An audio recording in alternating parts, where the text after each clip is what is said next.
The Island of Dr. Moreau by H. G. Wells. Introduction. On February the 1st, 1887, the Lady Vane was lost by collision with a derelict when about the latitude 1 degrees south and longitude 107 degrees west. On January the 5th, 1888, that is, 11 months and 4 days after, my uncle, Edward Prendick, a private gentleman who certainly went aboard the Lady Vane at Callao, and who had been considered drowned, was picked up in latitude 5 degrees 3 minutes south and longitude 101 degrees west, in a small open boat of which the name was illegible, but which is supposed to have belonged to the missing schooner Ipecacuanha. He gave such a strange account of himself that he was supposed demented. Subsequently he alleged that his mind was a blank from the moment of his escape from the Lady Vane. His case was discussed among psychologists at the time as a curious instance of the lapse of memory consequent upon physical and mental stress. The following narrative was found among his papers by the undersigned, his nephew and heir, but unaccompanied for any definite request for publication.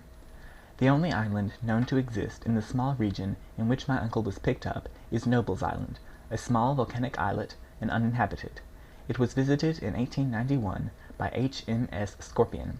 A party of sailors then landed, but found nothing living thereon except certain curious white moths, some hogs and rabbits, and some rather peculiar rats, so that this narrative is without confirmation in its most essential particular. With that understood, there seems no harm in putting this strange story before the public in accordance, as I believe, with my uncle's intentions. There is at least this much in its behalf. My uncle passed out of human knowledge about latitude 5 degrees south and longitude 105 degrees east, and reappeared in this same part of the ocean after a space of 11 months. In some way he must have lived during the interval, and it seems that a schooner called the Ipecacuanha, with a drunken captain, John Davies, did start from Africa with a puma and certain other animals aboard in January 1887, that the vessel was well known in several ports in the South Pacific, and that it finally disappeared from these seas, with a considerable amount of copra aboard, sailing to its unknown fate from Bina in December 1887, a date that tallies entirely with my uncle's story. Charles Edward Prendick. The story written by Edward Prendick. End of the introduction. Chapter 1. In the Dinghy of the Lady Vane. I do not propose to add anything to what has already been written concerning the loss of the Lady Vane. As everyone knows, she collided with a derelict when 10 days out from Callao. The longboat, with 7 of the crew, was picked up 18 days after by H.M. gunboat Myrtle, and the story of their terrible privations has become quite as well known as the far more horrible Medusa case. But I have to add to the published story of the Lady Vane another, possibly as horrible, and far stranger. It has hitherto been supposed that the 4 men who were in the dinghy perished, but this is incorrect. I have the best of evidence for this assertion. I was one of the 4 men.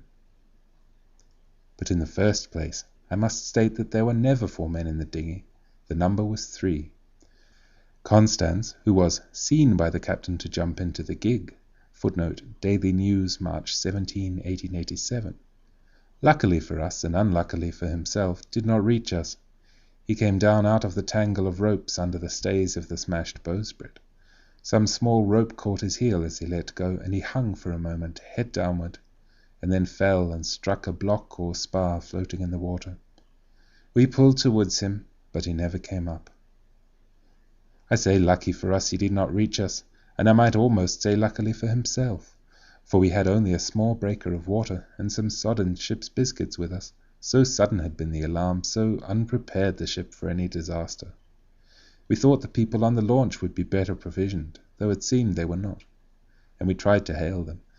They could not have heard us, and the next morning when the drizzle cleared, which was not until past midday, we could see nothing of them. We could not stand up to look about us because of the pitching of the boat. The 2 other men who had escaped so far with me were a man named Helmar, a passenger like myself, and a seaman whose name I don't know, a short, sturdy man with a stammer. We drifted, famishing, and after our water had come to an end, tormented by an intolerable thirst for 8 days altogether. After the 2nd day the sea subsided slowly to a glassy calm.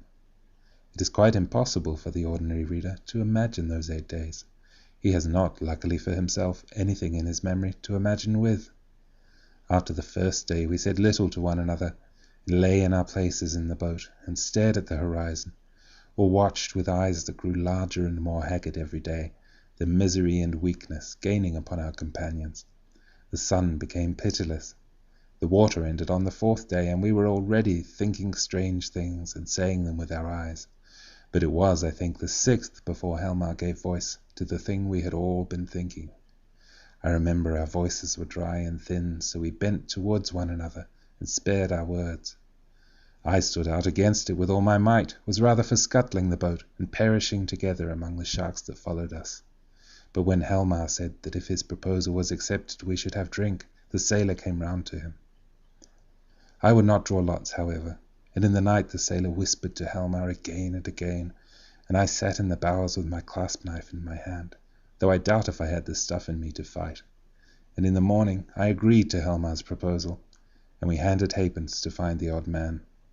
The lot fell upon the sailor, but he was the strongest of us and would not abide by it, and attacked Helmar with his hands.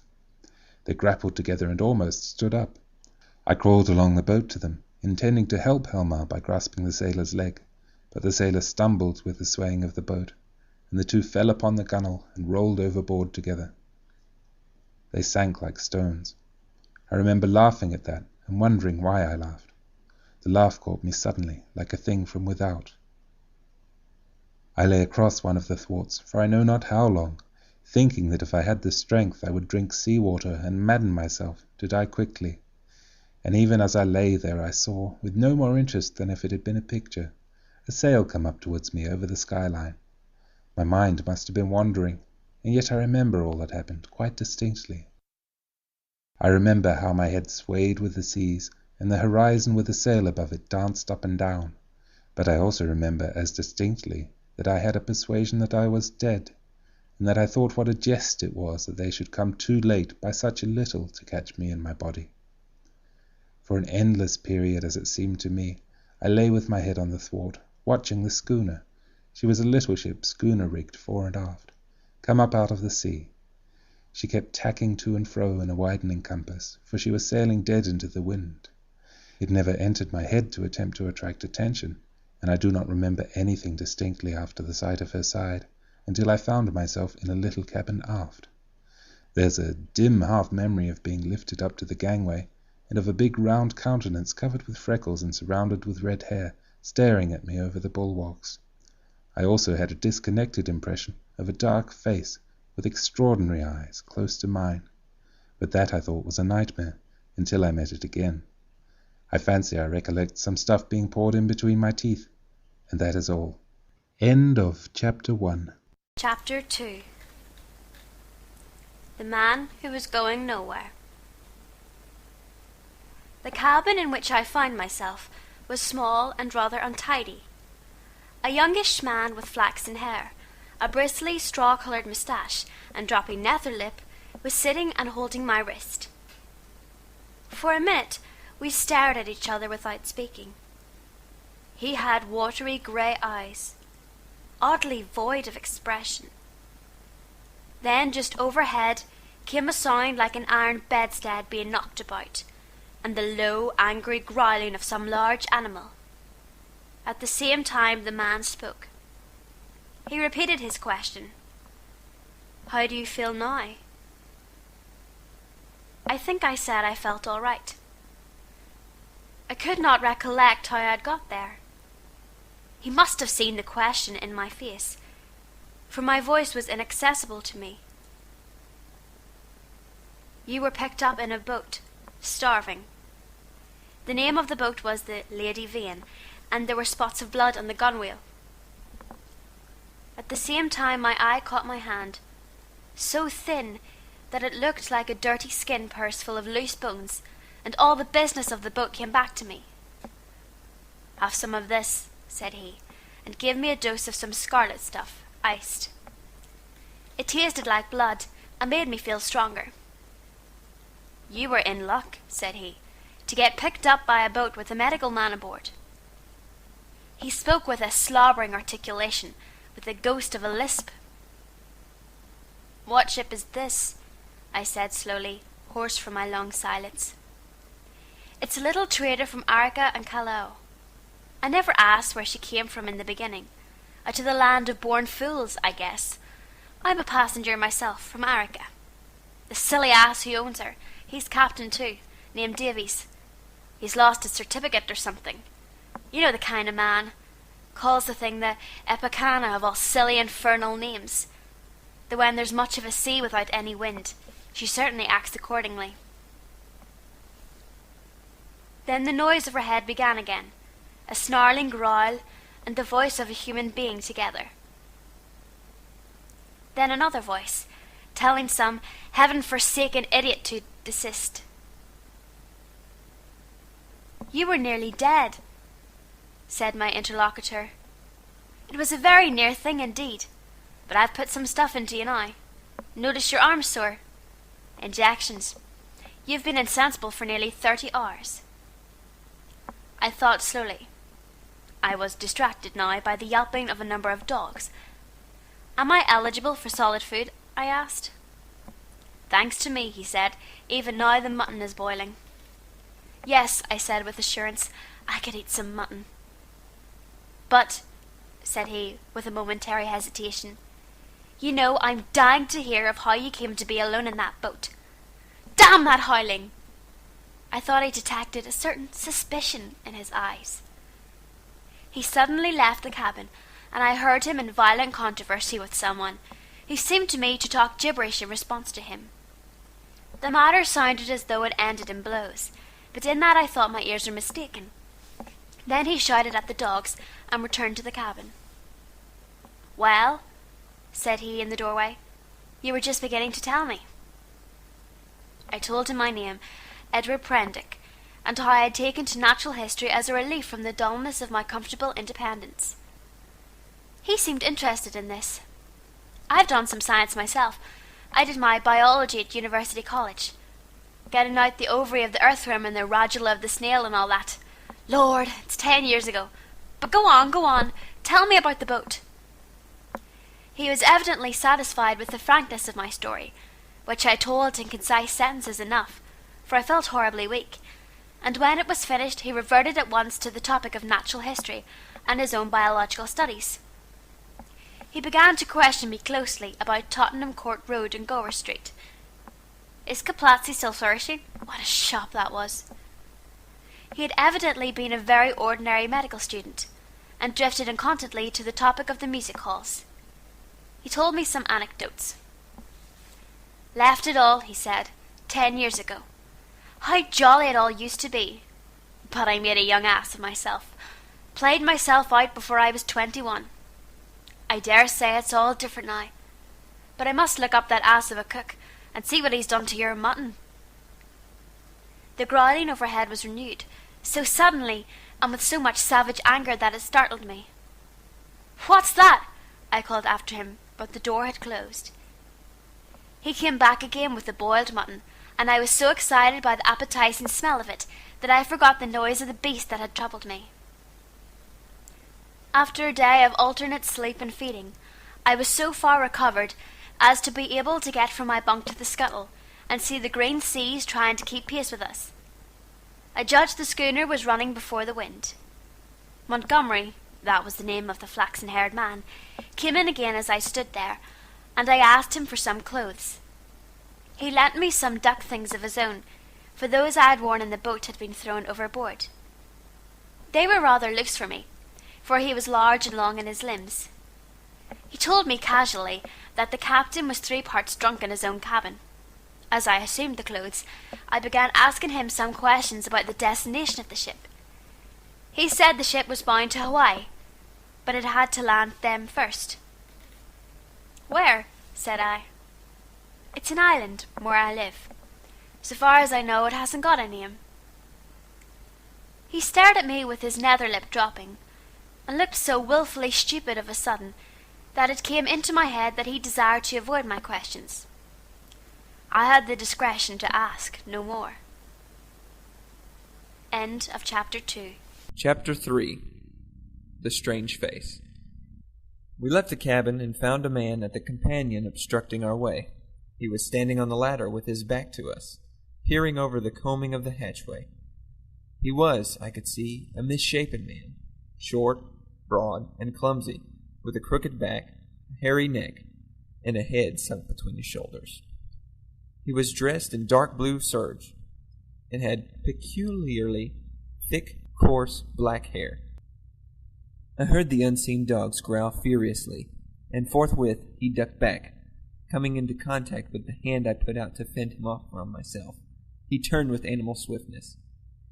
In some indefinable way, the black face thus flashed upon me shocked me profoundly. It was a singularly deformed one.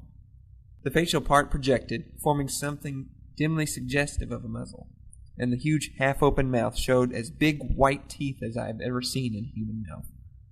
His eyes were bloodshot at the edges, with scarcely a rim of white around the hazel pupils. There was a curious glow of excitement in his face. "Confound you," said Montgomery. "Why the devil don't you get out of the way?" The black-faced man started aside without a word. I went on up the companion, staring at him instinctively as I did so. Montgomery stayed at the foot for a moment. "You have no business here, you know," he said in a deliberate tone. "Your place is forward." The black-faced man cowered. "They won't have me forward." He spoke slowly, with a queer, hoarse quality to his voice. "Won't have you forward," said Montgomery in a menacing voice. "But I tell you to go." He was on the brink of saying something further, then looked up at me suddenly and followed me up the ladder. I had paused halfway through the hatchway, looking back, still astonished beyond measure at the grotesque ugliness of this black-faced creature. I had never beheld such a repulsive and extraordinary face before, and yet, if the contradiction is credible, I experienced at the same time an odd feeling that in some way I had already encountered exactly the features and gestures that now amazed me. Afterwards it occurred to me that probably I had seen him as I was lifted aboard, and yet that scarcely satisfied my suspicion of a previous acquaintance. Yet how one could have set eyes on so singular a face, and yet have forgotten the precise occasion, passed my imagination. Montgomery's movement to follow me released my attention, and I turned and looked about me at the flush deck of the little schooner. I was already half prepared by the sounds I heard for what I saw. Certainly I had never beheld a deck so dirty. It was littered with scraps of carrot, shreds of green stuff, and indescribable filth. Fastened by chains to the mainmast were a number of grisly staghounds, who now began leaping and barking at me, and by the mizzen a huge puma was cramped in a little iron cage, far too small even to give it turning room. Farther under the starboard bulwark were some big hutches containing a number of rabbits, and a solitary llama was squeezed in a mere box of a cage forward. The dogs were muzzled by leather straps.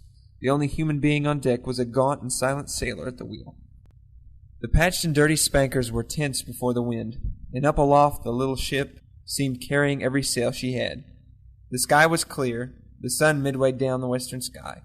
Long waves, capped by the breeze with froth, were running with us. We went past the steersman to the taffrail, and saw the water come foaming under the stern, and the bubbles go dancing and vanishing in her wake. I turned and surveyed the unsavory length of the ship. "Is this an ocean menagerie?" said I. "Looks like it," said Montgomery. "What are these beasts for? Merchandise? Curios? Does the captain think he's going to sell them somewhere in the South Seas?" "It looks like it, doesn't it?" said Montgomery, and turned towards the wake again. Suddenly we heard a yelp and a volley of furious blasphemy from the companion hatchway, and the deformed man with the black face came up hurriedly. He was immediately followed by a heavy, red-haired man in a white cap.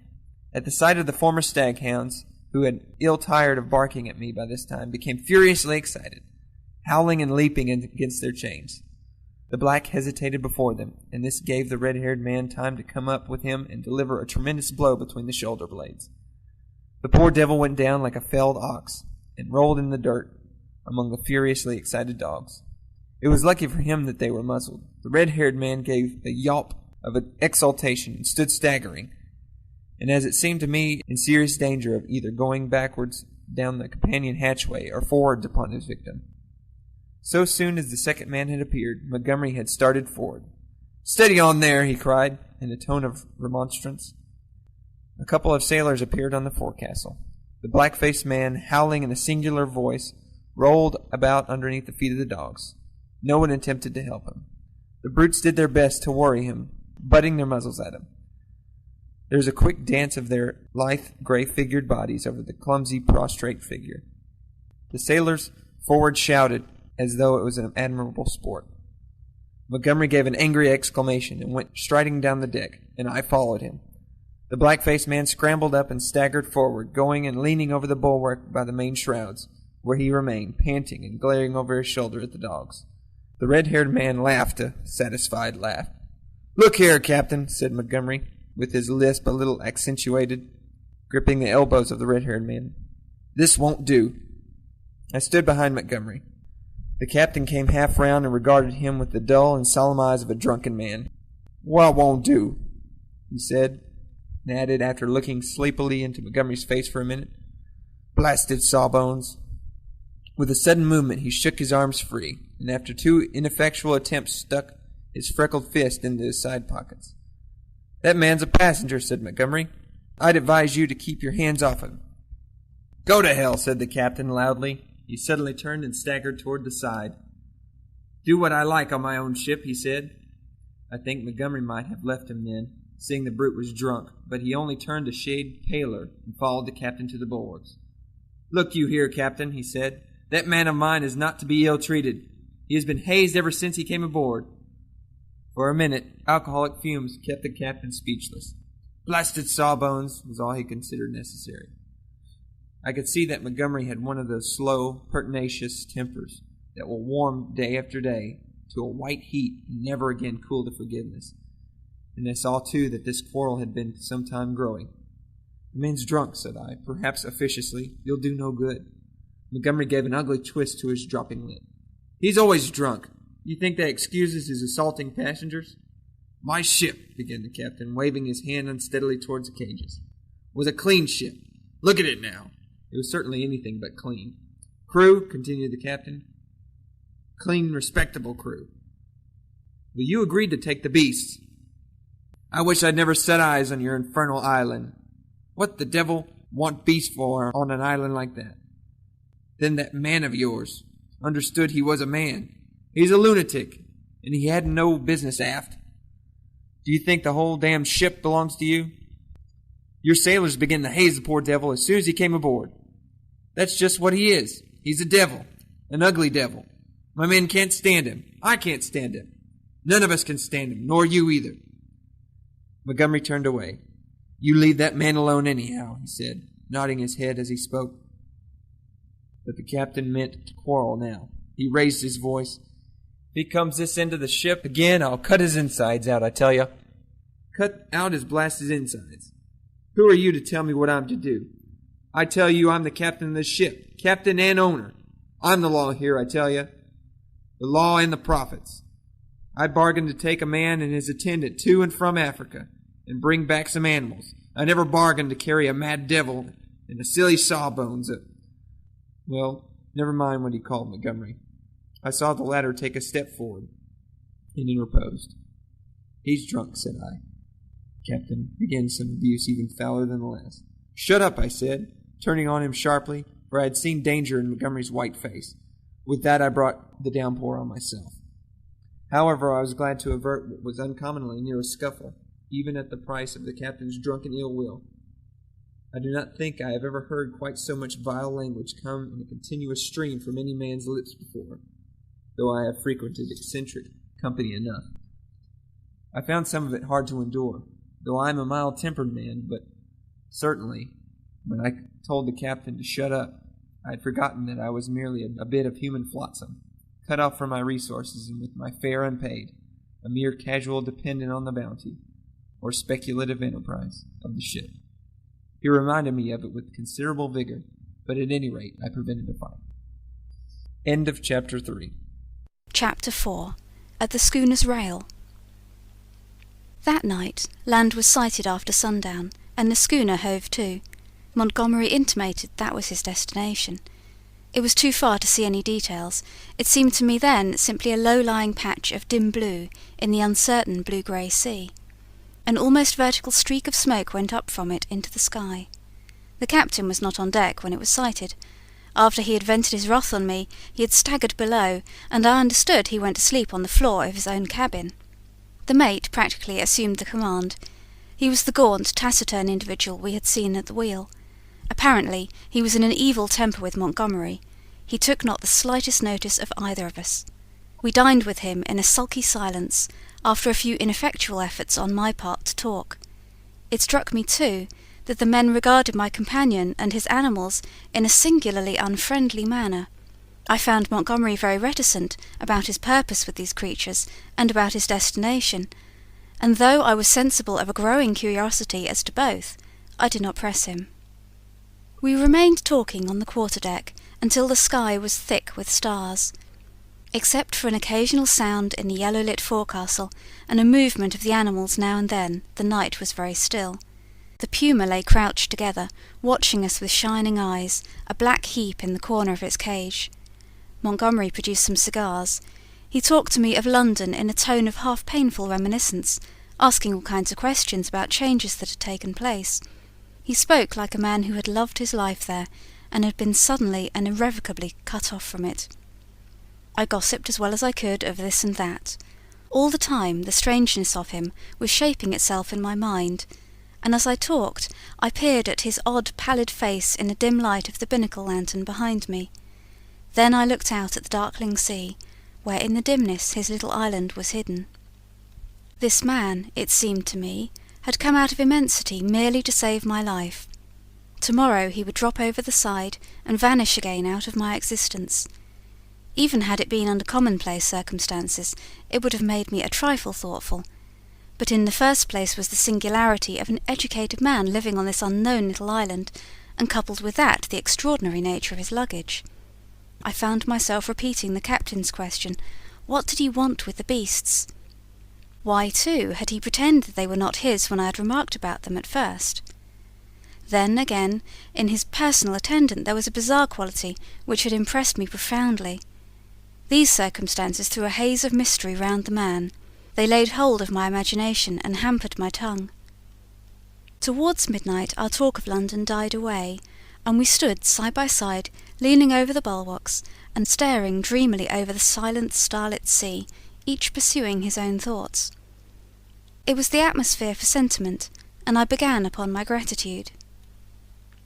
"If I may say it," said I after a time, "you have saved my life." "Chance," he said, "just chance. I prefer to make my thanks to the accessible agent." "Thank no one. You had the need and I had the knowledge, and I injected and fed you much as I might have collected a specimen. I was bored and wanted something to do. If I'd have been jaded that day, or hadn't liked your face, well, it's a curious question where you'd have been now." This dampened my mood a little. "At any rate," I began. "It's a chance, I tell you," he interrupted, "as everything is in a man's life. Only the asses won't see it. Why am I here now, an outcast from civilization, instead of being a happy man enjoying all the pleasures of London? Simply because 11 years ago I lost my head for 10 minutes on a foggy night." He stopped. "Yes?" said I. "That's all." We relapsed into silence. Presently he laughed. "There's something in this starlight that loosens a man's tongue. I'm an ass, and yet somehow I would like to tell you." "Whatever you tell me, you may rely on my keeping to myself, if that's it." He was on the point of beginning, and then shook his head doubtfully. "Don't," said I. "It is all the same to me. After all, it is better to keep your secret. There's nothing gained but a little relief if I respect your confidence. If I don't, well—" He grunted undecidedly. I felt I had him at a disadvantage, had caught him in the mood of indiscretion. And to tell the truth, I was not curious to learn what might have driven a young medical student out of London. I have an imagination. I shrugged my shoulders and turned away. Over the taffrail leaned a silent black figure watching the stars. It was Montgomery's strange attendant. It looked over its shoulder quickly with my movement, then looked away again. It may seem a little thing to you, perhaps, but it came like a sudden blow to me. The only light near us was a lantern at the wheel. The creature's face was turned for one brief instant out of the dimness of the stern towards this illumination, and I saw that the eyes that glanced at me shone with a pale green light. I did not know then that a reddish luminosity, at least, is not uncommon in human eyes. The thing came to me as stark inhumanity. That black figure, with its eyes of fire, struck down through all my adult thoughts and feelings, and for one moment the forgotten horrors of childhood came back to my mind.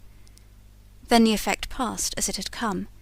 An uncouth black figure of a man, a figure of no particular import, hung over the taffrail against the starlight, and I found Montgomery was speaking to me. "I'm thinking of turning in then," said he, "if you've had enough of this." I answered him incongruously. We went below, and he wished me good night at the door of my cabin. That night I had some very unpleasant dreams. The waning moon rose late.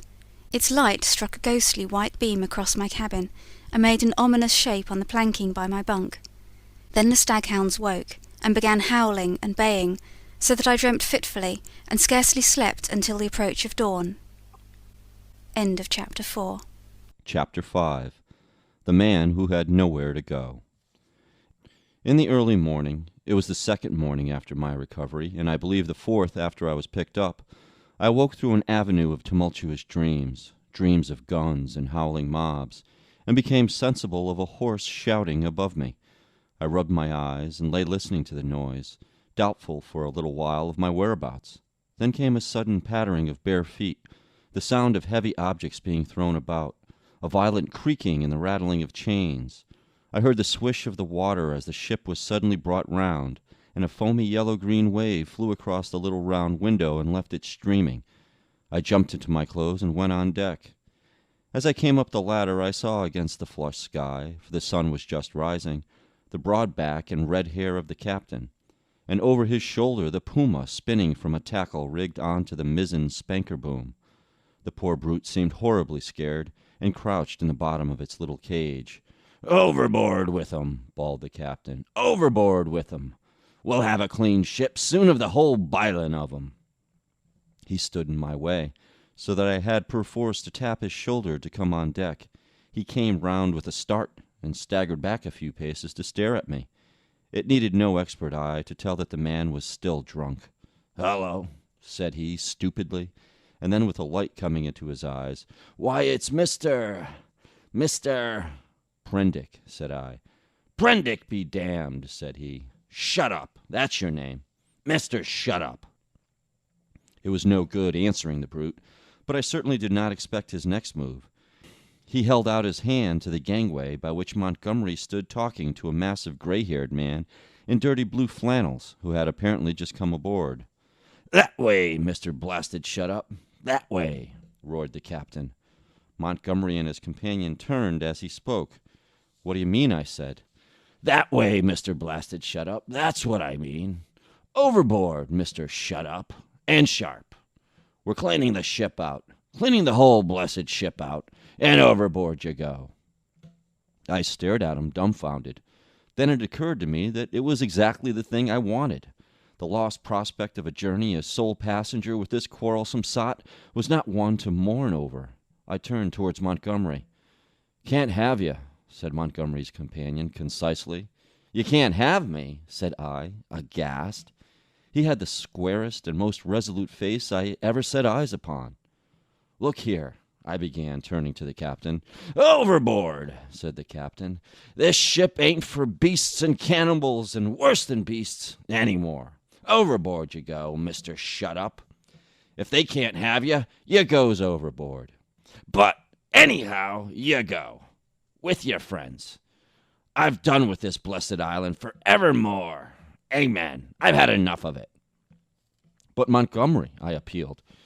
He distorted his lower lip and nodded his head hopelessly at the gray-haired man beside him, to indicate his powerlessness to help me. "I'll see to you, presently," said the captain. Then began a curious three-cornered altercation. Alternately, I appealed to one and another of the three men, first to the gray-haired man to let me land, and then to the drunken captain to keep me aboard. I even bawled entreaties to the sailors. Montgomery said never a word, only shook his head. "You're going overboard, I tell you," was the captain's refrain. "Law be damned. I'm king here." At last, I must confess, my voice suddenly broke in the middle of a vigorous threat.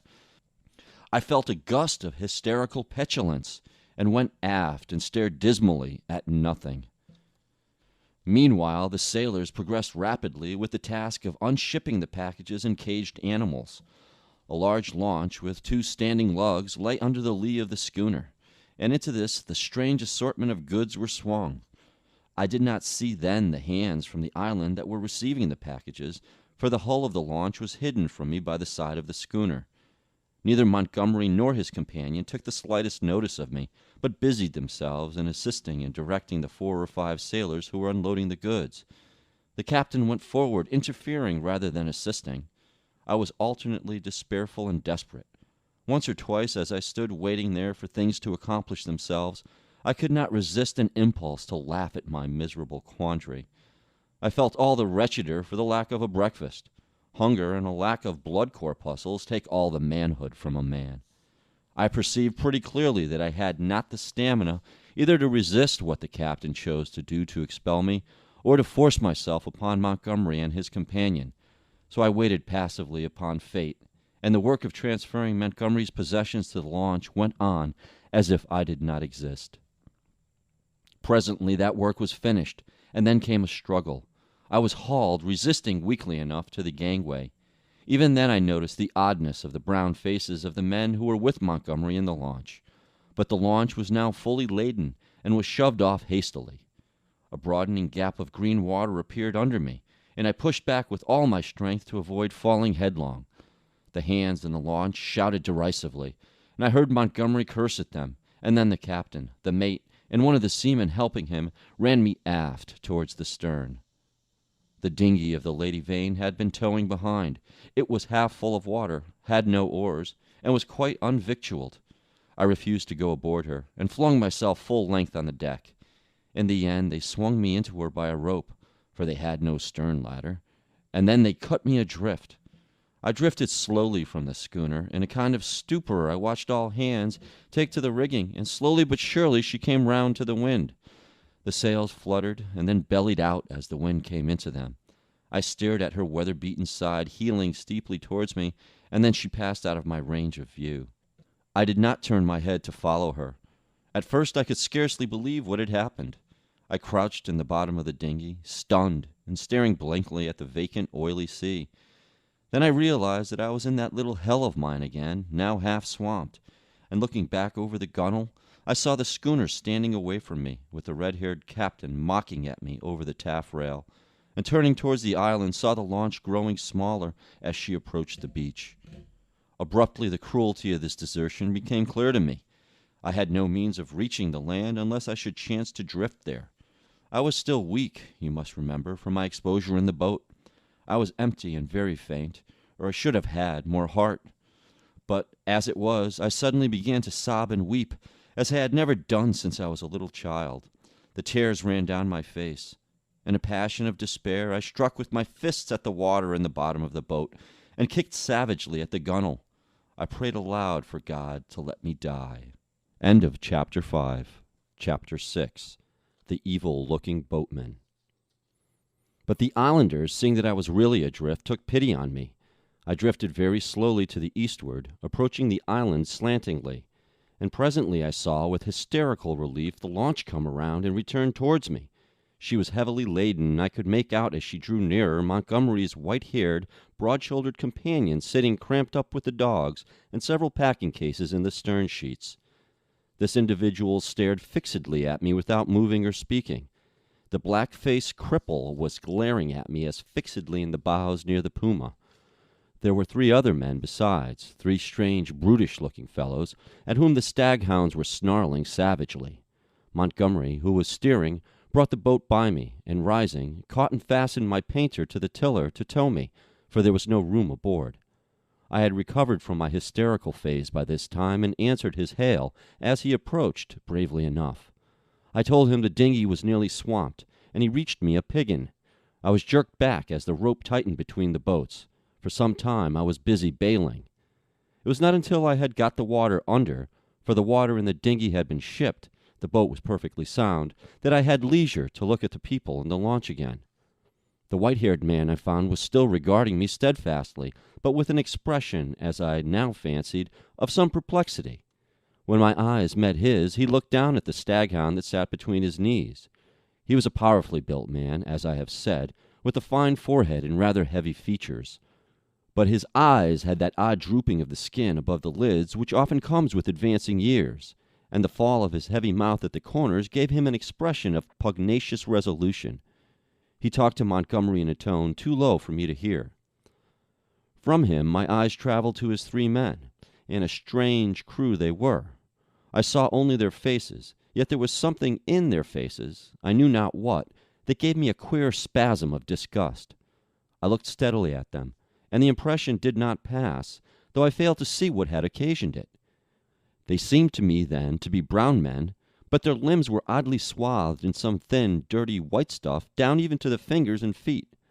I have never seen men so wrapped up before, and women so only in the East.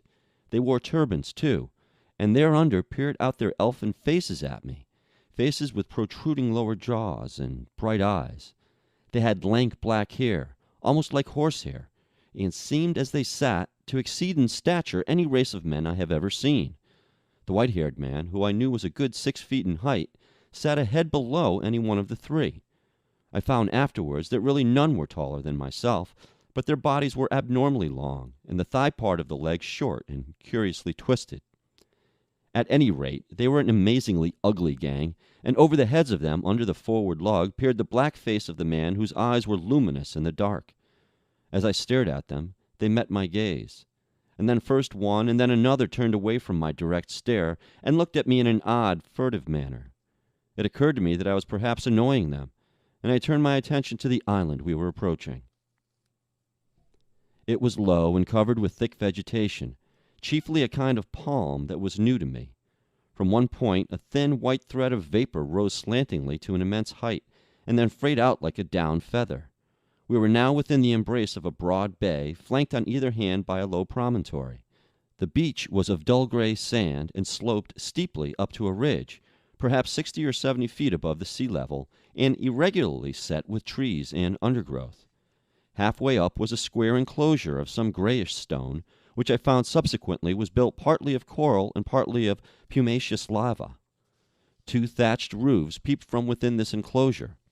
A man stood awaiting us at the water's edge. I fancied while we were still far off that I saw some other and very grotesque-looking creatures scuttle into the bushes upon the slope, but I saw nothing of these as we drew nearer. This man was of moderate size and with a black negroid face. He had a large, almost lipless mouth, extraordinary lank arms, long thin feet and bow legs, and stood with his heavy face thrust forward, staring at us. He was dressed like Montgomery and his white-haired companion, in jacket and trousers of blue serge. As we came still nearer, this individual began to run to and fro on the beach, making the most grotesque movements. At a word of command from Montgomery, the 4 men in the launch sprang up and with singularly awkward gestures struck the lugs. Montgomery steered us round and into a narrow little dock excavated in the beach. Then the man on the beach hastened towards us. This dock, as I call it, was really a mere ditch, just long enough at this phase of the tide to take the longboat. I heard the bows ground in the sand, staved the dinghy off the rudder of the big boat with my piggin, and freeing the painter, landed. The 3 muffled men, with the clumsiest movements, scrambled out upon the sand, and forthwith set to landing the cargo, assisted by the man on the beach. I was struck especially by the curious movements of the legs of the 3 swathed and bandaged boatmen. Not stiff they were, but distorted in some odd way, almost as if they were jointed in the wrong place. The dogs were still snarling and strained at their chains after these men, as the white-haired man landed with them. The 3 big fellows spoke to one another in odd, guttural tones, and the man who had waited for us on the beach began chattering to them excitedly, a foreign language, as I fancied, as they laid hands on some bales piled near the stern. Somewhere I had heard such a voice before, and I could not think where. The white-haired man stood, holding in a tumult of 6 dogs, and bawling orders over their din. Montgomery, having unshipped the rudder, landed likewise, and all set to work at unloading. I was too faint, what with the long fast and the sun beating down on my bare head, to offer any assistance. Presently the white-haired man seemed to recollect my presence, and came up to me. "You look," said he, "as though you had scarcely breakfasted." His little eyes were brilliant black under his heavy brows. "I must apologize for that. Now you are our guest. We must make you comfortable, though you are uninvited, you know." He looked keenly into my face. "Montgomery says you are an educated man, Mr. Prendick. Says you know something of science. May I ask what that signifies?" I told him I had spent some years at the Royal College of Science, and had done some researches in biology under Huxley. He raised his eyebrows slightly at that. "That alters the case a little, Mr. Prendick," he said, with a trifle more respect in his manner. "As it happens, we are biologists here. This is a biological station, of a sort." His eye rested on the men in white who were busily hauling the puma on rollers towards the walled yard. "I and Montgomery, at least," he added. "Then, when you will be able to get away, I can't say. We're off the track to anywhere. We see a ship once in 12 months or so." He left me abruptly, and went up the beach past this group, and I think entered the enclosure. The other two men were with Montgomery, erecting a pile of smaller packages on a low-wheeled truck. The llama was still on the launch with the rabbit hutches. The staghounds were still leashed to the thwarts. The pile of things completed, all three men laid hold of the truck and began shoving the ton weight or so upon it after the puma. Presently Montgomery left them, and coming back to me, held out his hand. "I'm glad," said he, "for my own part. That captain was a silly ass. He'd have made things lively for you." "It was you," said I, "that saved me again." "That depends. You'll find this island an infernally run place, I promise you. I'd watch my goings carefully, if I were you." He hesitated and seemed to alter his mind about what was on his lips. "I wish you'd help me with these rabbits," he said. His procedure with the rabbits was singular. I waded in with him and helped him lug one of the hutches ashore. No sooner was that done than he opened the door of it, and tilting the thing on one end, turned its living contents out on the ground. They fell in a struggling heap, one on top of the other. He clapped his hands, and forthwith they went off with a hopping run of theirs, 15 or 20 of them, I should think, up the beach. "Increase and multiply, my friends," said Montgomery. "Replenish the island. Hitherto we've had a certain lack of meat here." As I watched them disappearing, the white-haired man returned with a brandy flask and some biscuits. "Something to go on with, Prendick," said he, in a far more familiar tone than before. I made no ado, but set to work on the biscuits at once, while the white-haired man helped Montgomery to release about a score more of the rabbits. 3 big hutches, however, went up to the house with the puma. The brandy I did not touch, for I have been an abstainer from my birth. End of Chapter 6. Chapter 7. The Locked Door. The reader will perhaps understand that at first everything was so strange about me, and my position was the outcome of such unexpected adventures, that I had no discernment of the relative strangeness of this or that thing. I followed the llama up the beach, and was overtaken by Montgomery, who asked me not to enter the stone enclosure. I noticed then that the puma in its cage and the pile of packages had been placed outside the entrance to this quadrangle. I turned and saw that the launch had now been unloaded, run out again, and was being beached, and the white-haired man was walking towards us. He addressed Montgomery. "And now comes the problem of this uninvited guest. What are we to do with him?" "He knows something of science," said Montgomery. "I'm itching to get to work again, with this new stuff," said the white-haired man, nodding towards the enclosure. His eyes grew brighter. "I dare say you are," said Montgomery, in anything but a cordial tone. "We can't send him over there, and we can't spare the time to build him a new shanty, and we certainly can't take him into our confidence just yet." "I'm in your hands," said I. I had no idea of what he meant by "over there." "I've been thinking of the same things," Montgomery answered. "There's my room with the outer door." "That's it," said the elder man promptly, looking at Montgomery, and all three of us went towards the enclosure. "I'm sorry to make a mystery, Mr. Prendick, but you'll remember you're uninvited. Our little establishment here contains a secret or so, is a kind of Bluebeard's chamber, in fact. Nothing very dreadful, really, to a sane man, but just now, as we don't know you—" "Decidedly," said I should be a fool to take offense at any want of confidence." He twisted his heavy mouth into a faint smile. He was one of those saturnine people who smile with the corners of the mouth down, and bowed his acknowledgment of my complaisance. The main entrance to the enclosure was passed. It was a heavy wooden gate, framed in iron and locked, with the cargo of the launch piled outside it, and at the corner we came to a small doorway I had not previously observed. The white-haired man produced a bundle of keys from the pocket of his greasy blue jacket, opened his door, and entered. His keys, and the elaborate locking up of the place, even while it was still under his eye, struck me as peculiar. I followed him and found myself in a small apartment, plainly but not uncomfortably furnished, and with its inner door, which was slightly ajar, opening into a paved courtyard. This inner door Montgomery at once closed. A hammock was slung across the darker corner of the room, and a small unglazed window defended by an iron bar looked out towards the sea. This, the white-haired man told me, was to be my apartment, and the inner door, which, for fear of accidents, he said, he would lock on the other side, was my limit inward. He called my attention to a convenient deck chair before the window, and to an array of old books, chiefly, I found, surgical works and editions of the Latin and Greek classics, languages I cannot read with any comfort, on a shelf near the hammock. He left the room by the outer door, as if to avoid opening the inner one again. "We usually have our meals in here," said Montgomery, and then, as if in doubt, went out after the other. "Moreau!" I heard him call, and for the moment I do not think I noticed.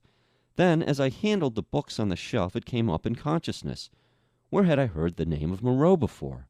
I sat down before the window, took out the biscuits that still remained to me, and ate them with an excellent appetite. Moreau.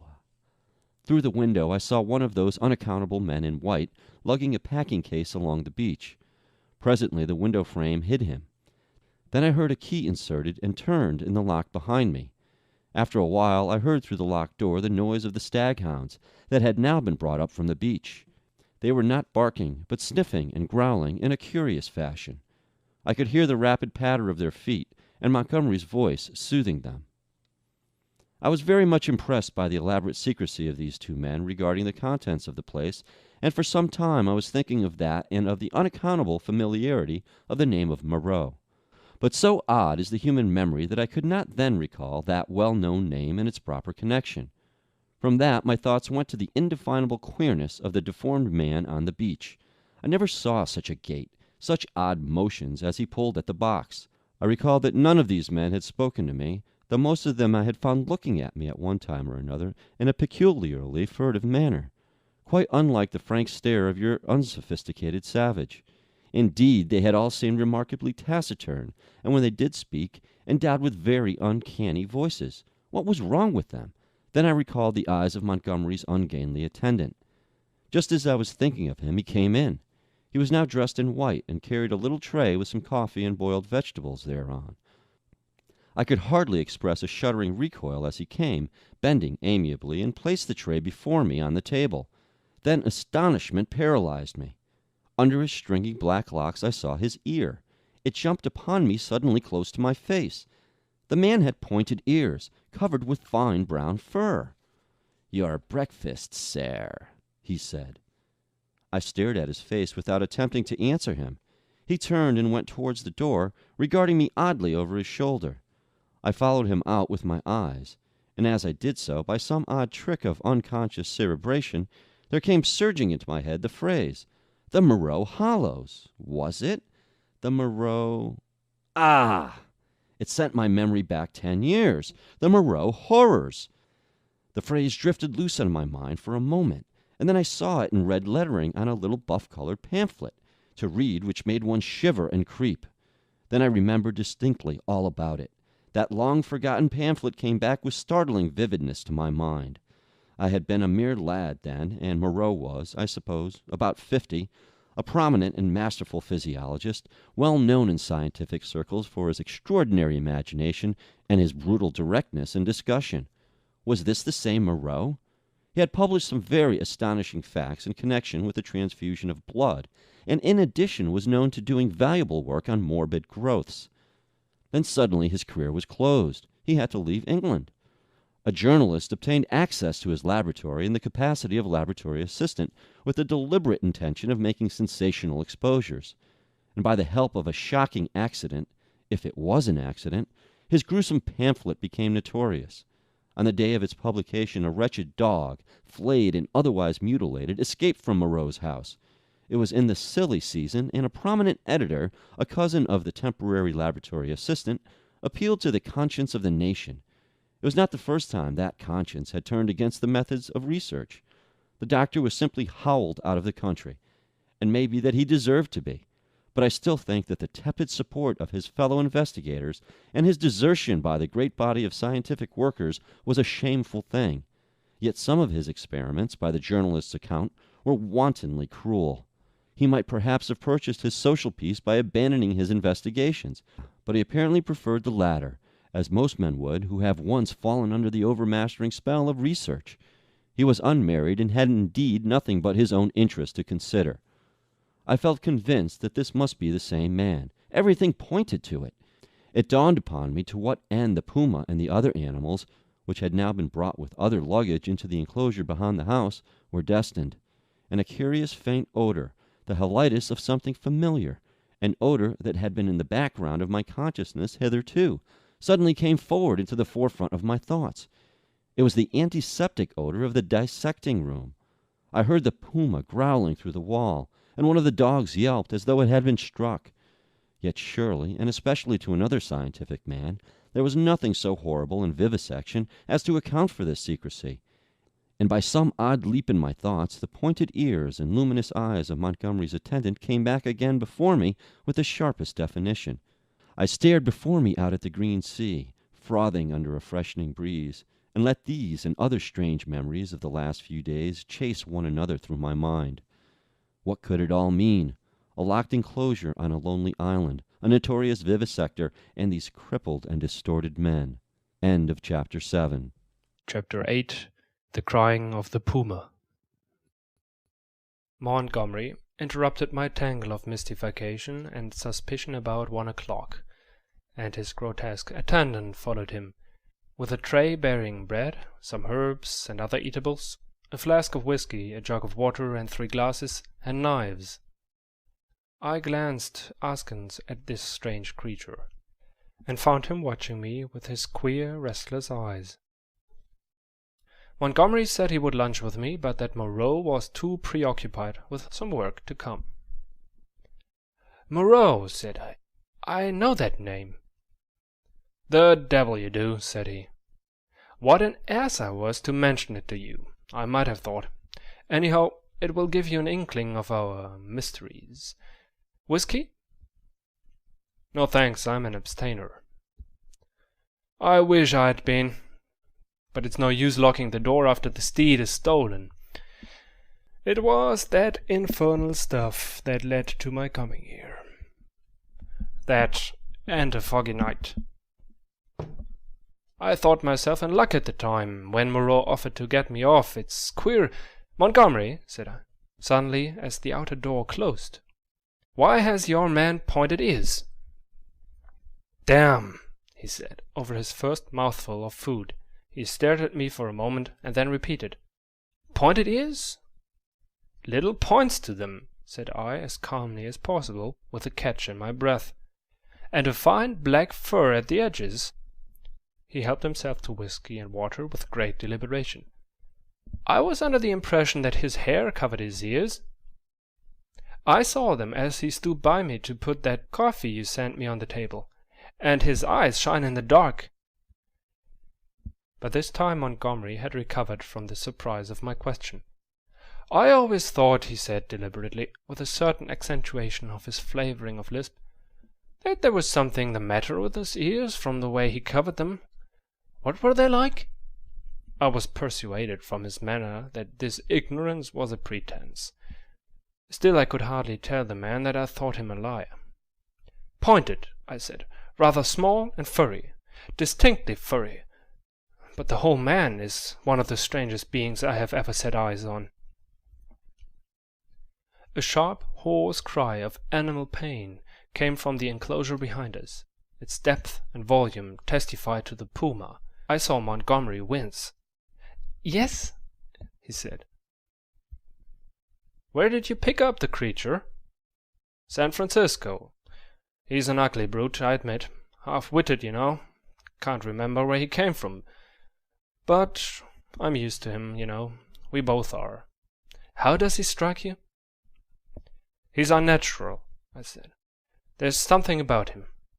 Don't think me fanciful, but it gives me a nasty little sensation, a tightening of my muscles when he comes near me. It's a touch of the diabolical, in fact.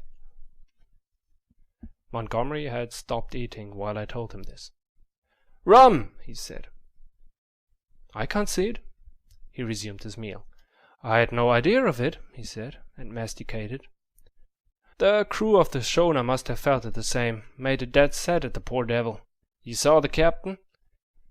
Suddenly the puma howled again, this time more painfully. Montgomery swore under his breath.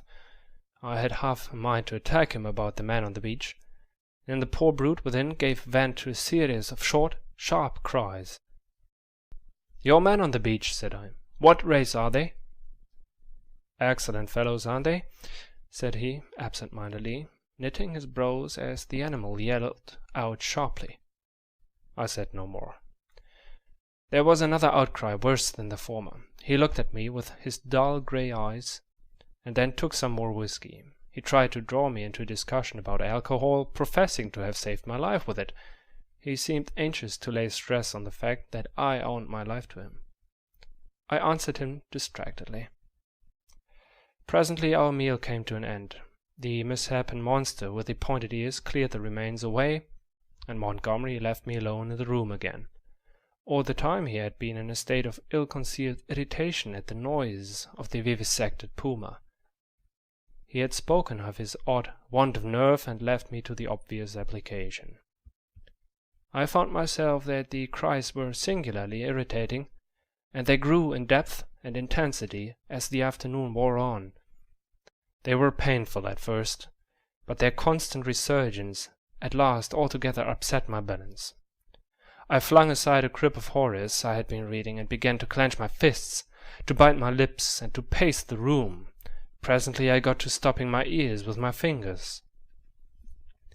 The emotional appeal of those yells grew upon me steadily, grew at last to such an exquisite expression of suffering that I could stand it in that confined room no longer. I stepped out of the door into the slumberous heat of the late afternoon, and walking past the main entrance, locked again, I noticed, turned the corner of the wall. The crying sounded even louder out of doors. It was as if all the pain in the world had found a voice. Yet had I known such pain was in the next room, and had it been dumb, I believe, I have thought since I could have stood it well enough. It is when suffering finds a voice and sets our nerves a-quivering that this pity comes troubling us.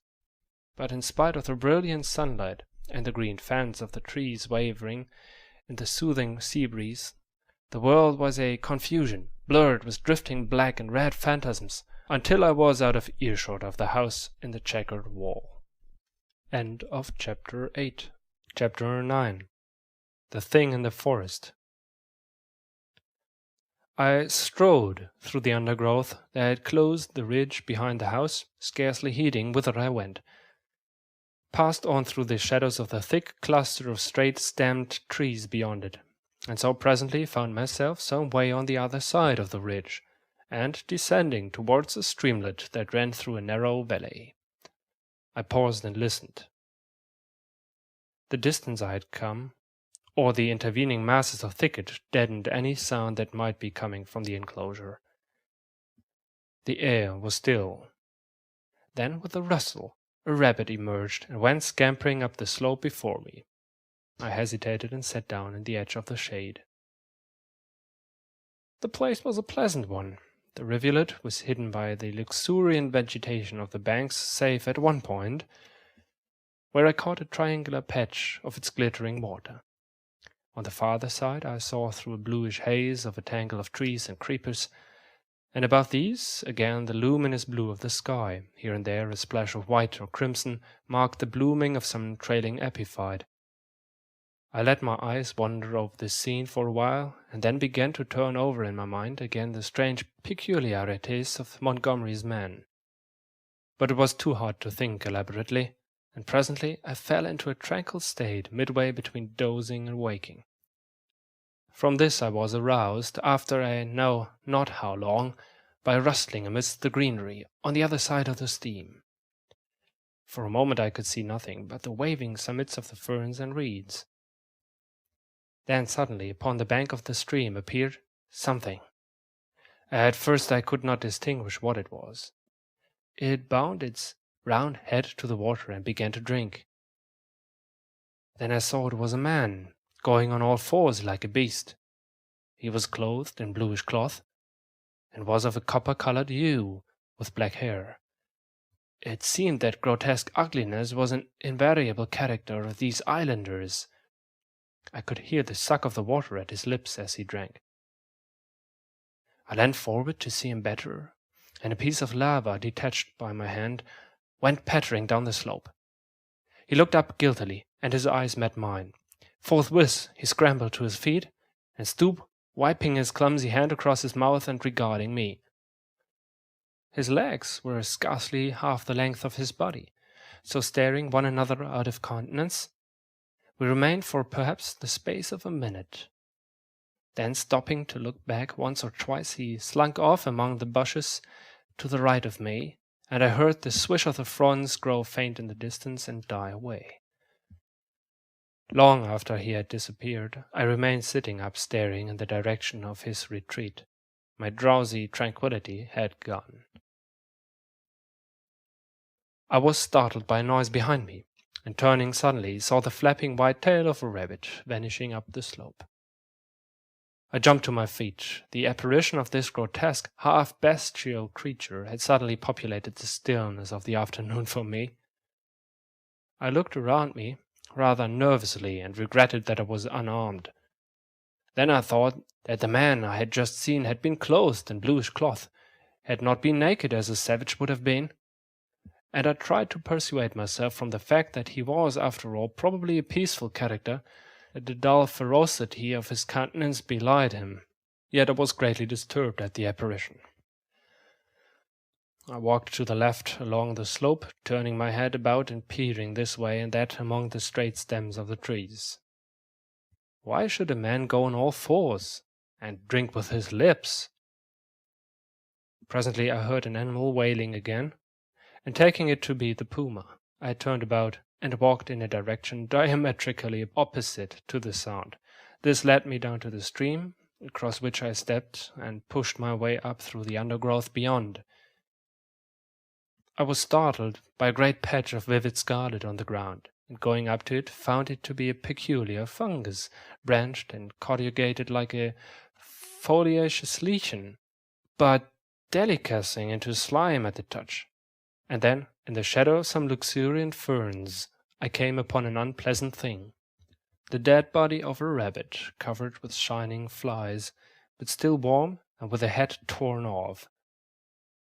I stopped aghast at the sight of the scattered blood. Here at last was one visitor to the island disposed of. There were no traces of other violence about it. It looked as though it had been suddenly snatched up and killed. And as I stared at the little furry body came the difficulty of how the thing had been done. The vague dread that had been in my mind since I had seen the inhumane face of the man at the stream grew distincter as I stood there. I began to realize the hardihood of my expedition among these unknown people. The thicket about me became altered to my imagination. Every shadow became something more than a shadow, became an ambush. Every rustle became a threat. Invisible things seemed watching me. I resolved to go back to the enclosure on the beach. I suddenly turned away and thrust myself violently, possibly even frantically, through the bushes, anxious to get a clear space about me again. I stopped just in time to prevent myself emerging upon an open space. It was a kind of glade in the forest, made by a fall. Seedlings were already starting up the struggle for the vacant space, and beyond, the dense growth of the stems and twining vines and splashes of fungus and flowers closed in again. Before me, squatting together upon the fungoid ruins of a huge fallen tree, and still unaware of my approach, were 3 grotesque human figures. One was evidently a female, the other two were men. They were naked, save for swathing of scarlet cloth about the middle, and their skins were of a dull pinkish drab color, such as I had seen in no savages before. They had fat, heavy, chinless faces, retreating foreheads, and a scant, bristly hair upon their heads. I never saw such bestial-looking creatures. They were talking, or at least one of the men was talking to the other two, and all three had been too closely interested to heed the rustling of my approach. They swayed their heads and shoulders from side to side. The speaker's words came thick and sloppy, and though I could hear them distinctly, I could not distinguish what he said. He seemed to me to be reciting some complicated gibberish. Presently his articulation became shriller, and spreading his hands, he rose to his feet. At that the others began to gibber in unison, also rising to their feet, spreading their hands and swaying their bodies in rhythm with their chant. I noticed then the abnormal shortness of their legs and their lank, clumsy feet. All three began slowly to circle round, raising and stamping their feet and waving their arms. A kind of tune crept into their rhythmic recitation, and a refrain. Balula, it sounded like. Their eyes began to sparkle, and their ugly faces to brighten, with an expression of strange pleasure. Saliva dripped from their lipless mouths. Suddenly, as I watched their grotesque and unaccountable gesture, I perceived clearly for the first time what it was that had offended me, what had given me the two inconsistent and conflicting impressions of utter strangeness, and yet of the strangest familiarity. The three creatures, engaged in this mysterious rite, were human in shape, and yet human beings with the strangest air about them of some familiar animal. Each of these creatures, despite its human form, its rack of clothing, and the rough humanity of its bodily form, had woven into its movements, into the expression of its countenance, into its whole presence, some irresistible suggestion of a hog, a swinish taint, the unmistakable mark of the beast. I stood overcome by this amazing realization, and then the most horrible questionings came rushing into my mind. They began leaping in the air, first one, then the other, whooping and grunting. Then one slipped, and for a moment was on all fours, to recover, indeed, forthwith. But that transitory gleam of the true animalism of these monsters was enough. I turned as noiselessly as possible, and becoming every now and then rigid with the fear of being discovered, as a branch cracked or a leaf rustled, I pushed back into the bushes. It was long before I grew bolder and dared to move freely. My only idea for the moment was to get away from these fool beings, and I scarcely noticed that I had emerged upon a faint pathway amidst the trees. Then suddenly, traversing a little glade, I saw with an unpleasant start two clumsy legs among the trees, walking with noiseless footsteps parallel with my course, and perhaps 30 yards away from me. The head and upper part of the body were hidden by a tangle of creeper. I stopped abruptly, hoping the creature did not see me. The feet stopped as I did. So nervous was I that I controlled an impulse to headlong flight with the utmost difficulty. Then, looking hard, I distinguished through the interlacing network the head and body of the brute I had seen drinking. He moved his head.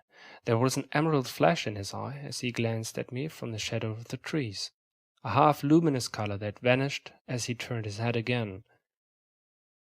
He was motionless for a moment, and then with a noiseless tread began running through the green confusion. In another moment he had vanished behind some bushes. I could not see him, but I felt that he had stopped and was watching me again. What on earth was he? Man or beast? What did he want with me? I had no weapon, not even a stick. Flight would be madness. At any rate, the thing, whatever it was, lacked the courage to attack me. Setting my teeth hard, I walked straight towards him. I was anxious not to show the fear that seemed chilling my backbone. I pushed through a tangle of tall, white-flowered bushes and saw him 20 paces beyond, looking over his shoulder at me and hesitating. I advanced a step or two, looking steadfastly into his eyes. "Who are you?" said I. He tried to meet my gaze. "No," he said suddenly, and turning, went bounding away from me through the undergrowth. Then he turned and stared at me again. His eyes shone brightly out of the dusk under the trees. My heart was in my mouth, but I felt my only chance was bluff, and walked steadily towards him. He turned again and vanished into the dusk. Once more, I thought, I caught the glint of his eyes, and that was all. For the first time, I realized how the lateness of the hour might affect me. The sun had set some minutes since. The swift dusk of the tropics was already fading out of the eastern sky, and a pioneer moth fluttered silently by my head. Unless I would spend the night among the unknown dangers of the mysterious forest, I must hasten back to the enclosure. The thought of the return to that pain-haunted refuge was extremely disagreeable, but still more so was the idea of being overtaken in the open by darkness, and all that darkness might conceal. I gave one more look into the blue shadows that had swallowed up this odd creature, and then retraced my way down the slope towards the stream, going, as I judged, in the direction from which I had come. I walked eagerly, my mind confused with many things, and presently found myself in a level place among scattered trees. The colorless clearness that comes after the sunset flush was startling. The blue sky above grew momentarily deeper, and the little stars, one by one, pierced the attenuated light. The interspaces of the trees, the gaps in the further vegetation that had been hazy blue in the daylight, grew black and mysterious. I pushed on. The color vanished from the world. The treetops rose against the luminous blue sky in inky silhouette, and all below the outline melted into one formless blackness. Presently the trees grew thinner, and the shrubbery undergrowth more abundant. Then there was a desolate space covered with a white sand, and then another expanse of tangled bushes. I did not remember crossing this sand opening before. I began to be tormented by a faint rustling upon my right hand. I thought at first it was fancy, for whenever I stopped there was silence, save for the evening breeze in the treetops. Then when I turned to hurry on again, there was an echo to my footsteps. I turned away from the thickets, keeping to the more open ground, and endeavoring by sudden turns now and then to surprise something in the fact of creeping upon me. I saw nothing. Nevertheless, my sense of another presence grew steadily. I increased my pace, and after some time came to a slight ridge, crossed it, and turned sharply, regarding it steadfastly from the other side. It came out black and clear-cut against the darkening sky, and presently a shapeless lump heaved up momentarily against the skyline and vanished again. I felt assured now that my tawny-faced antagonist was stalking me once more, and coupled with that was another unpleasant realization that I had lost my way. For a time I hurried on, hopelessly perplexed, and pursued by that stealthy approach. Whatever it was, the thing either lacked the courage to attack me, or it was waiting to take me at some disadvantage. I kept studiously to the open. At times I would turn and listen, and presently I had half persuaded myself that my pursuer had abandoned the chase, or was a mere creation of my disordered imagination. Then I heard the sound of the sea. I quickened my footsteps almost into a run, and immediately there was a stumble in my rear. I turned suddenly, and stared at the uncertain trees behind me. One black shadow seemed to leap into another. I listened, rigid, and heard nothing but the creep of blood in my ears. I thought that my nerves were unstrung, that my imagination was tricking me, and turned resolutely towards the sound of the sea again. In a minute or so, the trees grew thinner, and I emerged upon a bare, low headland running out into the sombre water. The night was calm and clear, and the reflection of the growing multitude of the stars shivered in the tranquil heaving of the sea. Some way out, the wash upon an irregular band of reef stone, with a pallid light of its own. Westward, I saw the zodiacal light mingling with the yellow brilliance of the evening star. The coast fell away from me to the east, and westward it was hidden by the shoulder of the cape. Then I recalled the fact that Moreau's beach lay to the west. A twig snapped behind me, and there was a rustle. I turned, and stood facing the dark trees. I could see nothing. Or else I could see too much. Every dark form in the dimness had its ominous quality, its peculiar suggestion of alert watchfulness. So I stood for perhaps a minute, and then, with an eye to the trees still, turned westwards to cross the headland. And as I moved, one among the lurking shadows moved to follow me. My heart beat quickly. Presently the broad sweep of a bay to the westward became visible, and I halted again. The noiseless shadow halted a dozen yards from me. A little point of light shone on the further bend of the curve, and the grey sweep of the sandy beach lay faint under the starlight. Perhaps 2 miles away was that little point of light. To get to the beach, I should have to go through the trees where the shadows lurked, and down a bushy slope. I could see the thing rather more distinctly now. It was no animal, for it stood erect, and that I opened my mouth to speak, and found a hoarse phlegm choked my voice. I tried again and shouted, "Who is there?" There was no answer. I advanced a step.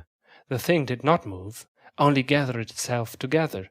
My foot struck a stone. That gave me an idea. Without taking my eyes off the black form before me, I stooped and picked up this lump of rock. But at my motion the thing turned abruptly as a dog might have done, and slunk obliquely into the further darkness. Then I recalled a schoolboy expedient against big dogs, and twisted the rock into my handkerchief, and gave this a turn round my wrist. I heard a movement further off amongst the shadows, as if the thing was in retreat. Then suddenly my tense excitement gave way. I broke into profuse perspiration, and fell a-trembling, with my adversary routed, and this weapon in my hand. It was some time before I could summon resolution to go down through the trees and bushes upon the flank of the headland to the beach. At last I did it at a run, and as I emerged from the thicket upon the sand, I heard some other body coming crashing after me. At that I completely lost my head with fear, and began running along the sand. Forthwith there came the swift patter of soft feet in pursuit. I gave a wild cry, and redoubled my pace. Some dim black things, about 3 or 4 times the size of rabbits, went running or hopping up from the beach towards the bushes as I passed. So long as I live, I shall remember the terror of that chase. I ran near the water's edge, and heard every now and then the splashes of the feet that gained upon me. Far away, hopelessly far, was the yellow light. All the night about us was black and still. Splash, splash, came the pursuing feet, nearer and nearer. I felt my breath going, for I was quite out of training. It whooped as I drew it, and I felt a pain like a knife at my side. I perceived the thing would come up with me long before I reached the enclosure, and desperate and sobbing for my breath, I wheeled round upon it and struck at it as it came upon me, struck with all my strength. The stone came out of the sling of the handkerchief as I did so. As I turned, the thing, which had been running on all fours, rose to its feet, and the missile fell fair on its left temple. The skull rung loud, and the animal man blundered into me, thrust me back with its hands, and went staggering past me to fell headlong upon the sand with its face in the water, and there it lay still. I could not bring myself to approach that black heap. I left it there, with the water rippling round it under the still stars, and giving it a wide berth pursued my way towards the yellow glow of the house, and presently, with a positive effect of relief, came the pitiful moaning of the puma, a sound that had originally driven me out to explore this mysterious island. At that, though I was faint and horribly fatigued, I gathered together all my strength and began running again towards the light. I thought I heard a voice calling me. End of chapter 9. Chapter 10. The Crying of the Man. As I drew near the house, I saw that the light shone from the open door of my room, and then I heard, coming from out the darkness at the side of that orange oblong, the voice of Montgomery shouting, "Prendick!" I continued running. Presently I heard him again. I replied by a feeble "Hullo!" and in another moment had staggered up to him. "Where have you been?" said he, holding me at arm's length so that the light from the door fell on my face. "We have both been so busy that we forgot about you until about half an hour ago." He led me into the room and sat me down in the deck chair. For a while I was blinded by the light.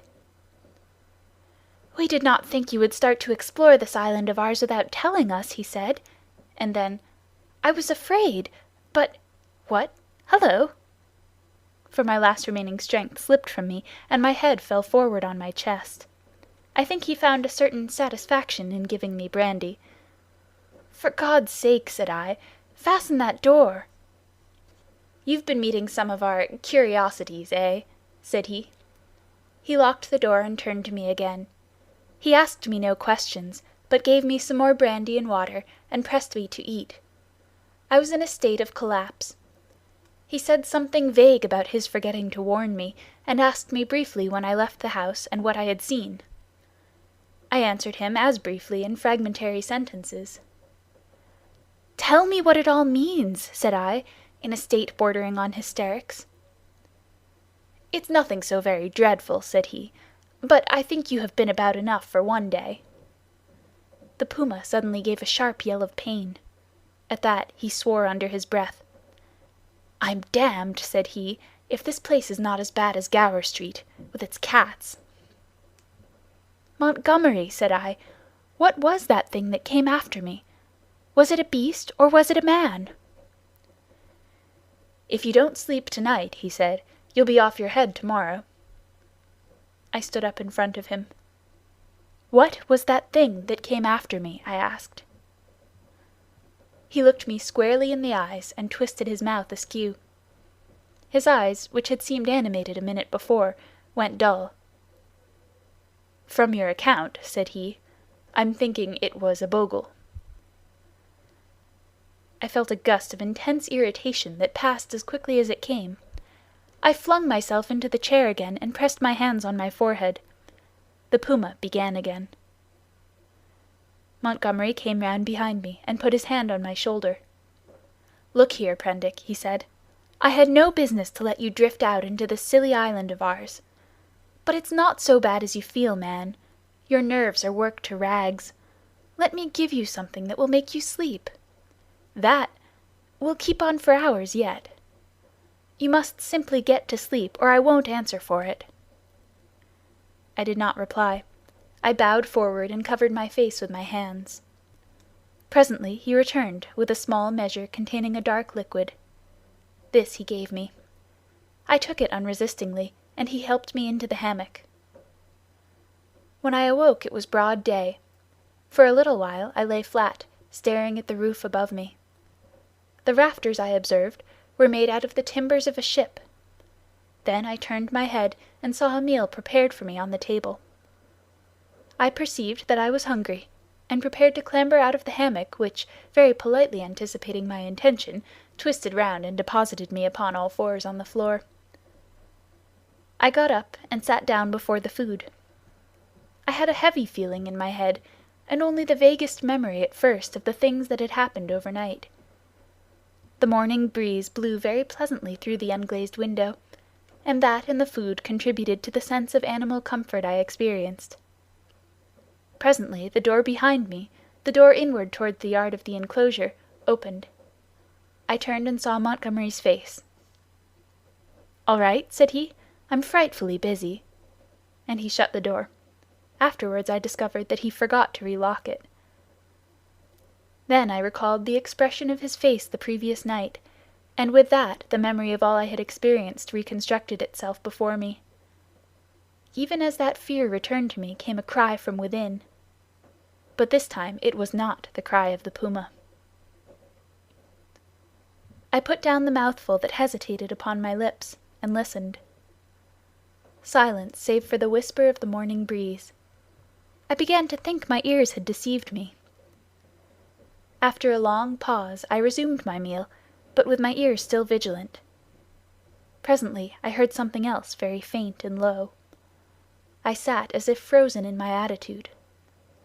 Though it was faint and low, it moved me more profoundly than all that I had hitherto heard of the abominations behind the wall. There was no mistake this time in the quality of the dim, broken sounds, no doubt at all of their source, for it was groaning, broken by sobs and gasps of anguish. It was no brute this time. It was a human being in torment. And as I realized this, I rose, and in 3 steps had crossed the room, seized the handle of the door into the yard, and flung it open before me. "Prendick, man! Stop!" cried Montgomery, intervening.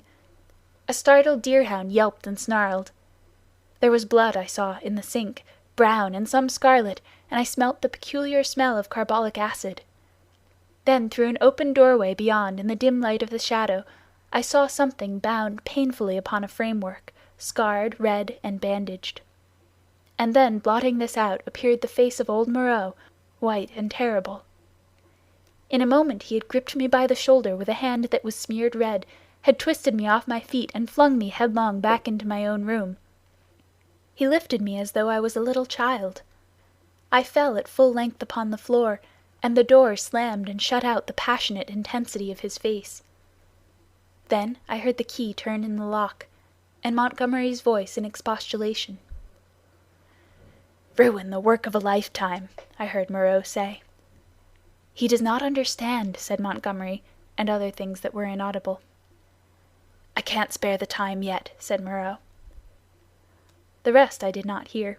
I picked myself up and stood trembling, my mind a chaos of the most horrible misgivings. Could the vivisection of men be possible? The question shot like lightning across a tumultuous sky, and suddenly the clouded horror of my mind condensed into a vivid realization of my danger. End of Chapter 10. Chapter 11. The Hunting of the Man. It came before my mind, with an unreasonable hope of escape, that the outer door of my room was still open to me. I was convinced now, absolutely assured, that Moreau had been vivisecting a human being. All the time since I had heard his name, I had been trying to link in my mind in some way the grotesque animalism of the islanders with his abominations, and now I thought I saw it all. The memory of his works in the transfusion of blood recurred to me. These creatures I had seen were the victims of some hideous experiment. These sickening scoundrels had merely intended to keep me back, to fool me with their display of confidence, and presently to fall upon me with a fate more horrible than death, with torture, and after torture the most hideous degradation it was possible to conceive, to send me off, a lost soul, a beast, to the rest of their comus rout. I looked round for some weapon. Nothing. Then, with an inspiration, I turned over the deck-chair, put my foot on the side of it, and tore away the side-rail. It happened that a nail came away with the wood, and projecting, gave a touch of danger to an otherwise petty weapon. I heard a step outside, incontinently flung open the door, and found Montgomery within a yard of it. He meant to lock the outer door. I raised this nailed stick of mine and cut at his face, but he sprang back. I hesitated a moment, then turned and fled round the corner of the house. "Prendick, man!" I heard his astonished cry. "Don't be a silly ass, man!" Another minute, thought I, and he would have had me locked in, and as ready as a hospital rabbit for my fate. He emerged behind the corner, for I heard him shout, "Prendick!" Then he began to run after me, shouting things as he ran. This time, running blindly, I went northeastward in a direction at right angles to my previous expedition. Once, as I went running headlong up the beach, I glanced over my shoulder and saw his attendant with him. I ran furiously up the slope, over it, then turned eastward along a rocky valley, fringed on either side with jungle. I ran perhaps a mile altogether, my chest straining, my heart beating in my ears, and then, hearing nothing of Montgomery or his man, and feeling upon the verge of exhaustion, I doubled sharply back towards the beach, as I judged, and lay down in the shelter of a cane-brake. There I remained for a long time, too fearful to move, and indeed too fearful even to plan a course of action. The wild scene about me lay sleeping silently under the sun, and the only sound near me was the thin hum of some small gnats that had discovered me. Presently I became aware of a drowsy breathing sound, the soughing of the sea upon the beach. After about an hour I heard Montgomery shouting my name far away to the north. That set me thinking of my plan of action. As I interpreted it then, this island was inhabited only by these two vivisectors and their animalized victims. Some of these, no doubt, they could press into their service against me, if need arose. I knew both Moreau and Montgomery carried revolvers, and save for a feeble bar of deal spiked with a small nail, the merest mockery of a mace, I was unarmed. So I lay still where I was until I began to think of food and drink. And at that moment the real hopelessness of my position came home to me. I knew no way of getting anything to eat. I was too ignorant of botany to discover any resort of root or fruit that might lie about me. I had no means of trapping the few rabbits upon the island. It grew blanker the more I turned the prospect over. At last, in the desperation of my position, my mind turned to the animal men I had encountered. I tried to find some hope in what I remembered of them. In turn I recalled each one I had seen, and tried to draw some augury of assistance from my memory. Then, suddenly, I heard a staghound bay, and at that realized a new danger. I took little time to think, or they would have caught me then, but snatching up my nailed stick, rushed headlong from my hiding-place towards the sound of the sea. I remember a growth of thorny plants with spines that stabbed like penknives. I emerged, bleeding and with torn clothes, upon the lip of a long creek opening northward. I went straight into the waves, without a minute's hesitation, wading up the creek, and presently finding myself knee-deep in a little stream. I scrambled out at last on the westward bank, and, with my heart beating loudly in my ears, crept into a tangle of ferns to await the issue. I heard the dog, it was only one, draw nearer and yelp when it came to the thorns. Then I heard no more, and presently began to think I had escaped. The minutes passed, the silence lengthened out, and at last, after an hour of security, my courage began to return to me. By this time I was no longer very terrified or very miserable, for I had, as it were, passed the limits of terror and despair.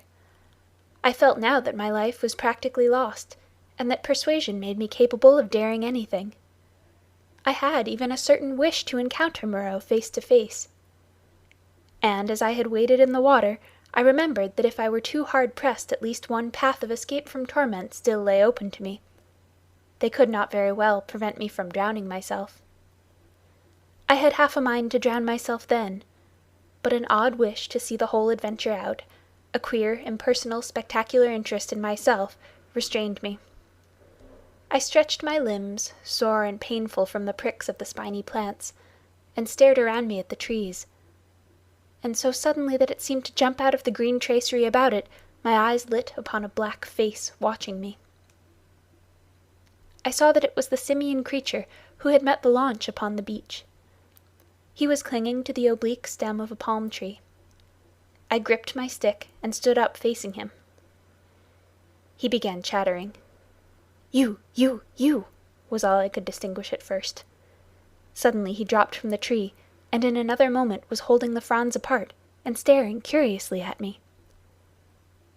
I did not feel the same repugnance toward this creature that I had experienced in my encounters with the other beast-men. You, he said, in the boat. He was a man, then, at least as much of a man as Montgomery's attendant, for he could talk. "Yes," I said, "I came in the boat. From the ship." "Oh," he said, and his bright, restless eyes traveled over me, to my hands, to the stick I carried, to my feet, to the tattered places in my coat, and the cuts and scratches I had received from the thorns. He seemed puzzled at something. His eyes came back to my hands. He held his own hand out, and counted his digits slowly. 1, 2, 3, 4, 5, eh? I did not grasp his meaning then. Afterwards I was to find that a great proportion of these beast people had malformed hands lacking sometimes even 3 digits. But, guessing this was in some way a greeting, I did the same thing by way of reply. He grinned with immense satisfaction. Then his quick, roving glance went round again. He made a swift movement and vanished. The fern fronds he had stood between came swishing together. I pushed out of the brake after him, and was astonished to find him swinging cheerfully by one lank arm from a rope of creepers that looped down from the foliage overhead. His back was to me. "Hello," said I. He came down with a twisting jump and stood facing me. "I say," said I, "where can I get something to eat?" "Eat," he said. "Eat man's food now." And his eyes went back to the swing of ropes. "At the huts." "But where are the huts?" "Oh! I'm new, you know." At that he swung round and set off at a quick walk. All his motions were curiously rapid. "Come along," said he. I went with him to see the adventure out. I guessed the huts were some rough shelter where he and some more of these beast people lived. I might perhaps find them friendly, find some handle in their minds to take hold of. I did not know yet how far they were from the human heritage I ascribed to them. My ape-like companion trotted along by my side, with his hands hanging down and his jaw thrust forward. I wondered what memory he might have in him. "How long have you been on this island?" said I. "How long?" he asked, and, after having the question repeated, he held up 3 fingers. The creature was little better than an idiot. I tried to make out what he meant by that, and it seems I bored him. After another question or two, he suddenly left my side and sprang at some fruit that hung from a tree. He pulled down a hand of prickly husks and went on eating the contents. I noted this with satisfaction, for here, at least, was a hint for feeding. I tried him with some other questions, but his chattering, prompt responses were, as often as not, at cross purposes with my questions. Some few were appropriate, others quite parrot-like. I was so intent upon these peculiarities that I scarcely noticed the path we followed.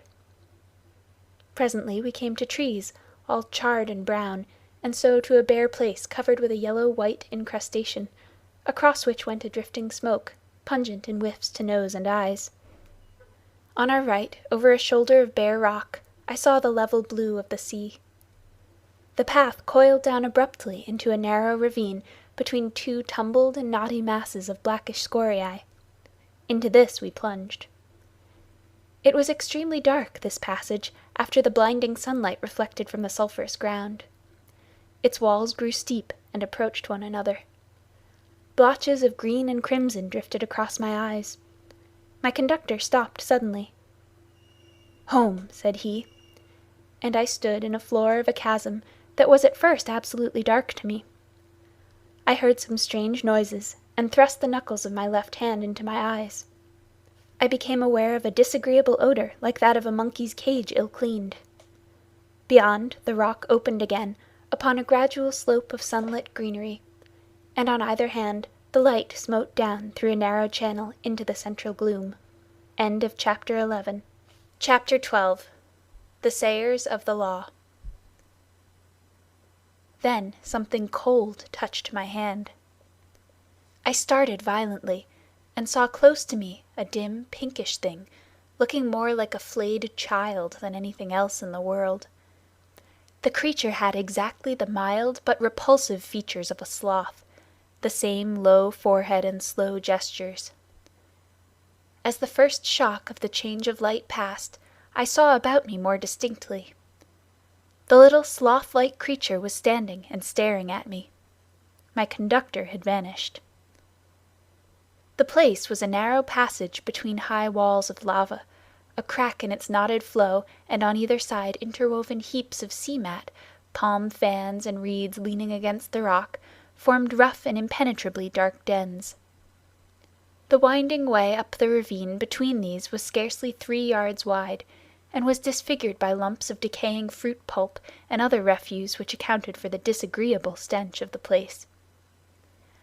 The little pink sloth creature was still blinking at me when my ape-man reappeared at the aperture of the nearest of these dens and beckoned me in. As he did so, a slouching monster wriggled out of one of the places further up this strange street, and stood up in featureless silhouette against the bright green beyond, staring at me. I hesitated, had half a mind to bolt the way I had come, and then, determined to go through with the adventure, gripped my nailed stick about the middle, and crawled into the little evil-smelling lean-to after my conductor. It was a semicircular space, shaped like the half of a beehive, and against the rocky wall that formed the inner side of it was a pile of variegated fruits, coconuts, and others. Some rough vessels of lava and wood stood about the floor, and one on a rough stool. There was no fire. In the darkest corner of the hut sat a shapeless mass of darkness that grunted "Hey!" as I came in, and my ape-man stood in the dim light of the doorway and held out a split coconut to me as I crawled into the other corner and squatted down. I took it and began gnawing it, as serenely as possible in spite of my tense trepidation and the nearly intolerable closeness of the den. The little pink sloth creature stood in the aperture of the hut, and something else with a drab face and bright eyes came staring over its shoulder. "Hey!" came out of the lump of mystery opposite. "It is a man! It is a man!" gabbled my conductor. "A man! A man! A live man, like me!" "Shut up!" said the voice from the dark, and grunted. I gnawed my coconut amid an impressive silence. I peered hard into the blackness, but could distinguish nothing. "It is a man," the voice repeated. "He comes to live with us?" It was a thick voice with something in it, a kind of whistling overtone that struck me as peculiar, but the English accent was strangely good. The ape-man looked at me as though he had expected something. I perceived the pause was interrogative. "He comes to live with you," I said. "It is a man. He must learn the law." I began to distinguish now a deeper blackness in the black, a vague outline of a hunched-up figure. Then I noticed the opening of the place was darkened by 2 more heads. My hand tightened on my stick. The thing in the dark repeated in a louder tone, "Say the words." I had missed its last remark. "Not to go on all fours, that is the law," it repeated in a kind of sing-song. I was puzzled. "Say the words," said the ape-man, repeating, and the figures in the doorway echoed this with a threat in the tone of their voices. I realized I had to repeat this idiotic formula. And then began the insanest ceremony. The voice in the dark began intoning a mad litany, line by line, and I and the rest to repeat it. As they did so, they swayed from side to side, and beat their hands upon their knees, and I followed their example. I could have imagined I was already dead and in another world. The dark hut, these grotesque dim figures just flecked here and there by a glimmer of light, and all of them swaying in unison and chanting. "Not to go on all fours, that is the law. Are we not men? Not to suck up drink, that is the law. Are we not men? Not to eat flesh or fish, that is the law. Are we not men? Not to claw bark of trees, that is the law. Are we not men? Not to chase other men, that is the law. Are we not men?" And so, from the prohibition of these acts of folly, on to the prohibition of what I thought then were the maddest, most impossible, and most indecent things one could well imagine. A kind of rhythmic fervor fell on all of us. We gabbled and swayed faster and faster, repeating this amazing law. Superficially, the contagion of these brute men was upon me, but deep down within me, laughter and disgust struggled together. We ran through a long list of prohibitions, and then the chant swung round to a new formula. His is the house of pain, his is the hand that makes, his is the hand that wounds, his is the hand that heals. And so on for another long series, mostly quite incomprehensible gibberish to me about him, whoever he might be. I could have fancied it was a dream, but never before have I heard chanting in a dream. His is the lightning flash, we sang, his is the deep salt sea. A horrible fancy came into my head that Moreau, after animalizing these men, had infected their dwarfed brains with a kind of deification of himself. However, I was too keenly aware of white teeth and strong claws about me to stop my chanting on that account. His are the stars in the sky. At last the song ended. I saw the ape-man's face shining with perspiration, and my eyes being now accustomed to the darkness, I saw more distinctly the figure in the corner from which the voice came. It was the size of a man, but it seemed covered with a dull grey hair, almost like a Skye terrier. What was it? What were they all? Imagine yourself surrounded by all the most horrible cripples and maniacs it is possible to conceive, and you may understand a little of my feelings with these grotesque caricatures of humanity about me. He is a 5-man, a 5-man, a 5-man, like me, said the ape-man. I held out my hands. The grey creature in the corner leaned forward. Not to run on all fours, that is the law. Are we not men? He said. He put out a strangely distorted talon and gripped my fingers. The thing was almost like the hoof of a deer produced into claws. I could have yelled with surprise and pain. His face came forward and peered at my nails, came forward into the light of the opening of the hut, and I saw with a quivering disgust that it was like the face of neither man nor beast, but a mere shock of grey hair with 3 shadowy overarchings to mark the eyes and the mouth. He has little nails, said this grisly creature in his hairy beard. It is well. Many are troubled with big nails. He threw my hand down, and instinctively I gripped my stick. Eat roots and herbs. It is his will, said the ape-man. I am the sayer of the law, said the grey figure. Here come all that be new, to learn the law. I sit in the darkness and say the law. It is even so, said one of the beasts in the doorway. Evil are the punishments of those who break the law. None escape. None escape, said the beast folk, glancing furtively at each other. None, none, said the ape-man. None escape. See, I did a little thing, a wrong thing once. I jabbered, stopped talking. None could understand. I am burnt, branded in the hand. He is great, he is good. None escape, said the great creature in the corner. None escape, said the beast people, looking askance at one another. For every one the want that is bad, said the grey sayer of the law. What you will want we do not know. We shall know. Some want to follow things that move, to watch and slink and wait and spring, to kill and bite deep and rich, sucking the blood. It is bad. Not to chase other men, that is the law. Are we not men? Not to eat flesh nor fish, that is the law. Are we not men? None escape, said a dappled brute standing in the doorway. For every one the want that is bad, said the grey sayer of the law. Some want to go tearing with teeth and hands into the roots of things, snuffing into the earth. It is bad. None escape, said the men in the door. Some go clawing trees, some go scratching at the graves of the dead, some go fighting with foreheads or feet or claws, some bite suddenly, none giving occasion, some love uncleanness. "None escape," said the ape-man, scratching his calf. "None escape," said the little pink sloth creature. "Punishment is sharp and sure. Therefore learn the law. Say the words."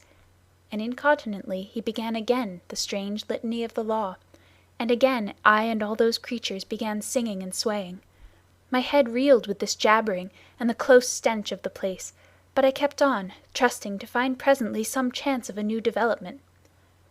"Not to go on all fours, that is the law. Are we not men?" We were making such a noise that I noticed nothing of a tumult outside until someone, who I think was one of the 2 swine men I had seen, thrust his head over the little pink sloth creature and shouted something excitedly, something that I did not catch. Incontinently those at the opening of the hut vanished. My ape-man rushed out, the thing that had sat in the dark followed him. I only observed it was big and clumsy and covered with silvery hair, and I was left alone. Then, before I reached the aperture, I heard the yelp of a staghound. In another moment I was standing outside the hovel, my chair rail in my hand, every muscle of me quivering. Before me were the clumsy backs of perhaps a score of these beast people, their misshapen heads half hidden by their shoulder blades. They were gesticulating excitedly. Other half-animal faces glared interrogation out of the hovels. Looking in the direction in which they faced, I saw coming through the haze under the trees beyond the end of the passage of dens the dark figure and awful white face of Moreau. He was holding the leaping staghound back, and close behind him came Montgomery, revolver in hand. For a moment I stood horror-struck. I turned and saw the passages behind me blocked by another heavy brute with a huge grey face and twinkling little eyes, advancing towards me. I looked round and saw to the right of me, and half a dozen yards in front of me, a narrow gap in the wall of rock, through which a ray of light slanted into the shadows. "Stop!" cried Moreau, as I strode toward this, and then, "Hold him!" At that, first one face turned toward me, and then others. Their bestial minds were happily slow. I dashed my shoulder into a clumsy monster who was turning to see what Moreau meant, and flung him forward into another. I felt his hands fly round, clutching at me and missing me. The little pink sloth creature dashed at me, and I cut it over, gashed down its ugly face with the nail in my stick, and in another minute I was scrambling up a steep side pathway, a kind of sloping chimney out of the ravine. I heard a howl behind me, and cries of "Catch him! Hold him!" and the grey-faced creature appeared behind me and jammed his huge bulk into the cleft. "Go on! Go on!" they howled. I clambered up the narrow cleft in the rock, and came out upon the sulphur on the westward side of the village of the beast men. I ran over the white space and down a steep slope through a scattered growth of trees, and came to a low-lying stretch of tall reeds. Through this I pushed into a dark, thick undergrowth that was black and succulent underfoot. That gap was altogether fortunate for me, for the narrow way slanting obliquely upward must have impeded the nearer pursuers. As I plunged into the reeds, the foremost had only just emerged from the gap. I broke my way through this undergrowth for some minutes. The air behind me and about me was soon full of threatening cries. I heard the tumult of my pursuers in the gap up the slope, then the crashing of the reeds, and every now and then the crackling of a branch. Some of the creatures roared like excited beasts of prey. The staghound yelped to the left. I heard Moreau and Montgomery shouting in the same direction. I turned sharply to the right. It seemed to me even then that I heard Montgomery shouting for me to run for my life. Presently the ground gave, rich and oozy under my feet. But I was desperate, and went headlong into it, struggled through knee-deep, and so came to a winding path among tall canes. The noise of my pursuers passed away to my left. In one place 3 strange pink hopping animals, about the size of cats, bolted before my footsteps. The pathway ran uphill, across another open space covered with white incrustation, and plunged into a canebrake again. Then suddenly it turned parallel with the edge of a steep-walled gap, which came without warning like the ha-ha of an English park, turned with unexpected abruptness. I was still running with all my might, and I never saw this drop until I was flying headlong through the air. I fell on my forearms and head among thorns, and rose with a torn ear and bleeding face. I had fallen into a precipitous ravine, rocky and thorny, full of a hazy mist that drifted about me in wisps, and with a narrow streamlet, from which this mist came, meandering down the center. I was astonished at this thin fog in the full blaze of daylight, but I had no time to stand wondering then. I turned to my right downstream, hoping to come to the sea in that direction, and so have my way open to drown myself. It was only later I found that I had dropped my nailed stick in my fall. Presently the ravine grew narrower for a space, and carelessly I stepped into the stream. I jumped out again pretty quickly, for the water was almost boiling. I noticed, too, there was a thin sulphurous scum drifting upon its coiling water. Almost immediately came a turn in the ravine and the indistinct blue horizon. The nearer sea was flashing the sun from a myriad facets. I saw my death before me. But I was hot and panting. I felt more than a touch of exultation, too, at having distanced my pursuers. It was not in me, then, to go out and drown myself. My blood was too warm. I stared back the way I had come. I listened. Save for the hum of gnats and the chirp of some small insects that hopped above the thorns, the air was absolutely still. Then came the yelp of a dog, very faint, and a chattering and gibbering, the snap of a whip and voices. They grew louder, then fainter again. The noise receded up the stream and faded away. For a while the chase was over. But I knew now how much hope of help for me lay in the beast people. End of Chapter 12. Chapter 13. A Parley. I turned again, and went on down towards the sea. I found the hot stream broadened out to a shallow weedy sand, in which an abundance of crabs and long-bodied, many-legged creatures started from my footfall. I walked to the very edge of the salt water, and then I felt I was safe. I turned and stared, arms akimbo, at the thick green behind me, into which the steamy ravine cut like a smoking gash. But, as I say, I was too full of excitement, and, a true saying, though those who have never known danger may doubt it, too desperate to die. Then it came into my head that there was one chance before me yet.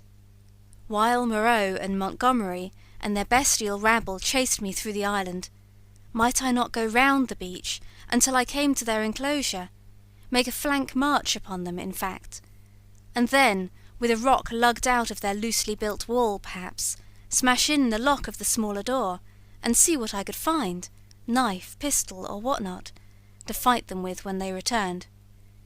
It was, at any rate, something to try. So I turned to the westward, and walked along by the water's edge. The setting sun flashed his blinding heat into my eyes. The slight Pacific tide was running in with a gentle ripple. Presently the shore fell away southward, and the sun came round upon my right hand. Then, suddenly, far in front of me, I saw first one, and then several figures emerging from the bushes. Moreau, with his grey staghound, then Montgomery, and two others. At that I stopped. They saw me, and began gesticulating and advancing. I stood watching them approach. The two beast men came running forward to cut me off from the undergrowth inland. Montgomery came, running also, but straight towards me. Moreau followed slower with the dog. At last I roused myself from my inaction, and turning seaward, walked straight into the water. The water was very shallow at first. I was 30 yards out before the waves reached my waist. Dimly I could see the intertidal creatures darting away from my feet. "What are you doing, man?" cried Montgomery. I turned, standing waist deep, and stared at them. Montgomery stood panting at the margin of the water. His face was bright red with exertion, his long flaxen hair blown about his head, and his dropping nether lip showed his irregular teeth. Moreau was just coming up, his face pale and firm, and the dog at his hand barked at me. Both men had heavy whips. Farther up the beach stared the beast men. "What am I doing? I'm going to drown myself," said I. Montgomery and Moreau looked at each other. "Why?" asked Moreau. "Because that is better than being tortured by you." "I told you so," said Montgomery, and Moreau said something in a low tone. "What makes you think I shall torture you?" asked Moreau. "What I saw," I said, "and those yonder." "Hush," said Moreau, and held up his hand. "I will not," said I.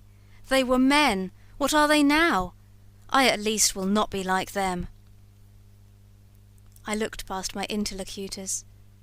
Up the beach were M'Ling, Montgomery's attendant, and one of the white swathed brutes from the boat. Farther up, in the shadow of the trees, I saw my little ape-man, and behind him some other dim figures. "Who are these creatures?"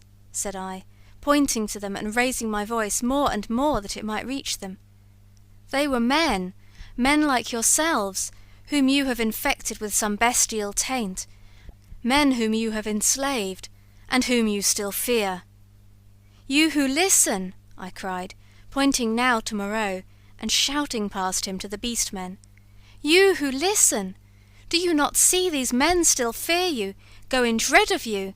Why then do you fear them? You are many." "For God's sake," cried Montgomery, "stop that, Prendick!" "Prendick!" cried Moreau. They both shouted together, as if to drown my voice, and behind them lowered the staring faces of the beast men, wondering, their deformed hands hanging down, their shoulders hunched up. They seemed, as I fancied, to be trying to understand me, to remember, I thought, something of their human past. I went on shouting, I scarcely remember what. That Moreau and Montgomery could be killed, that they were not to be feared, that was the burden of what I put into the heads of the beast people.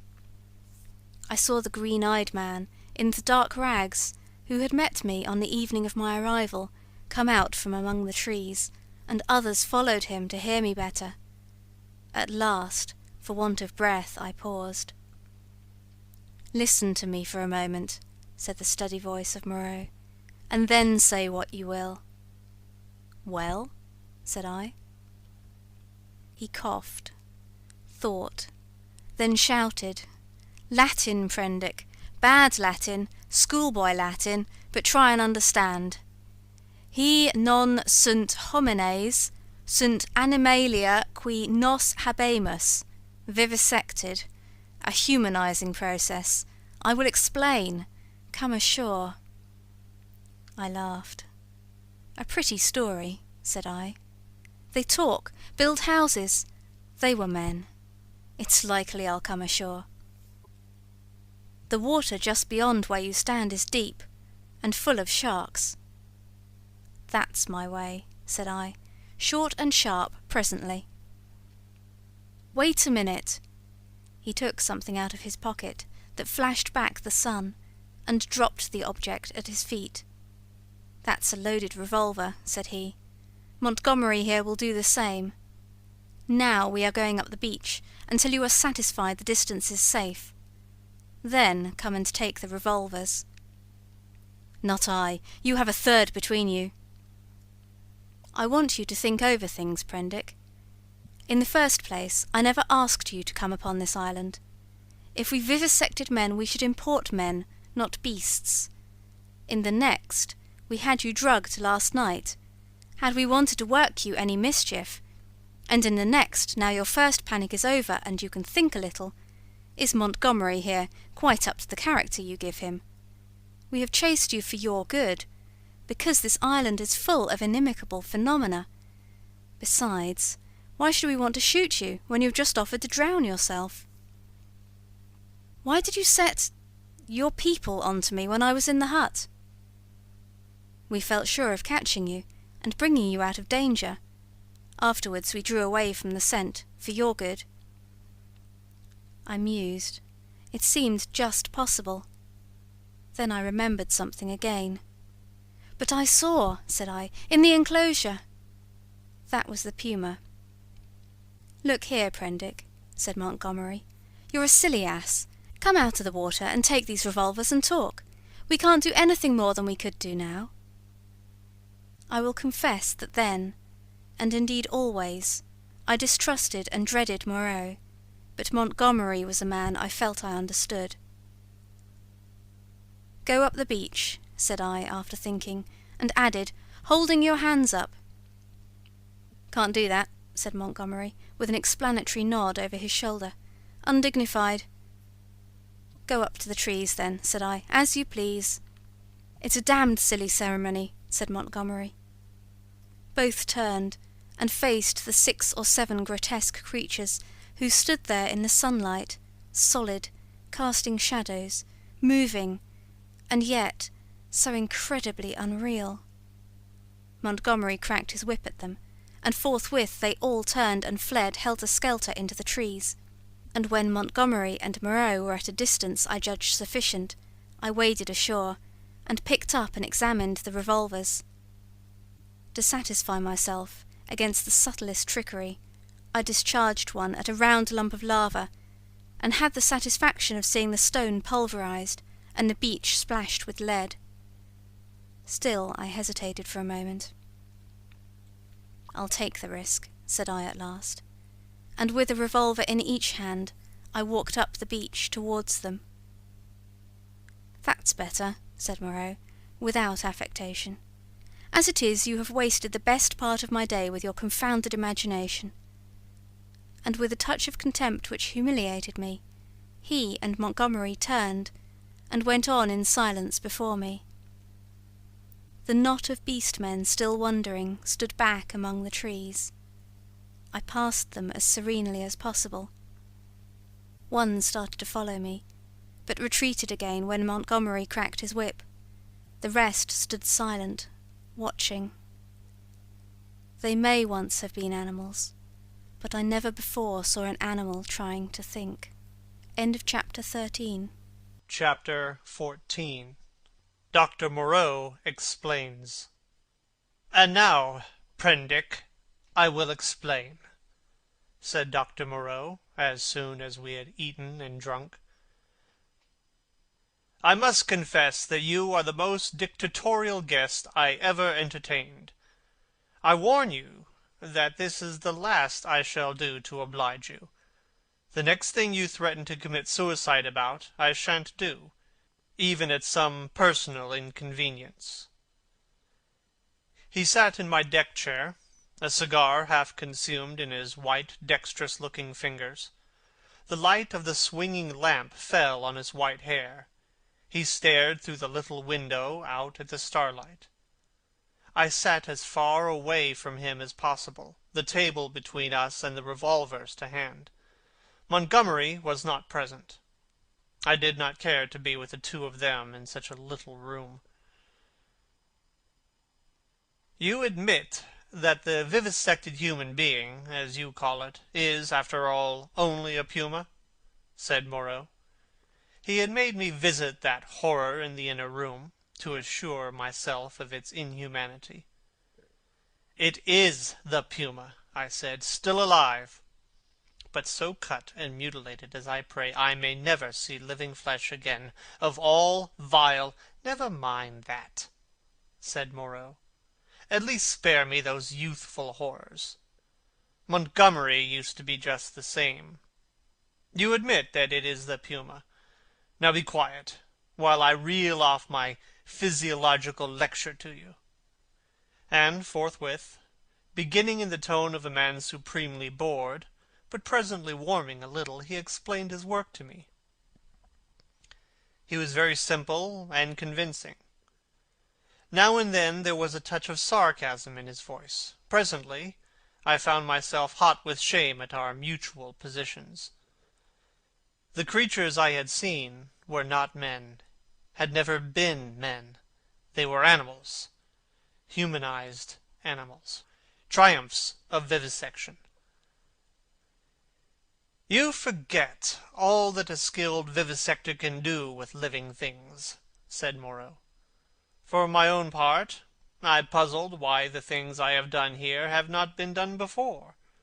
Small efforts, of course, have been made. Amputation, tongue-cutting, excisions. Of course you know a squint may be induced or cured by surgery. Then in the case of excisions, you have all kinds of secondary changes. Pigmentary disturbances, modifications of the passions, alterations in the secretion of fatty tissue. I have no doubt you have heard of these things.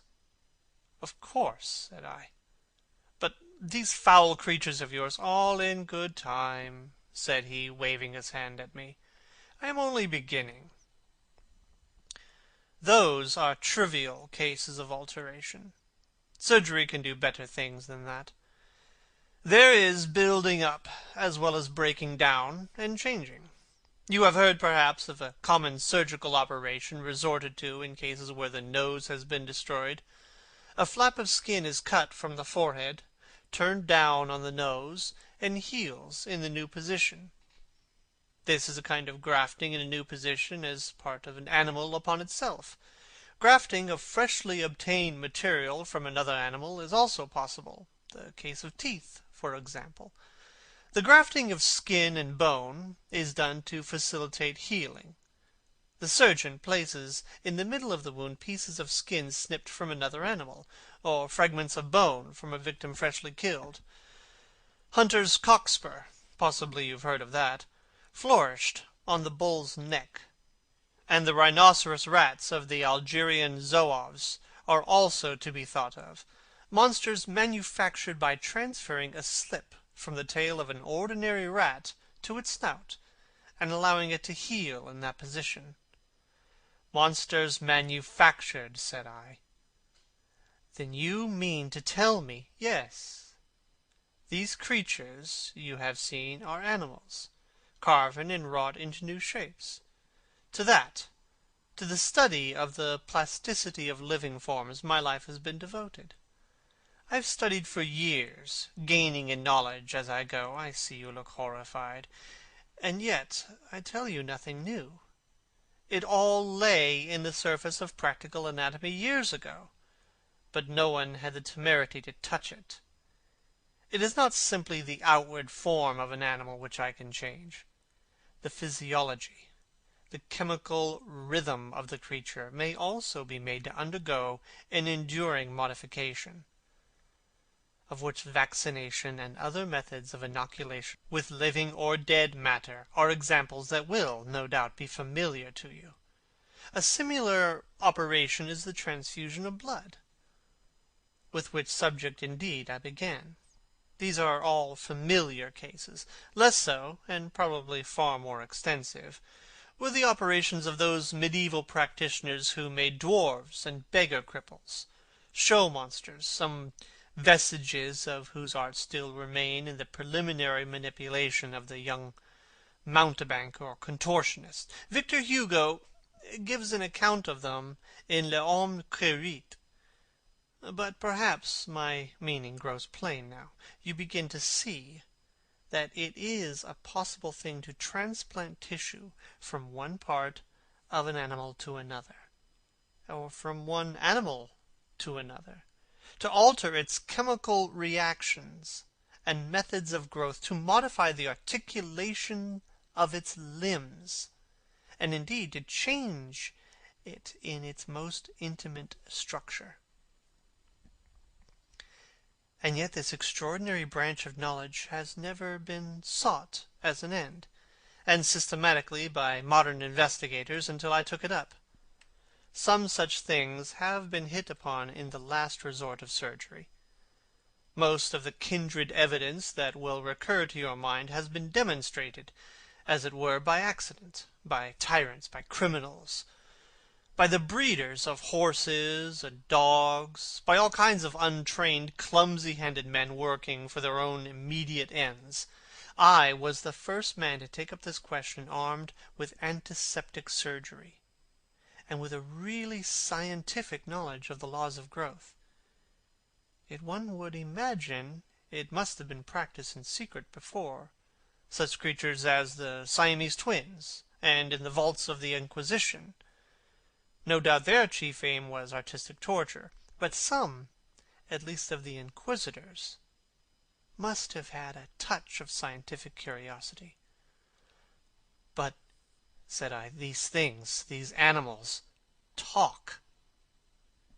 He said that it was so, and proceeded to point out that the possibility of vivisection does not stop at a mere physical metamorphosis. A pig may be educated. The mental structure is even less determinate than the bodily. In our growing science of hypnotism, we find that the promise of a possibility of superseding old inherent instincts by new suggestions, grafting upon or replacing the inherited fixed ideas. Very much, indeed, of what we call moral education, he said, is such an artificial modification and perversion of instinct. Pugnacity is trained into courageous self-sacrifice, and suppressed sexuality into religious emotion.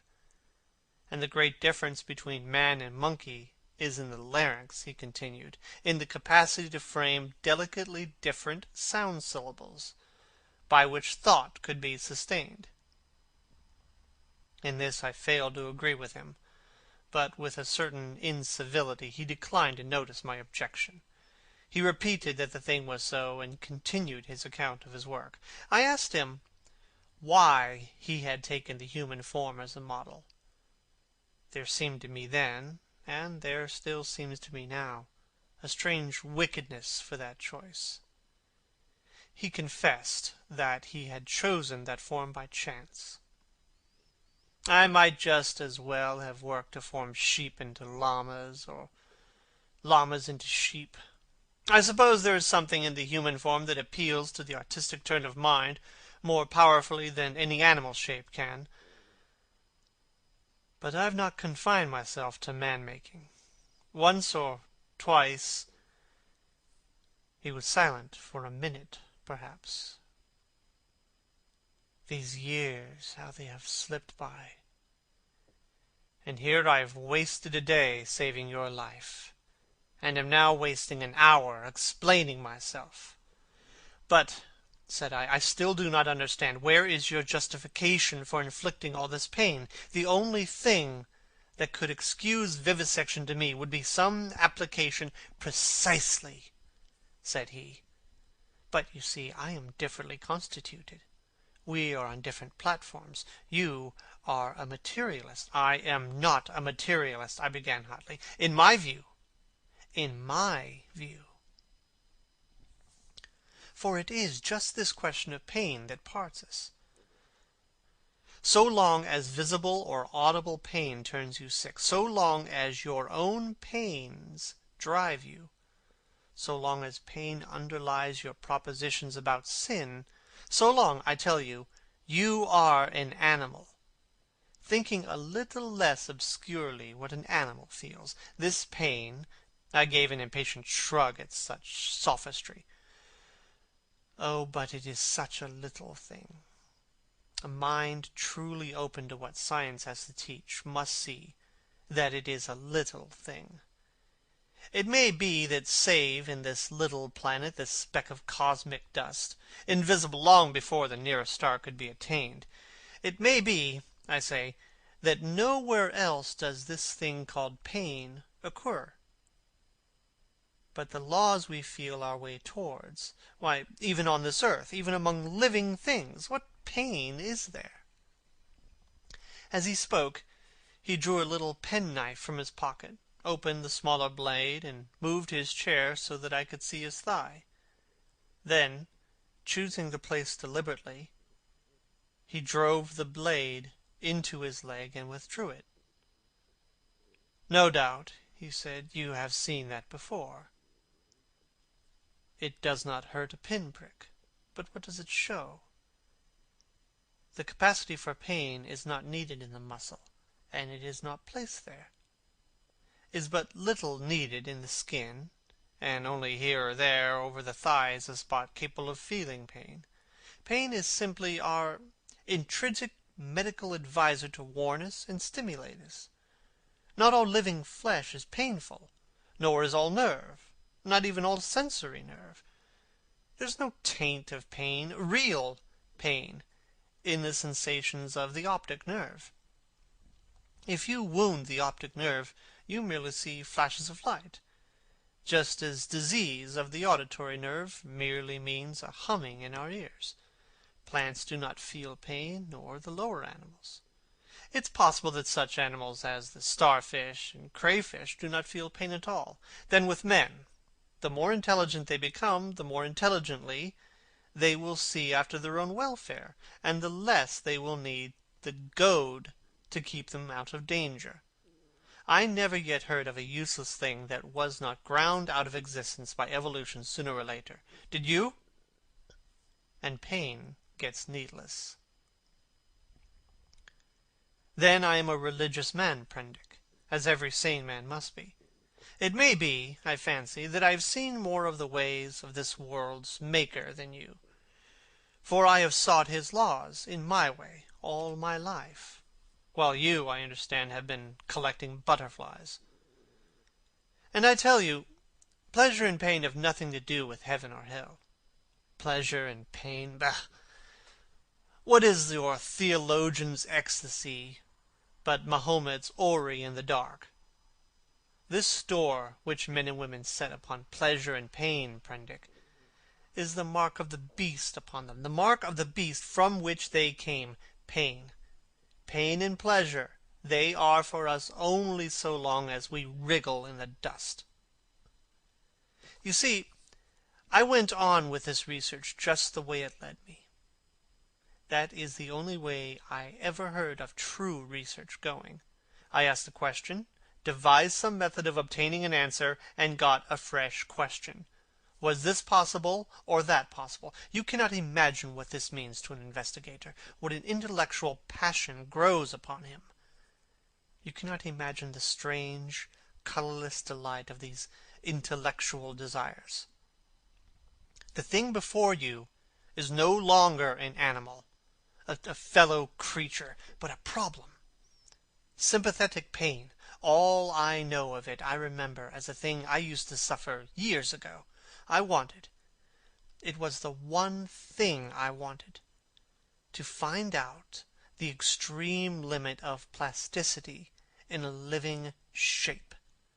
But, said I, that thing is an abomination. To this day I have never troubled about the ethics of the matter, he continued. The study of nature makes a man at last as remorseless as nature. I have gone on not heeding anything but the question I was pursuing, and the material has dripped into the huts yonder. It is nearly 11 years since we came here, I and Montgomery and 6 Kanakas. I remember the green stillness of the island and the empty ocean about us, as though it was yesterday. The place seemed waiting for me. The stores were landed, and the house was built. The Kanakas found some huts near the ravine. I went to work here upon what I had brought with me. There were some disagreeable things happened at first. I began with a sheep, and killed it after a day and a half by a slip of the scalpel. I took another sheep, and made a thing of pain and fear, and left it bound up to heal. It looked quite human to me when I had finished it. But I went to it. I was discontented with it. It remembered me, and was terrified beyond imagination, and it had no more than the wits of a sheep. The more I looked at it, the clumsier it seemed, until at last I put the monster out of its misery. These animals without courage, these fear-haunted, pain-driven things, without a spark of pugnacious energy to face torment, they are no good for man-making.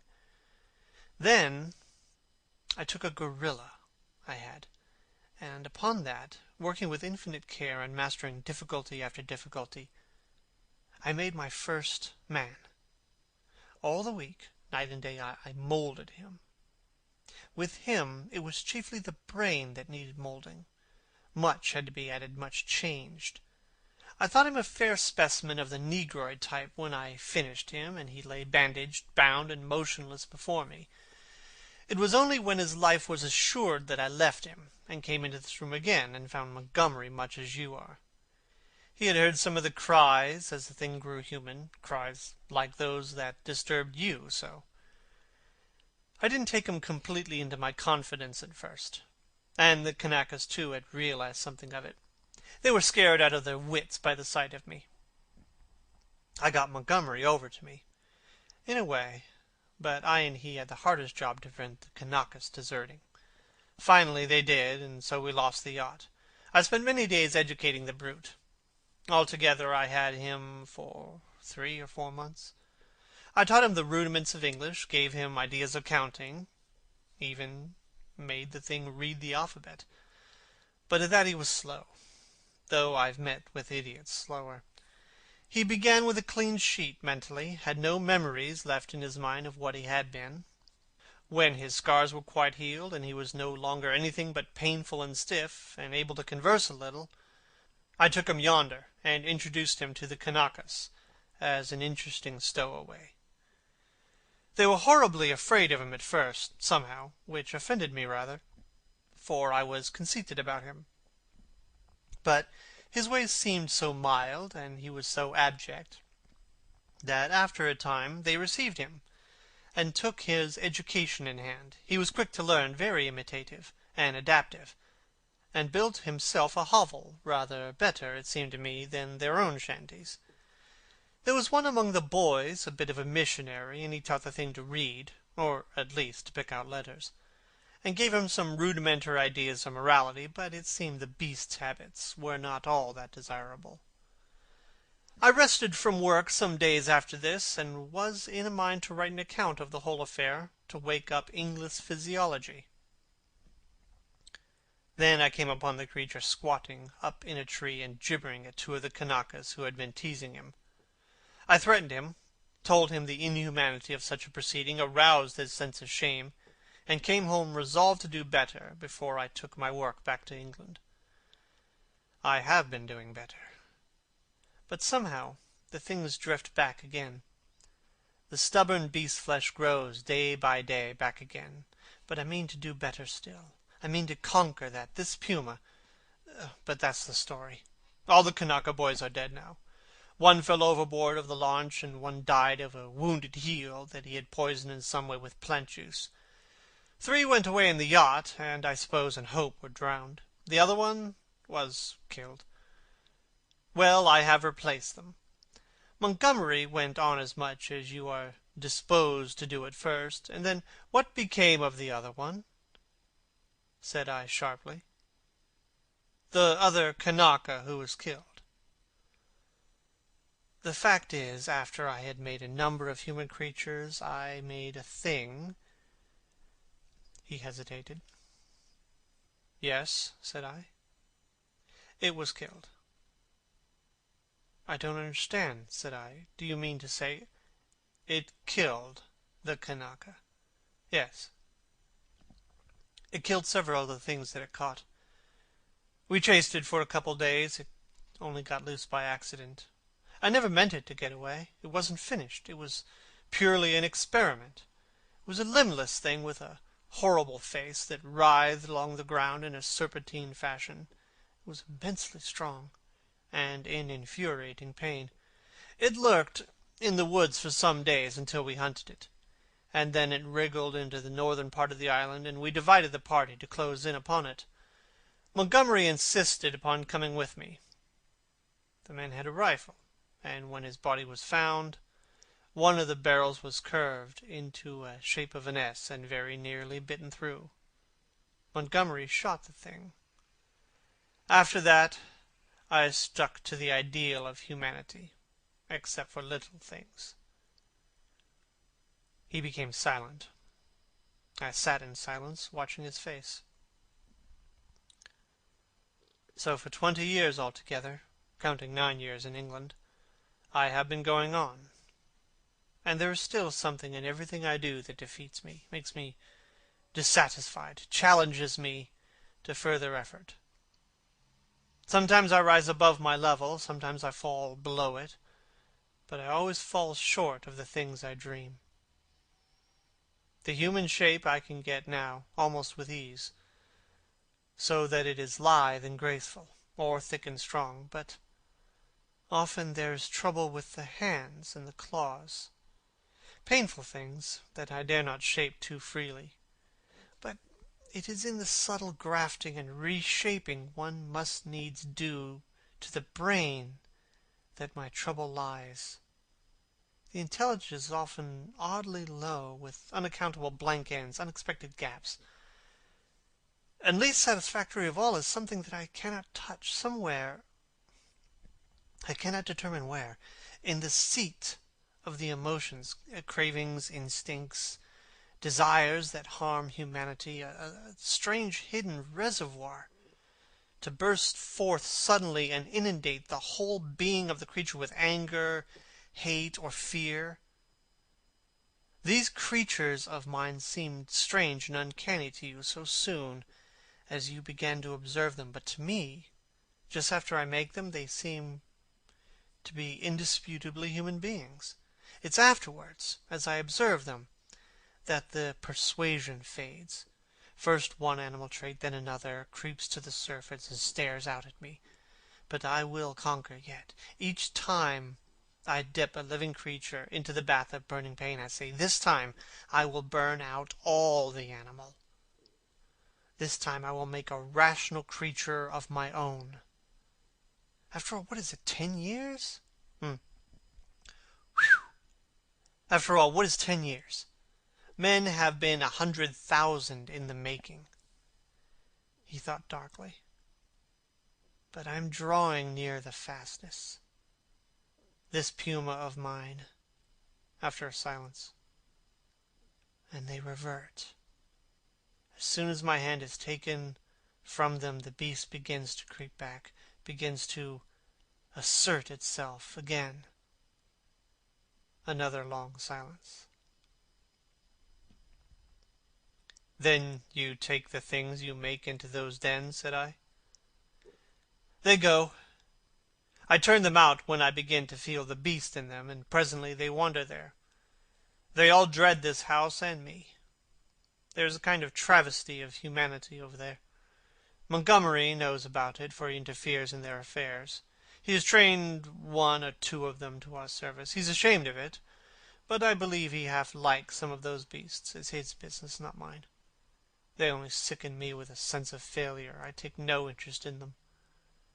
I fancy they follow in the lines of the Kanaka missionary marked out, and have a kind of mockery of rational life.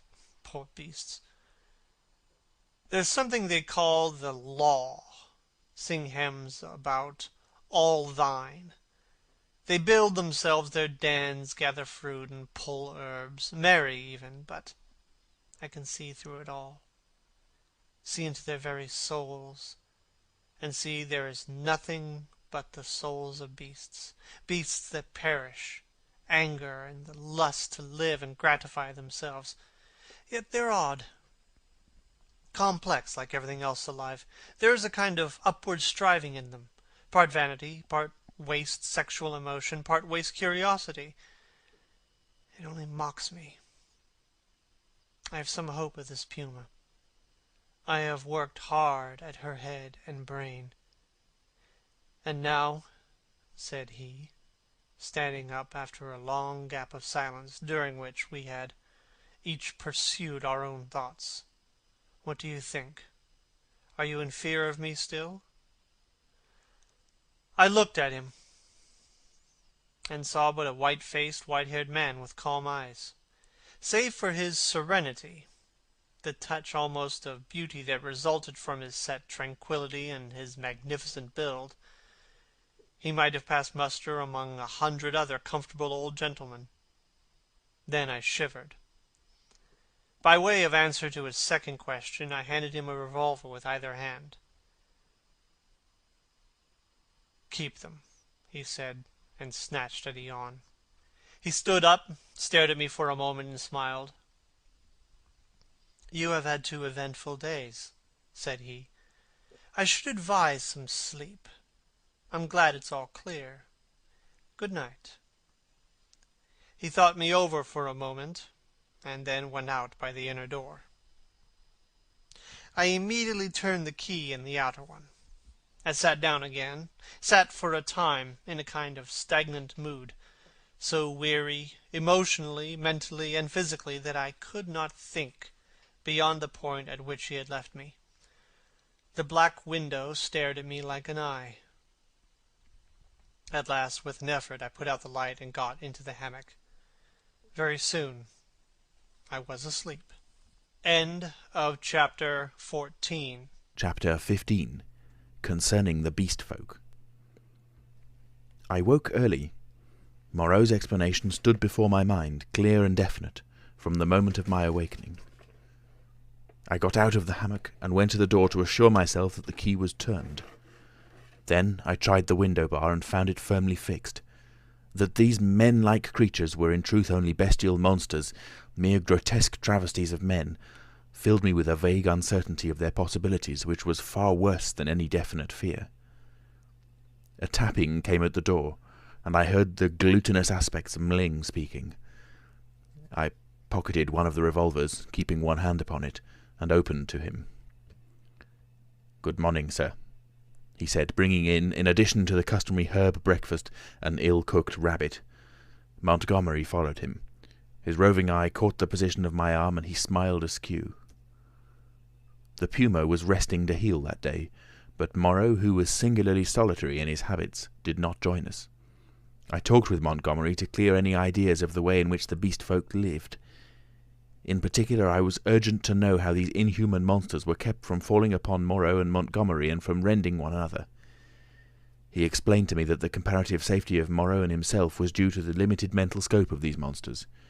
In spite of their increased intelligence and the tendency of their animal instincts to reawaken, they had certain fixed ideas implanted by Moreau in their minds, which absolutely bounded their imaginations. They were really hypnotized, had been told that certain things were impossible and that certain things were not to be done, and these prohibitions were woven into the texture of their minds beyond any possibility of disobedience or dispute. Certain matters, however, in which old instinct was at war with Moreau's convenience were in a less stable condition. A series of propositions called the law, I had already heard them recited, battled in their minds with the deep-seated, ever-rebellious cravings of their animal natures. This law they were ever repeating, I found, and ever breaking. Both Montgomery and Moreau displayed peculiar solitude to keep them ignorant of the taste of blood. They feared the inevitable suggestions of that flavour. Montgomery told me that the law, especially amongst the feline beast people, became oddly weakened about nightfall, that then the animal was at its strongest, that a spirit of adventure sprang up in them at the dusk, when they would dare things they never seemed to dream about by day. To that I owed my stalking by the leopard man on the night of my arrival. But during these earlier days of my stay they broke the law only furtively and after dark. In the daylight there was a general atmosphere of respect for its multifarious prohibitions. And here perhaps I may give a few general facts about the island and the beast people. The island, which was of irregular outline and lay low upon the wide sea, had a total area, I suppose, of 7 or 8 square miles. It was volcanic in origin, and was now fringed on 3 sides by coral reefs. Some fumaroles to the northward and a hot spring were the only vestiges of the forces that had long since originated it.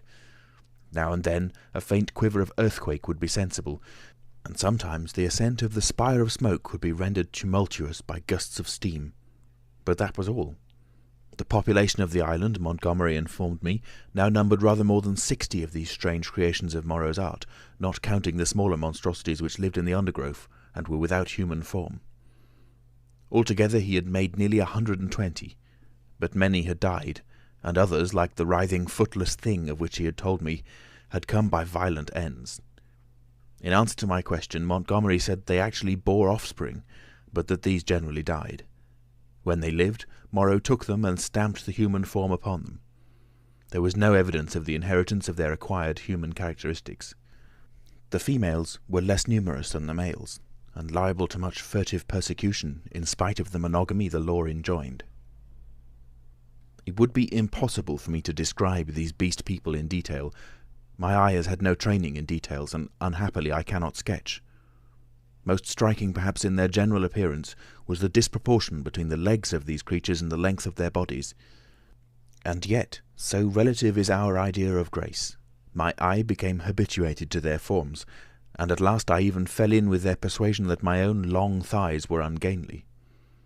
Another point was the forward carriage of the head and the clumsy and inhuman curvature of the spine. Even the ape-man lacked that inward sinuous curve of the back which makes the human figure so graceful. Most had their shoulders hunched clumsily, and their short forearms hung weakly at their sides. Few of them were conspicuously hairy, at least until the end of my time upon the island. The next most obvious deformity was in their faces, almost all of which were prognathous, malformed about the ears, with large and protuberant noses, very furry or very bristly hair, and often strangely coloured or strangely placed eyes. None could laugh, though the ape-man had a chattering titter. Beyond these general characters, their heads had little in common. Each preserved the quality of its peculiar species. The human mark distorted but did not hide the leopard, the ox, or the sow, or other animal or animals from which the creature had been moulded. The voices, too, varied exceedingly. The hands were always malformed, and though some surprised me by their unexpected human appearance, almost all were deficient in the number of the digits, clumsy about the fingernails, and lacking any tactile sensibility. The two most formidable animal men were my leopard man and a creature made of hyena and swine. Larger than these were the three bull creatures who pulled in the boat. Then came the silvery hairy man, who was also the sayer of the law, Mling, and a satyr-like creature of ape and goat. There were 3 swine men and a swine woman, a mare rhinoceros creature, and several other females whose sources I did not ascertain. There were several wolf creatures, a bear bull, and a St. Bernard man. I have already described the ape-man, and there was a particularly hateful and evil-smelling old woman made of vixen and bear, whom I hated from the beginning. She was said to be a passionate votary of the law. Smaller creatures were certain dappled youths, and my little sloth creature. But enough of this catalogue. At first I had a shivering horror of the brutes, felt all too keenly that they were still brutes. But insensibly I became a little habituated to the idea of them, and moreover I was affected by Montgomery's attitude towards them. He had been with them so long that he had come to regard them as almost normal human beings. His London days seemed a glorious, impossible past to him. Only once in a year or so did he go to Arica to deal with Moreau's agent, a trader in animals there. He hardly met the finest type of mankind in that seafaring village of Spanish mongrels. The men aboard ship, he told me, seemed at first just as strange to him as the beast men seemed to me, unnaturally long in the leg, flat in the face, prominent in the forehead, suspicious, dangerous, and cold-hearted. In fact, he did not like men. His heart had warmed to me, he thought, because he had saved my life. I fancied even then that he had a sneaking kindness for some of those metamorphosed brutes, a vicious sympathy with some of their ways, but that he attempted to veil it from me at first. Mling, the black-faced man, Montgomery's attendant, the first of the beast folk I had encountered, did not live with the others across the island, but in a small kennel at the back of the enclosure. The creature was scarcely so intelligent as the ape-man, but far more docile, and the most human-looking of all the beast folk. And Montgomery had trained it to prepare food, and indeed to discharge all the trivial domestic offices that were required. It was a complex trophy of Moreau's horrible skill, a bear tainted with dog and ox, and one of the most elaborately made of all of his creatures. It treated Montgomery with a strange tenderness and devotion. Sometimes he would notice it, pat it, call it half-mocking, half-jocular names, and so make it caper with extraordinary delight. Sometimes he would ill-treat it, especially after he had been at the whisky, kicking it, beating it, pelting it with stones or lighted fuses.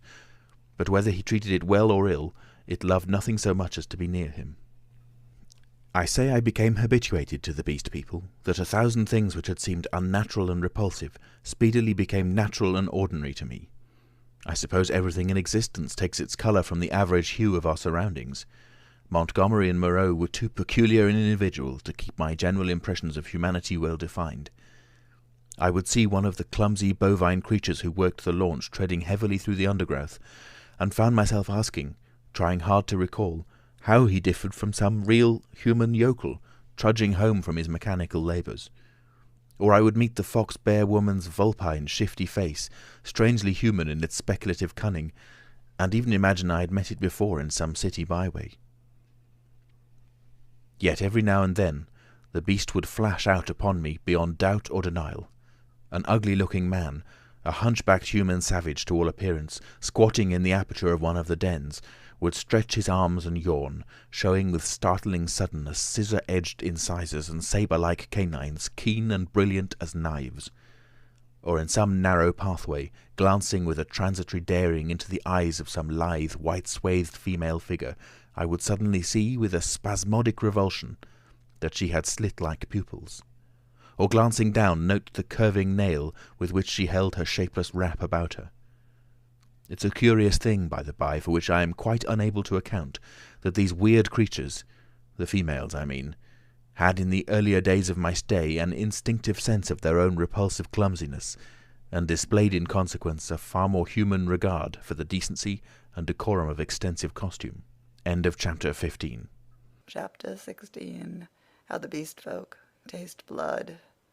My inexperience as a writer betrays me, and I wander from the thread of my story. After I had breakfasted with Montgomery, he took me across the island to see the fumarole and the source of the hot spring, into whose scalding waters I had blundered on the previous day. Both of us carried whips and loaded revolvers. While going through a leafy jungle on our road thither, we heard a rabbit squealing. We stopped and listened, but we heard no more, and presently we went on our way, and the incident dropped out of our minds. Montgomery called my attention to certain little pink animals with long hind legs that went leaping through the undergrowth. He told me they were creatures made of the offspring of the beast people that Moreau had invented. He had fancied they might serve for meat, but a rabbit-like habit of devouring their young had defeated this intention.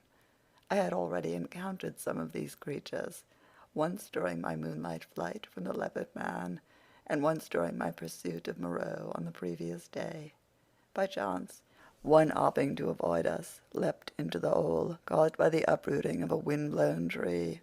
Before it could extricate itself, we managed to catch it. It spat like a cat, scratched and kicked vigorously with its hind legs, and made an attempt to bite, but its teeth were too feeble to inflict more than a painless pinch.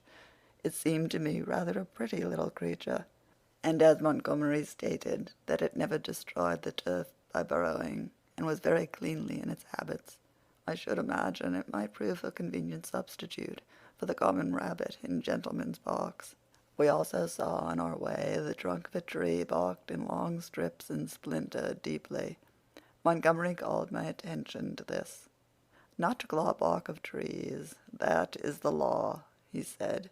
Much some of them care for it. It was after this, I think, that we met the satyr and the ape-man. The satyr was a gleam of classical memory on the part of Moreau, his face ovine in expression, like the coarser Hebrew type, his voice a harsh bleat, his nether extremities satanic. He was gnawing the husk of a pod-like fruit as he passed us. Both of them saluted Montgomery. Hail, they said, to the other with the whip. There's a third with a whip now, said Montgomery, so you'd better mind. Was he not made, said the ape-man. He said he was made. The satyr man looked curiously at me. The third with the whip, he that walks, weeping into the sea, has a thin, white face. He has a thin, long whip, said Montgomery. Yesterday he bled and wept, said the satyr. You never bleed, nor weep. The master does not bleed or weep. Ollendorfian beggar, said Montgomery. You'll bleed and weep if you don't look out. He has 5 fingers. He is a 5-man, like me, said the ape-man. Come along, Prendick, said Montgomery, taking my arm, and I went on with him. The satyr and the ape-man stood watching us and making other remarks to each other. He says nothing, said the satyr. Men have voices. Yesterday asked me of things to eat, said the ape-man. He did not know. Then they spoke inaudible things, and I heard the satyr laughing. It was on our way back that we came upon the dead rabbit. The red body of the wretched little beast was rent to pieces, many of the ribs stripped white, and the backbone indisputably gnawed. At that Montgomery stopped. "Good God," said he, stooping down and picking up some of the crushed vertebrae to examine them more closely. "Good God," he repeated. "What can this mean?" "Some carnivore of yours has remembered its old habits," I said, after a pause. "This backbone has been bitten through." He stood staring, with his face white and his lip pulled askew. "I don't like this," he said slowly. "I saw something of the same kind," said I, "the first day I came here. The devil you did. What was it?" "A rabbit with its head twisted off." "The day you came here?" "The day I came here, in the undergrowth at the back of the enclosure, when I went out in the evening. The head was completely wrung off." He gave a long, low whistle. "And what is more, I have an idea which of your brutes did the thing. It's only a suspicion, you know. Before I came on the rabbit, I saw one of your monsters drinking in the stream." "Sucking his drink?" "Yes. Not to suck your drink. That is the law. Much of the brutes care for the law, when Moreau's not about. It was the brute who chased me." "Of course," said Montgomery. "It's just the way with carnivores. After a kill, they drink. It's the taste of blood, you know. What was the brute like?" he continued. "Would you know him again?" He glanced about us, standing astride over the mess of dead rabbit, his eyes roving among the shadows and screens of greenery, the lurking places and ambuscades of the forest that bounded us in. "The taste of blood," he said again. He took out his revolver, examined the cartridges in it, and replaced it. Then he began to pull at his dropping lip. "I think I should know the brute again," I said. "I stunned him. He ought to have a handsome bruise on the forehead of him." "But then we have to prove that he killed the rabbit," said Montgomery. "I wish I'd never brought the things here." I should have gone on, but he stayed there thinking over the mangled rabbit in a puzzle-headed way. As it was, I went to such a distance that the rabbit's remains were hidden. "Come on," I said. Presently he woke up and came towards me. "You see," he said, almost in a whisper, "they're all supposed to have a fixed idea against eating anything that runs on land. If some brute has by accident tasted blood—" We went on some time in silence. "I wonder what can have happened," he said to himself. Then, after a pause again, "I did a foolish thing the other day. That servant of mine, I showed him how to skin and cook a rabbit. It's odd. I saw him licking his hands. It never occurred to me. Then we must put a stop to this. I must tell Moreau." He could think of nothing else on our homeward journey. Moreau took the matter even more seriously than Montgomery, and I need scarcely say that I was affected by their evident consternation. "We must make an example," said Moreau. "I've no doubt in my own mind that the leopard man was the sinner. But how can we prove it? I wish, Montgomery, you had kept your taste for meat in hand and gone without these exciting novelties. We may find ourselves in a mess yet through it." "I was a silly ass," said Montgomery. "But the thing's done now, and you said I might have them, you know." "We must see to the thing at once," said Moreau. "I suppose if anything should turn up, Meling can take care of himself." "I'm not so sure of Meling," said Montgomery. "I think I ought to know him." In the afternoon, Moreau, Montgomery, myself, and Meling went across the island to the huts in the ravine. We three were armed. Meling carried the little hatchet he used in chopping firewood, and some coils of wire. Moreau had a huge cowherd's horn slung over his shoulder. "You will see a gathering of the beast people," said Montgomery. "It is a pretty sight." Moreau said not a word on the way, but the expression of his heavy white-fringed face was grimly set. We crossed the ravine down which smoked the stream of hot water, and followed the winding pathway through the canebrakes until we reached a wide area covered over with a thick, powdery yellow substance which I believe was sulphur. Above the shoulder of a weedy bank the sea glittered. We came to a kind of shallow natural amphitheater, and here the four of us halted. Then Moreau sounded the horn and broke the sleeping stillness of the tropical afternoon. He must have had strong lungs, The hooting note rose and rose amidst its echoes, to at last an ear-penetrating intensity. "Ah," said Moreau, letting the curved instrument fall to his side again. Immediately there was a crashing through the yellow canes and a sound of voices from the dense green jungle that marked the morass through which I had run on the previous day. Then at 3 or 4 points on the edge of the sulphurous area appeared the grotesque forms of the beast people hurrying towards us. I could not help a creeping horror as I perceived first one and then another trot out from the trees or reeds and come shambling along over the hot dust. But Moreau and Montgomery stood calmly enough, and, perforce, I stuck beside them. First to arrive was the satyr, strangely unreal for all that he cast a shadow and tossed the dust with his hoofs. After him from the brake came a monstrous lout, a thing of horse and rhinoceros, chewing a straw as it came. Then appeared the swine woman and 2 wolf women. Then the fox bear witch, with her red eyes and her peaked red face, and then others, all hurrying eagerly. As they came forward, they began to cringe towards Moreau and chant, quite regardless of one another, fragments of the latter half of the litany of the law. "His is the hand that wounds, his is the hand that heals," and so forth. As soon as they had approached within a distance of perhaps 30 yards, they halted, and bowing on knees and elbows began flinging the white dust upon their heads. Imagine the scene if you can. We 3 blue-clad men, with our misshapen black-faced attendant, standing in a wide expanse of sunlit yellow dust under the blazing blue sky, and surrounded by this circle of crouching and gesticulating monstrosities, some almost human save in their subtle expression and gestures, some like cripples, some so strangely distorted as to resemble nothing but the denizens of our wildest dreams, and beyond, the reedy lines of a canebrake in one direction, a dense tangle of palm trees on the other, separating us from the ravine with the huts, and to the north the hazy horizon of the Pacific Ocean. 62, 63, counted Moreau. "There are 4 more." "I do not see the leopard man," said I.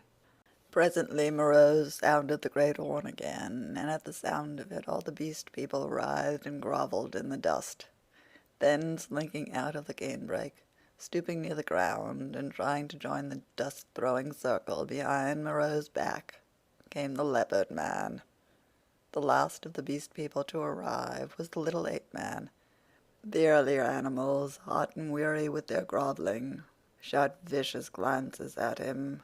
"Seize," said Moreau, in his firm, loud voice, and the beast people sat back upon their hams and rested from their worshipping. "Where is the sayer of the law?" said Moreau, and the hairy gray monster bowed his face in the dust. "Say the words," said Moreau.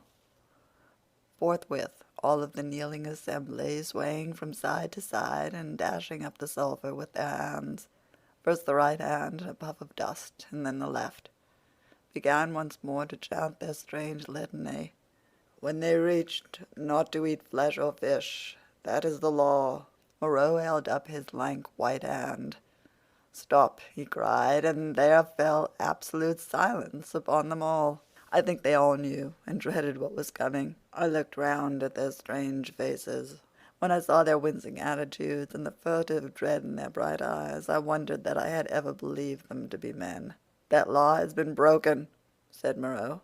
"None escape from the faceless creature with the silvery hair. None escape," repeated the kneeling circle of beast people. "Who is he?" cried Moreau, and looked round at their faces, cracking his whip. I fancied the hyena swine looked dejected. So too did the leopard man. Moreau stopped, facing this creature who cringed towards him with the memory and dread of infinite torment. "Who is he?" repeated Moreau in a voice of thunder. "Evil is he who breaks the law," chanted the sayer of the law. Moreau looked into the eyes of the leopard man, and seemed to be dragging the very soul out of the creature. "Who breaks the law?" said Moreau, taking his eyes off his victim, and turning towards us, It seemed to me there was a touch of exultation in his voice. "Goes back to the house of pain," they all clamored. "Goes back to the house of pain, O master. Back to the house of pain, back to the house of pain," gabbled the ape-man, as though the idea was sweet to him. "Do you hear?" said Moreau, turning back to the criminal. "My friend, hello!"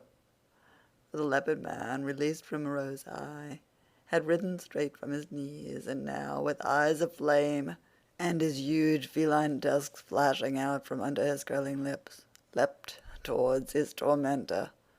I am convinced that only the madness of unendurable fear could have prompted this attack. The whole circle of 80 monsters seemed to rise above us. I drew my revolver. The two figures collided. I saw Moreau reeling back from the leopard man's blow. There was a furious yelling and howling all about us. Everyone was moving rapidly. For a moment I thought it was a general revolt. The furious face of the leopard man flashed by mine, with Meling close in pursuit. I saw the yellow eyes of the hyena swine blazing with excitement, his attitude as if he were half resolved to attack me. The satyr, too, glared at me over the hyena swine's hunched shoulders. I heard the crack of Moreau's pistol and saw the pink flash dart across the tumult.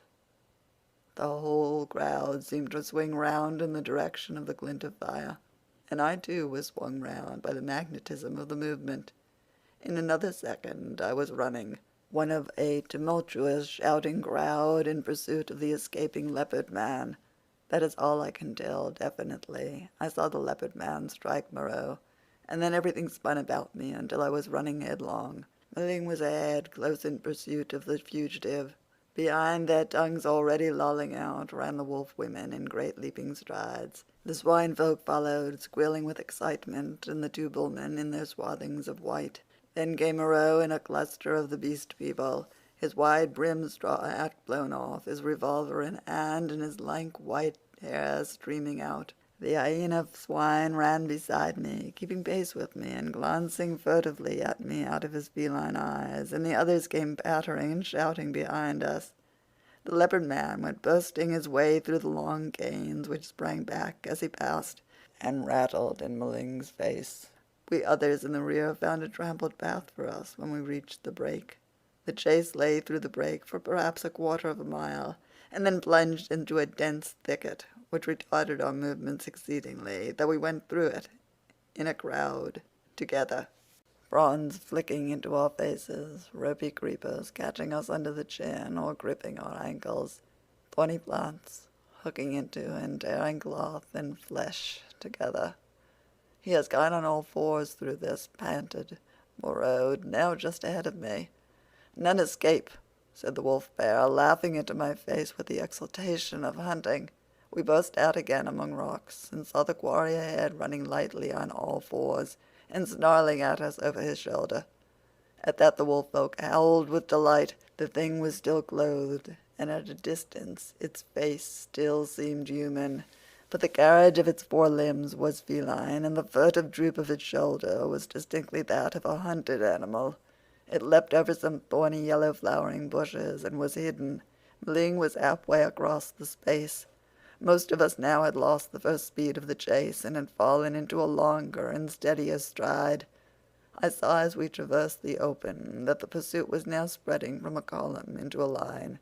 The hyena swine still ran close to me, watching me as it ran, every now and then puckering its muzzle with a snarling laugh. At the edge of the rocks the leopard man, realizing that he was making for the projecting cape upon which he had stalked me on the night of my arrival, had doubled in the undergrowth. But Montgomery had seen the maneuver and turned him again. So, panting, tumbling against rocks, torn by brambles, impeded by ferns and reeds, I helped to pursue the leopard man who had broken the law, and the hyena swine ran, laughing savagely, by my side. I staggered on, my head reeling and my heart beating against my ribs, tired almost to death, and yet not daring to lose sight of the chase, lest I should be left alone with this horrible companion. I staggered on in spite of infinite fatigue and the dense heat of the tropical afternoon. At last the fury of the hunt slackened. We had pinned the wretched brute into a corner of the island. Moreau, whip in hand, marshaled us all into an irregular line, and we advanced now slowly, shouting to one another as we advanced and tightening the cordon about our victim. He lurked, noiseless and invisible, in the bushes through which I had run from him during the midnight pursuit. "Steady!" cried Moreau. "Steady!" as the ends of the line crept round the tangle of undergrowth and hemmed the brute in. "We're a rush!" came the voice of Montgomery from beyond the thicket. I was on the slope above the bushes. Montgomery and Moreau beat along the beach beneath. Slowly we pushed in among the fretted network of branches and leaves. The quarry was silent. "Back to the house of pain, the house of pain, the house of pain," yelped the voice of the ape-man, some 20 yards to the right. When I heard that, I forgave the poor wretch all the fear he had inspired in me. I heard the twigs snap and the boughs swish aside before the heavy tread of the horse rhinoceros upon my right. Then suddenly, through a polygon of green, in the half-darkness under the luxuriant growth, I saw the creature we were hunting. I halted. He was crouched together into the smallest possible compass, his luminous green eyes turned over his shoulder regarding me. It may seem a strange contradiction in me. I cannot explain the fact. But now, seeing the creature there in a perfectly animal attitude, with the light gleaming in its eyes and its imperfectly human face distorted with terror, I realized again the fact of its humanity. In another moment, other of its pursuers would see it, and it would be overpowered and captured to experience once more the horrible tortures of the enclosure. Abruptly I slipped out my revolver, aimed between its terror-struck eyes, and fired. As I did so, the hyena swine saw the thing and flung itself upon it with an eager cry, thrusting thirsty teeth into its neck. All about me the green masses of the thicket were swaying and cracking as the beast people came rushing together. One face and then another appeared. "Don't kill it, Prendick," cried Moreau. "Don't kill it." And I saw him stooping as he pushed through under the fronds of the big ferns. In another moment he had beaten off the hyena swine with the handle of his whip, and he and Montgomery were keeping away the excited carnivorous beast people, and particularly Meling, from the still quivering body. The hairy gray thing came sniffing at the corpse under my arm. The other animals, in their animal ardor, jostled me to get a nearer view. "Confound you, Prendick," said Moreau. "I wanted him." "I'm sorry," said I, though I was not. It was the impulse of the moment. I felt sick with exertion and excitement. Turning, I pushed my way out of the crowding beast people and went up alone, up the slope towards the higher part of the headland. Under the shouted directions of Moreau, I heard the 3 white-swathed bullmen begin dragging the victim down towards the water. It was easy now for me to be alone. The beast people manifested a quite human curiosity about the dead body, and followed it in a thick knot, sniffing and growling at it as the bullmen dragged it down the beach. I went to the headland and watched the bullmen, black against the evening sky, as they carried the weighted dead body out to sea. And like a wave across my mind came the realization of the unspeakable aimlessness of things upon the island. Upon the beach, among the rocks beneath me, were the ape-men, the hyena swine, and several other of the beast people, standing about Montgomery and Moreau. They were all still intensely excited and all overflowing with noisy expressions of their loyalty to the law. Yet I felt an absolute assurance in my own mind that the hyena swine was implicated in the rabbit killing. A strange persuasion came upon me that, save for the grossness of the line, the grotesqueness of the forms, I had here before me the whole balance of human life in miniature, the whole interplay of instinct, reason, and fate in its simplest form. The leopard man had happened to go under. That was all the difference. Poor brute. Poor brutes! I began to see the viler aspect of Moreau's cruelty. I had not thought before of the pain and trouble that came to these poor victims after they had passed from Moreau's hands. I had shivered only at the days of actual torment in the enclosure, but now that seemed to me the lesser part. Before they had been beasts, their instincts fitly adapted to their surroundings and happy as living things may be. Now they stumbled in the shackles of humanity, lived in a fear that never died, fretted by a law they could not understand. Their mock-human existence, begun in an agony, was one long internal struggle, one long dread of Moreau. And for what? It was the wantonness of it that stirred me. Had Moreau had any intelligible object, I could have sympathized at least a little with him. I am not so squeamish about pain as that. I could have forgiven him a little even, had his motive been only hate. But he was so irresponsible, so utterly careless. His curiosity, his mad, aimless investigations drove him on, and the things were thrown out to live a year or so, to struggle and blunder and suffer, and at last to die painfully. They were wretched in themselves. The old animal hate moved them to trouble one another. The law held them back from a brief hot struggle and a decisive end to their natural animosities. In those days my fear of the beast people went the way of my personal fear for Moreau. I fell indeed into a morbid state, deep and enduring and alien to fear, which has left permanent scars upon my mind. I must confess that I lost faith in the sanity of the world when I saw it suffering the painful disorder of this island, a blind fate, a vast, pitiless mechanism, seemed to cut and shape the fabric of existence, and I, Moreau, by his passion for research, Montgomery by his passion for drink, the beast people with their instincts and mental restrictions, were torn and crushed ruthlessly, inevitably, amid the infinite complexity of its incessant wheels. But this condition did not come all at once. I think, indeed, that I anticipate a little in speaking of it now. End of chapter 16. Chapter 17. A Catastrophe. Scarcely 6 weeks passed before I had lost every feeling but dislike and abhorrence for this infamous experiment of Moreau's. My one idea was to get away from these horrible caricatures of my Maker's image, back to the sweet and wholesome intercourse of men. My fellow creatures, from whom I was thus separated, began to assume idyllic virtue and beauty in my memory. My first friendship with Montgomery did not increase. His long separation from humanity, his secret vice of drunkenness, his evident sympathy with the beast people, tainted him to me. Several times I let him go alone among them. I avoided intercourse with them in every possible way.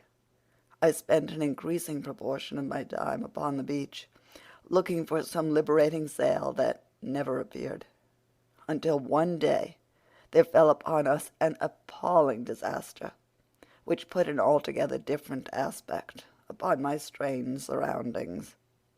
It was about 7 or 8 weeks ago, after my landing, rather more, I think, though I had not troubled to keep count of the time, when this catastrophe occurred. It happened in the early morning, I should think about 6. I had risen and breakfasted early, having been aroused by the noise of 3 beast men carrying wood into the enclosure. After breakfast, I went to the open gateway of the enclosure and stood there smoking a cigarette and enjoying the freshness of the early morning. Moreau presently came round the corner of the enclosure and greeted me. He passed me by, and I heard him behind me unlock and enter his laboratory. So indurated was I at that time to the abomination of the place, that I heard without a touch of emotion the puma victim begin another day of torture. It met its persecutor with a shriek, almost exactly like that of an angry virago. Then suddenly something happened. I do not know what to this day. I heard a short, sharp cry behind me, a fall, and turning, saw an awful face rushing upon me. Not human, not animal, but hellish brown, seamed with red branching scars, red drops starting out upon it, and the lidless eyes ablaze. I threw up my arm to defend myself from the blow that flung me headlong with a broken forearm, and the great monster, swathed in lint and with red-stained bandages fluttering about it, leapt over me and passed. I rolled over and over down the beach, tried to sit up, and collapsed upon my broken arm. Then Moreau appeared, his massive white face all the more terrible for the blood that trickled from his forehead. He carried a revolver in one hand. He scarcely glanced at me, but rushed off at once in pursuit of the puma. I tried the other arm and sat up. The muffled figure in front ran in great striding leaps along the beach, and Moreau followed her. She turned her head and saw him, then doubling abruptly made for the bushes. She gained upon him at every stride. I saw her plunge into them, and Moreau, running slantingly to intercept her, fired and missed as she disappeared. Then he too vanished in the green confusion. I stared after them, and then the pain in my arm flamed up, and with a groan I staggered to my feet. Montgomery appeared in the doorway, dressed and with his revolver in his hand. "Great God, Prendick," he said, not noticing I was hurt. "That brute's loose. Tore the fetter out of the wall. Have you seen them?" Then sharply, seeing I gripped my arm, "What's the matter?" "I was standing in the doorway," said I. He came forward and took my arm. "Blood on the sleeve," said he, and rolled back the flannel. He pocketed his weapon, felt my arm about painfully, and led me inside. "Your arm is broken," he said, and then, "Tell me exactly how it happened. What happened?" I told him what I had seen, told him in broken sentences with gasps of pain between them, and very dexterously and swiftly he bound my arm meanwhile. He slung it from my shoulder, stood back, and looked at me. "You'll do," he said. "And now?" He thought. Then he went out and locked the gates of the enclosure. He was absent some time. I was chiefly concerned about my arm. The incident seemed merely one more of many horrible things. I sat down in the deck chair, and I must admit, swore heartily at the island. The first dull feeling of injury in my arm had already given way to a burning pain when Montgomery reappeared. His face was rather pale, and he showed more of his lower gums than ever. "I can neither see nor hear anything of him," he said. "I've been thinking he may want my help." He stared at me with his expressionless eyes. "That was a strange brute," he said. "It simply wrenched its fetter out of the wall." He went to the window and then to the door, and there turned to me. "I shall go after him," he said. "There's another revolver I can leave with you, to tell you the truth. I feel anxious somehow." He obtained the weapon and put it ready to my hand on the table, then went out, leaving a restless contagion in the air. I did not sit long after he left, but took the revolver in hand and went to the doorway. The morning was as still as death. Not a whisper of wind was stirring. The sea was like polished glass, the sky empty, the beach desolate. In my half-excited, half-feverish state, this stillness of things oppressed me. I tried to whistle, and the tune died away. I swore again, the second time that morning. Then I went to the corner of the enclosure and stared inland at the green bush that had swallowed up Moreau and Montgomery. When would they return, and how? Then far away up the beach, a little gray beast man appeared, ran down to the water's edge, and began splashing about. I strolled back to the doorway, then to the corner again, and so began pacing to and fro, like a sentinel upon duty. Once I was arrested by the distant voice of Montgomery bawling, "Coo! Moreau!" My arm became less painful, but very hot. I got feverish and thirsty. My shadow grew shorter. I watched the distant figure until it went away again. Would Moreau and Montgomery never return? 3 seabirds began fighting for some stranded treasure. Then from far away, behind the enclosure, I heard a pistol shot, a long silence, and then came another. Then a yelling cry nearer, and another dismal gap of silence. My unfortunate imagination set to work to torment me. Then suddenly a shot close by. I went to the corner, startled, and saw Montgomery, his face scarlet, his hair disordered, and the knee of his trousers torn. His face expressed profound consternation. Behind him slouched the beast man, Emling, and round Emling's jaws were some queer dark stains. "Has he come?" said Montgomery. "Moreau?" said I. "No." My God, the man was panting, almost sobbing. "Go back in," he said, taking my arm. "They're mad. They're all rushing about, mad. What can have happened? I don't know. I'll tell you when my breath comes. Where's some brandy?" Montgomery limped before me into the room and sat down in the deck chair. Emling flung himself down just outside the doorway and began panting like a dog. I got Montgomery some brandy and water. He sat staring in front of him at nothing, recovering his breath. After some minutes he began to tell me what had happened. He had followed their track for some time. It was plain enough at first on account of the crushed and broken bushes.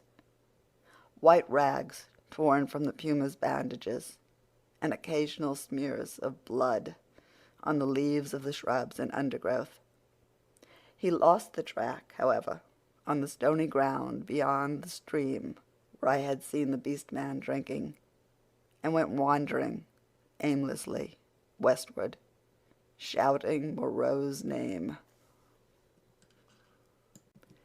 Then Emling had come to him carrying a light hatchet. Emling had seen nothing of the puma affair, had been felling wood, and heard him calling. They went on, shouting together. 2 beast men came crouching and peering at them through the undergrowth, with gestures and a furtive carriage that alarmed Montgomery by their strangeness. He hailed them, and they fled, guiltily. He stopped shouting after that, and after wandering some time farther, in an undecided way, determined to visit the huts. He found the ravine deserted. Growing more alarmed every minute, he began to retrace his steps. Then it was he encountered the 2 swinemen I had seen dancing on the night of my arrival. Blood-stained they were about the mouth and intensely excited. They came crashing through the ferns and stopped with fierce faces when they saw him. He cracked his whip in some trepidation, and forthwith they rushed at him. Never before had a beast man dared to do that. One he shot through the head. Emling flung himself upon the other, and the 2 rolled, grappling. Emling got his brute under and with his teeth in its throat, and Montgomery shot that too as it struggled in Emling's grip. He had some difficulty in inducing Emling to come on with him. Thence they had hurried back to me. On the way, Emmeline had suddenly rushed into the thicket and driven out an undersized ocelot man, also blood-stained and lame, through a wound in the foot. This brute had run a little way and then turned savagely at bay, and Montgomery, with a certain wantonness, I thought, had shot him. "What does it all mean?" I said.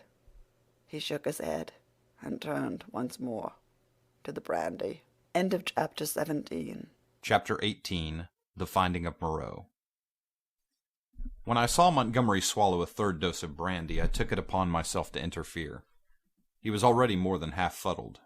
I told him that some serious thing must have happened to Moreau by this time, or he would have returned before this, and that it behoved us to ascertain what that catastrophe was. Montgomery raised some feeble objections, and at last agreed. We had some food, and then all three of us started. It is possibly due to the tension of my mind at the time, but even now that start into the hot stillness of the tropical afternoon is a singularly vivid impression. Meling went first, his shoulder hunched, his strange black head moving with quick starts as he peered first on his side of the way and then on that. He was unarmed. His axe he had dropped when he encountered the swine man. Teeth were his weapons when it came to fighting. Montgomery followed with stumbling footsteps, his hands in his pockets, his face downcast. He was in a state of muddled sullenness with me on account of the brandy. My left arm was in a sling, and it was lucky it was my left, and I carried my revolver in my right. Soon we traced a narrow path through the wild luxuriance of the island, going northwestward, and presently Meling stopped and became rigid with watchfulness. Montgomery almost staggered into him, and then stopped too. Then, listening intently, we heard, coming through the trees, the sound of voices and footsteps approaching us. "He is dead," said a deep, vibrating voice. "He is not dead, he is not dead," jabbered another. We saw," said several voices. "Hello!" suddenly shouted Montgomery. "Hello there!" "Confound you," said I, and gripped my pistol. There was a silence, then a crashing among the interlacing vegetation. First here, then there, and then half a dozen faces appeared, strange faces, lit by a strange light. Ling made a growling noise in his throat. I recognized the ape-man. I had indeed already identified his voice and two of the white-swathed, brown-featured creatures I had seen in Montgomery's boat. With these were the two dappled brutes and that gray, horribly crooked creature who said the law, with gray hair streaming down its cheeks, heavy gray eyebrows and gray locks pouring off from a central parting upon its sloping forehead. A heavy, faceless thing, with strange red eyes looking at us curiously from amidst the green. For a space no one spoke. Then Montgomery hiccuped. "Who said he was dead?" The monkey man looked guiltily at the hairy gray thing. "He is dead," said this monster. "They saw." There was nothing threatening about this detachment, at any rate. They seemed awe-stricken and puzzled. "Where is he?" said Montgomery. "Beyond," said the gray creature, pointed. "Is there a law now?" asked the monkey man. "Is it still to be this and that? Is he dead indeed?" "Is there a law?" repeated the man in white. "Is there a law, thou other with the whip?" "He is dead," said the hairy gray thing, and they all stood watching us. "Prendick," said Montgomery, turning his dull eyes to me. "He's dead, evidently." I had been standing behind him during this colloquy. I began to see how things lay with them. I suddenly stepped in front of Montgomery and lifted up my voice. "Children of the law," I said, "he is not dead." Meling turned his sharp eyes on me. "He has changed his shape. He has changed his body," I went on. "For a time you will not see him. He is there," I pointed upward, "where he can watch you. You cannot see him, but he can see you. Fear the law." I looked at them squarely. They flinched. "He is great. He is good," said the ape-man, peering fearfully upward among the dense trees. "And the other thing?" I demanded. "The thing that bled and ran screaming and sobbing, that is dead too," said the gray thing, still regarding me. "That's well," grunted Montgomery. "The other with the whip," began the gray thing. "Well," said I. "Said he was dead." But Montgomery was still sober enough to understand my motive in denying Moreau's death. "He is not dead," he said slowly. "Not dead at all. No more dead than I am. Some, said I, have broken the law. They will die. Some have died. Show us now where his old body lies, the body he cast away because he had no more need of it. It is this way, man who walked in the sea, said the gray thing. And with these 6 creatures guiding us, we went through the tumult of ferns and creepers and tree stems toward the northwest. Then came a yelling, a crashing among the branches, and a little pink homunculus rushed by us shrieking. Immediately after appeared a monster in headlong pursuit, blood-bedabbled, who was amongst us almost before we could stop his career. The gray thing leapt aside. Maling, with a snarl, flew at it, and was struck aside. Montgomery fired, and missed, bowed his head, threw up his arm, and turned to run. I fired, and the thing still came on, fired again, point-blank, into its ugly face. I saw its features vanish in a flash.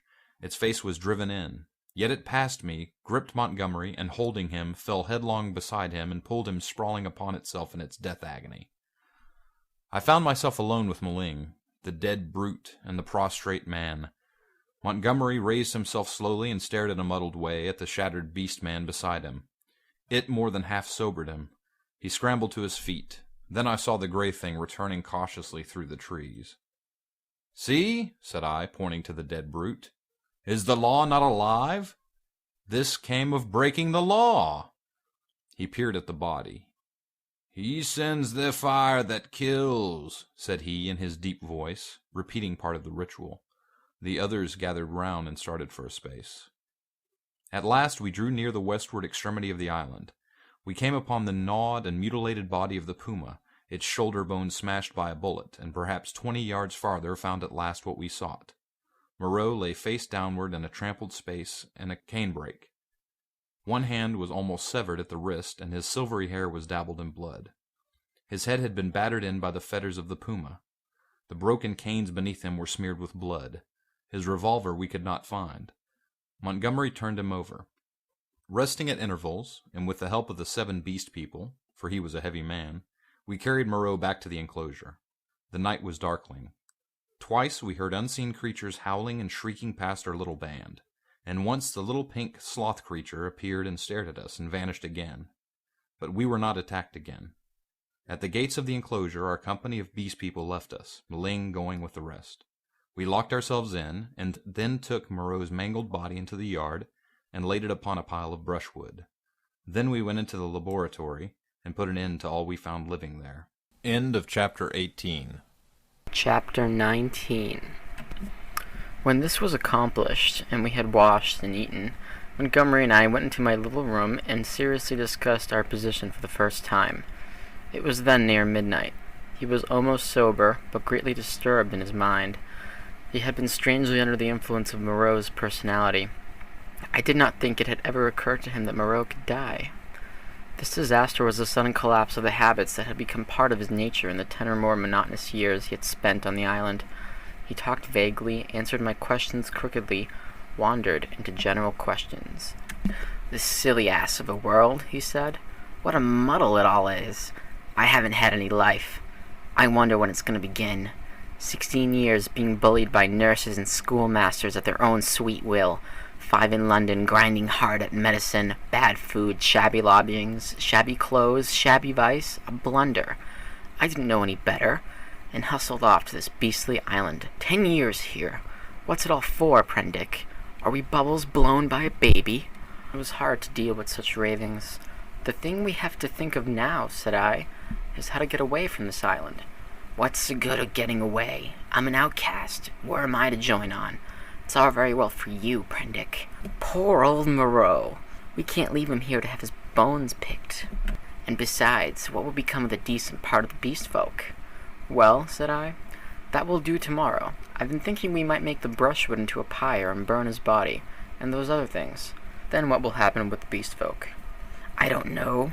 I suppose those that were made of beasts of prey will make silly asses of themselves sooner or later. We can't massacre the lot, can we? I suppose that's what your humanity would suggest. But they'll change. They're sure to change." He talked thus inconclusively until at last I felt my temper going. "Damnation!" he exclaimed at some petulance of mine. "Can't you see I'm in a worse hole than you are?" And he got up and went for the brandy. Drink, he said, returning. You logic-chomping, chalky-faced saint of an atheist, drink! Not I, said I, and sat grimly watching his face under the yellow paraffin flare as he drank himself into a garrulous misery. I have a memory of infant tedium. He wandered into a maudlin defense of the beast people and of Emling. Emling, he said, was the only thing that had ever really cared for him, and suddenly an idea came to him.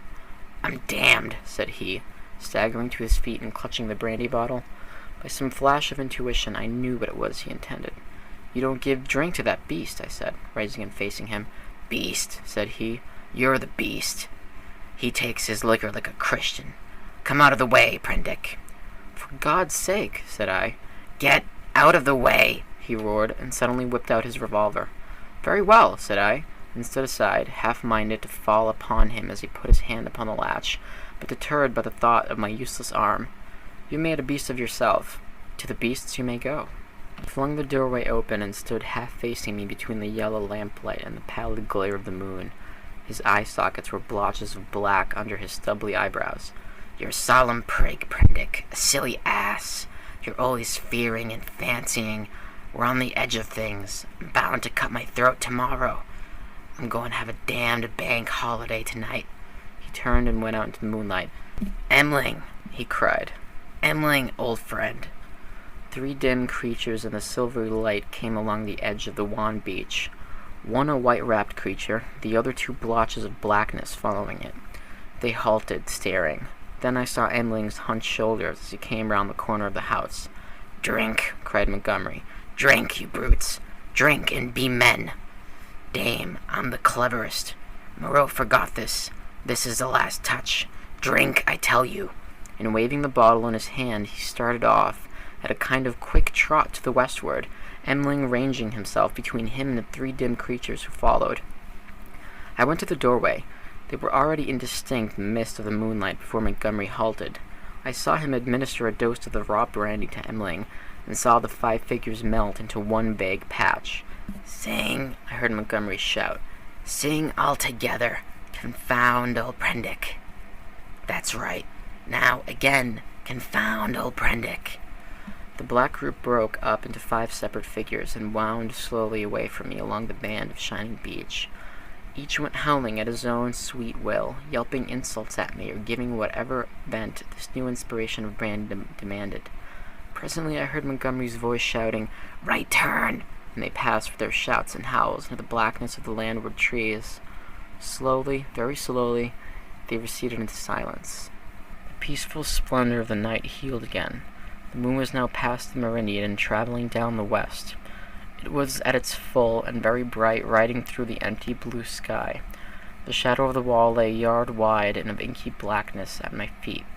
The eastward sea was a featureless gray, dark and mysterious, and between the sea and the shadow the gray sands of volcanic glass and crystals flashed and shone like a beach of diamonds. Behind me the paraffin lamp flared hot and ruddy. Then I shut the door, locked it, and went into the enclosure where Moreau lay beside his latest victims, the staghounds and the llama and some other wretched brutes, with his massive face calm even after his terrible death, and with the hard eyes open, staring at the dead white moon above. I sat down upon the edge of the sink, and with my eyes upon that ghastly pile of silvery light and ominous shadows began to turn over my plans. In the morning I would gather some provisions in the dinghy, and after setting fire to the pyre before me, push out into the desolation of the high sea once more. I felt that for Montgomery there was no help, that he was, in truth, half akin to these beast folk, unfitted for human kindred. I do not know how long I sat there scheming. It must have been an hour or so. Then my planning was interrupted by the return of Montgomery to my neighborhood.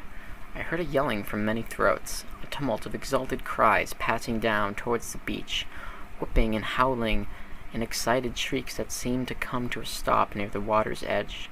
The riot rose and fell. I heard heavy blows and the splintering smash of wood, but it did not trouble me then. A discordant chanting began. My thoughts went back to my means of escape.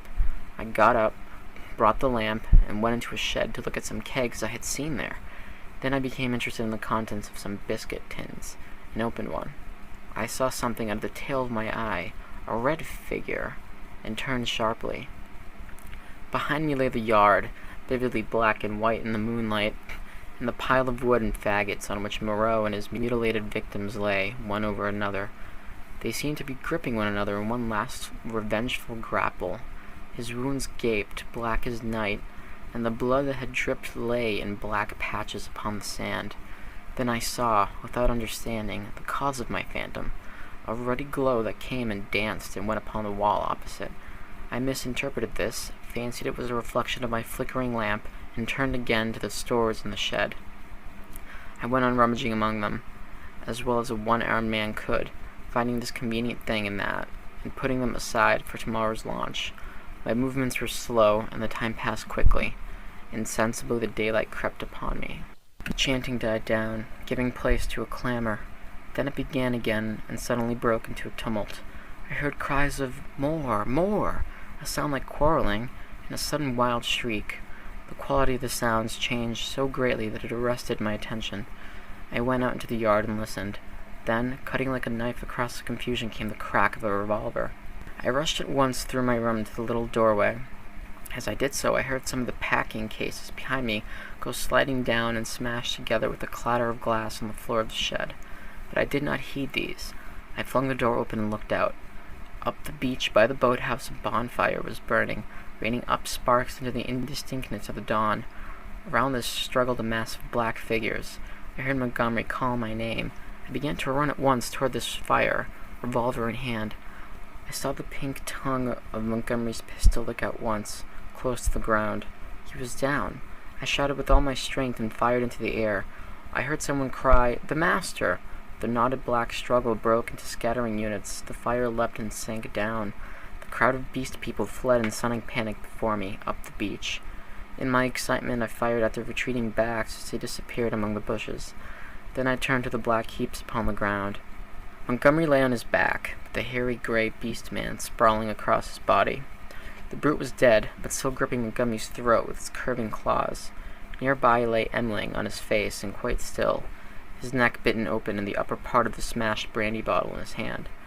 Two other figures lay near the fire, the one motionless, the other groaning fitfully, every now and then raising its head slowly, then dropping it again. I caught hold of the gray man and pulled him off Montgomery's body. His claws drew down the torn coat reluctantly as I dragged him away. Montgomery was dark in the face and scarcely breathing. I splashed seawater on his face and pillowed his head on my rolled-up coat. Emling was dead. The wounded creature by the fire, it was a wolf brute with a bearded gray face, lay, I found, with the forepart of its body upon the still glowing timber. The wretched thing was injured so dreadfully that in mercy I blew its brains out at once. The other brute was one of the bullmen, suave and white. He too was dead. The rest of the beast people had vanished from the beach. I went to Montgomery again and knelt beside him, cursing my ignorance of medicine. The fire beside me had sunk down, and only charred beams of timber glowing at the central ends and mixed with the gray ash of brushwood remained. I wondered casually where Montgomery had got his wood. Then I saw that the dawn was upon us. The sky had grown brighter, the setting moon was becoming pale and opaque in the luminous blue of the day. The sky to the eastward was rimmed with red. Suddenly I heard a thud and a hissing behind me, and, looking round, sprang to my feet with a cry of horror. Against a warm dawn, great tumultuous masses of black smoke were boiling up out of the enclosure, and through their stormy darkness shot flickering threads of blood-red flame. Then the thatched roof caught. I saw the curving charge of the flames across the sloping straw. A spurt of fire jetted from the window of my room. I knew at once what had happened. I remember the crash I had heard. When I had rushed out to Montgomery's assistance, I had overturned the lamp. The hopelessness of saving any of the contents of the enclosure stared me in the face. My mind came back to my plan of flight, and, turning swiftly, I looked to see where the two boats lay upon the beach. They were gone. 2 axes lay upon the sands beside me. Chips and splinters were scattered broadcast, and the ashes of the bonfire were blackening and smoking under the dawn. Montgomery had burnt the boats to revenge himself upon me and prevent our return to mankind. A sudden convulsion of rage shook me. I was almost moved to batter his foolish head in as he lay there helpless at my feet. Then suddenly his hand moved, so feebly, so pitifully that my wrath vanished. He groaned and opened his eyes for a minute. I knelt down beside him and raised his head. He opened his eyes again, staring silently at the dawn, and then they met mine. The lids fell. "Sorry," he said presently, with an effort. He seemed trying to think. "The last," he murmured, "the last of a silly universe. What a mess." I listened. His head fell helplessly to one side. I thought some drink might revive him, but there was neither drink nor vessel in which to bring drink at hand. He seemed suddenly heavier. My heart went cold. I bent down to his face, put my hand through the rent of his blouse. He was dead, and even as he died, a line of white heat, the limb of the sun, rose eastward beyond the projection of the bay, splashing its radiance across the sky and turning the dark sea into a weltering tumult of dazzling light, fell like a glory upon his death-shrunken face. I let his head fall gently upon the rough pillow I had made for him, and stood up. Before me was the glittering desolation of the sea, the awful solitude upon which I had already suffered so much. Behind me the island, hushed under the dawn, its beast people silent and unseen. The enclosure, with all its provisions and ammunition, burnt noisily with sudden gusts of flame, fitful crackling, and now and then a crash. The heavy smoke drove up the beach away from me, rolling low over the distant treetops towards the huts in the ravine. Beside me were the charred vestiges of the boats and these 5 dead bodies. Then, out of the bushes came 3 beast people, with hunched shoulders, protruding heads, misshapen hands awkwardly held, and inquisitive, unfriendly eyes, and advanced toward me with hesitating gestures. End of Chapter 19. Chapter 20. Alone with the Beast Folk. I faced these people, facing my fate in them, single-handed now, literally single-handed, for I had a broken arm. In my pocket was a revolver with 2 empty chambers. Among the chips scattered about the beach lay the 2 axes that had been used to chop up the boats. The tide was creeping in behind me. There was nothing for it but courage. I looked squarely into the faces of the advancing monsters. They avoided my eyes, and their quivering nostrils investigated the bodies that lay beyond me on the beach. I took 6 steps, picked up the blood-stained whip that lay beneath the body of the wolfman, and cracked it. They stopped and stared at me. "Salute," said I. "Bow down." They hesitated. One bent his knees. I repeated my command with my heart in my mouth and advanced upon them. One knelt, then the other 2. I turned and walked towards the dead bodies, keeping my face towards the 3 kneeling beastmen, very much as an actor passing up the stage faces the audience. "They broke the law," said I, putting my foot on the sare of the law. "They have been slain, even the sare of the law, even the other with the whip. Great is the law. Come and see." "None escape," said one of them, advancing and peering. "None escape," said I. "Therefore hear and do as I command." They stood up, looking questioningly at one another. "Stand there," said I.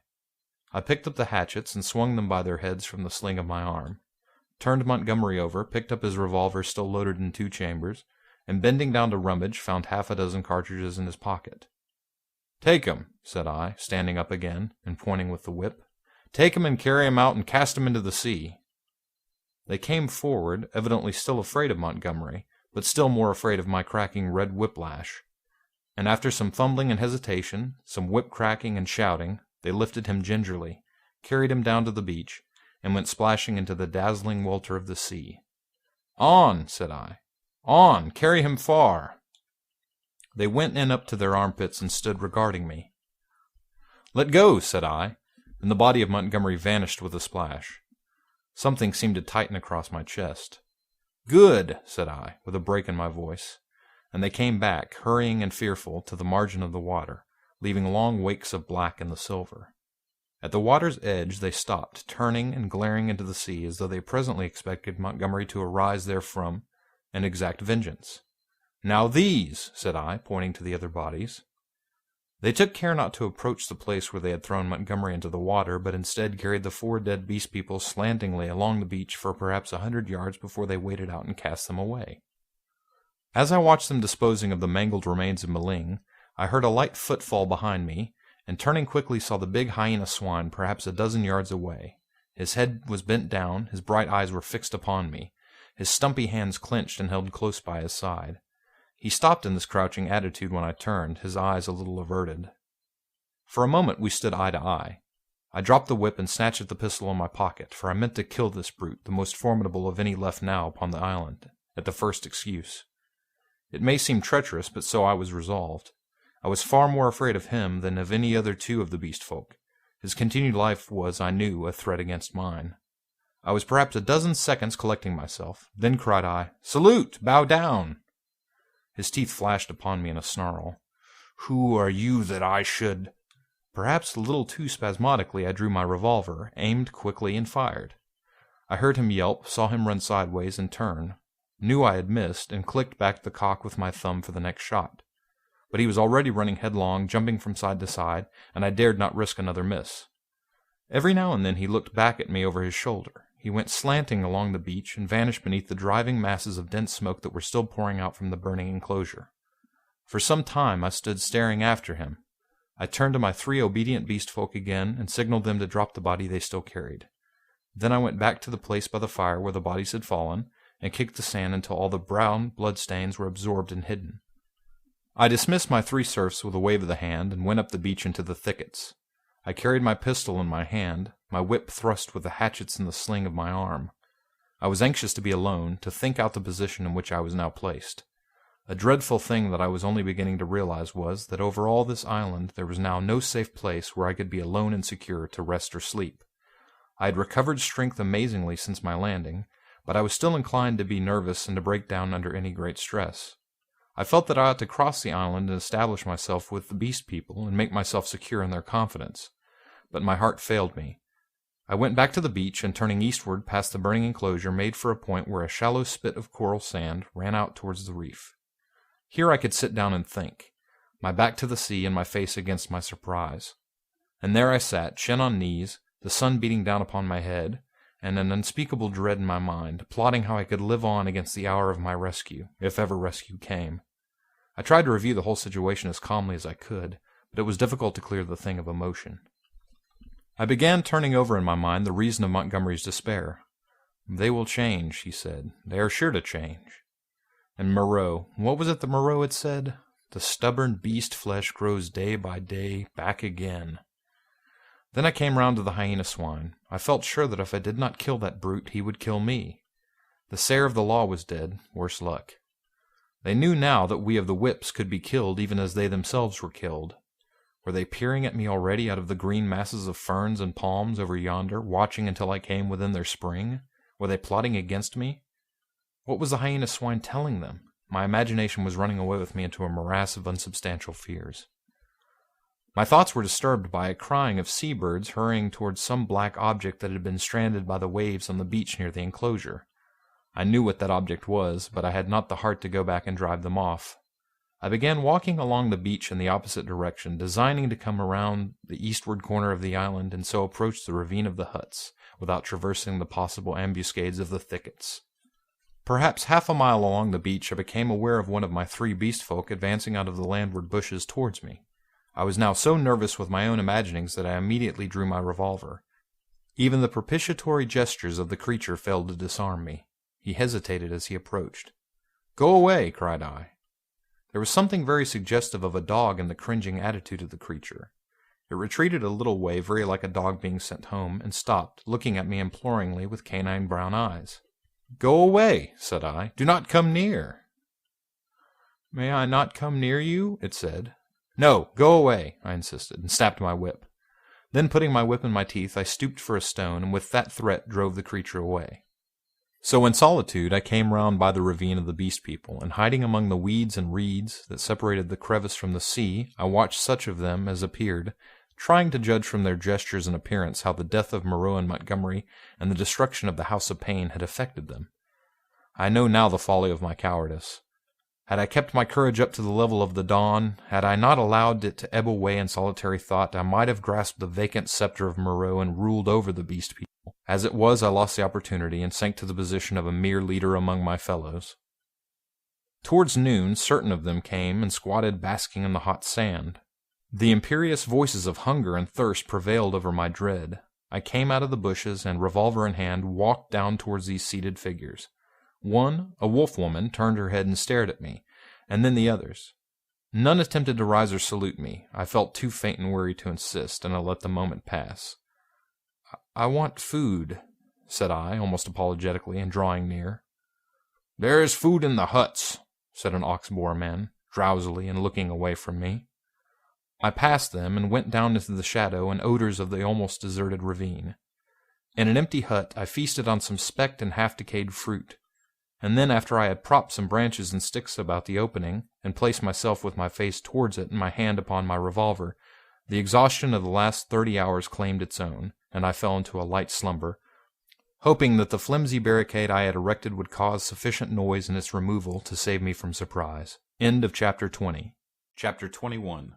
The Reversion of the Beast Folk. In this way I became one among the beast people in the island of Dr. Moreau. When I awoke, it was dark about me. My arm ached in its bandages. I sat up, wondering at first where I might be. I heard coarse voices talking outside. Then I saw that my barricade had gone, and that the opening of the hut stood clear. My revolver was still in my hand. I heard something breathing, saw something crouched together close beside me. I held my breath, trying to see what it was. It began to move slowly, interminably. Then something soft and warm and moist passed across my hand. All my muscles contracted. I snatched my hand away. A cry of alarm began and was stifled in my throat. Then I just realized what had happened sufficiently to stay my fingers on the revolver. "Who is that?" I said in a hoarse whisper, the revolver still pointed. "I, master." "Who are you?" "They say there's no master now, but I know. I carried the bodies into the sea, O walker in the seal, the bodies of those you slew. I am your slave, master." "Are you the one I met on the beach?" I asked. "The same, master." The thing was evidently faithful enough, but it might have fallen upon me as I slept. "It is well," I said, extending my hand for another licking kiss. I began to realize what its presence meant, and the tide of my courage flowed. "Where are the others?" I asked. "They are mad, they are fools," said the dog-man. "Even now they talk together beyond there. They say, 'The master is dead. The other with the whip is dead. That other who walked on the sea is as we are. We have no master, no whips, no house of pain any more. There is an end. We love the law, and will keep it, but there is no pain, no master, no whips forever again.' So they say, but I know, master, I know." I felt in the darkness and patted the dogman's head. "It is well," I said again. "Presently you will slay them all," said the dogman. "Presently," I answered, "I will slay them all, after certain days and certain things have come to pass. Every one of them save those you spare, every one of them shall be slain." "What the master wishes to kill, the master kills," said the dogman with a certain satisfaction in his voice. "And that their sins may grow," I said. "Let them live in their folly until their time is ripe. Let them not know that I am the master." "The master's will is sweet," said the dogman, with the ready tact of his canine blood. "But one has sinned," said I. "Him I will kill, whenever I may meet him. When I say to you, 'That is he,' see that you fall upon him. And now I will go to the men and women who are assembled together." For a moment the opening of the hut was blackened by the exit of the dogman. Then I followed and stood up, almost in the exact spot where I had been when I had heard Moreau and his staghound pursuing me. But now it was night, and all the miasmatic ravine about me was black, and beyond, instead of a green sunlit slope, I saw a red fire before which hunched, grotesque figures moved to and fro. Farther were the thick trees, a bank of darkness, fringed above with the black lace of the upper branches. The moon was just riding up on the edge of the ravine, and like a bar across its face drove the spire of vapor that was forever streaming from the fumaroles of the island. "Walk by me," said I, nerving myself, and side by side we walked down the narrow way, taking little heed of the dim things that peered at us out of the huts. None about the fire attempted to salute me. Most of them disregarded me ostentatiously. I looked round for the hyena swine, but he was not there. Altogether perhaps 20 of the beast folk squatted, staring into the fire or talking to one another. "He is dead! He is dead! The master is dead!" said the voice of the ape-man to the right of me. "The house of pain! There is no house of pain!" "He is not dead," said I in a loud voice. "Even now he watches us." This startled them. 20 pairs of eyes regarded me. "The house of pain is gone," said I. "It will come again. The master you cannot see, yet even now he listens among you." "True, true," said the dogman. They were staggered at my assurance. An animal may be ferocious and cunning enough, but it takes a real man to tell a lie. "The man with the bandaged arm speaks a strange thing," said one of the beast folk. "I tell you it is so," I said. "The master in the house of pain will come again. Woe be to him who breaks the law." They looked curiously at one another. With an affectation of indifference, I began to chop idly at the ground in front of me with my hatchet. They looked, I noticed, at the deep cuts I made in the turf. Then the satyr raised a doubt. I answered him. Then one of the dappled things objected, and an animated discussion sprang up round the fire. Every moment I began to feel more convinced of my present security. I talked now without the catching in my breath, due to the intensity of my excitement that had troubled me at first. In the course of about an hour I had really convinced several of the beast folk of the truth of my assertions, and talked most of the others into a dubious state. I kept a sharp eye for my enemy, the hyena swine, but he never appeared. Every now and then a suspicious movement would startle me, but my confidence grew rapidly. Then, as the moon crept down from the zenith, one by one the listeners began to yawn, showing the oddest teeth in the light of the sinking fire. And first one and then another retired towards the dens in the ravine, and I, dreading the silence and darkness, went with them, knowing I was safer with several of them than with one alone. In this manner began the longer part of my sojourn upon the island of Dr. Moreau. But from that night until the end came, there was but one thing happened to tell, save a series of innumerable small unpleasant details and the fretting of an incessant uneasiness. So that I prefer to make no chronicle for that gap of time, to tell only one cardinal incident of the 10 months I spent as an intimate of these half-humanized brutes.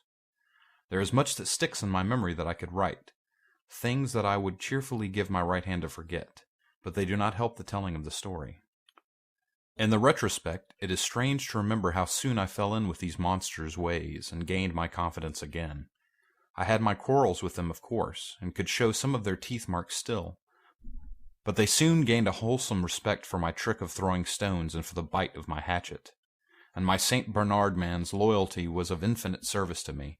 I found their simple scale of honor was based mainly on the capacity for inflicting trenchant wounds. Indeed, I may say without vanity, I hope, that I held something like preeminence among them. One or two, whom in a rare access of high spirits I had scarred rather badly, bore me a grudge, but it vented itself chiefly behind my back, and at a safe distance from my missiles, in grimaces. The hyena swine avoided me, and I was always on the alert for him.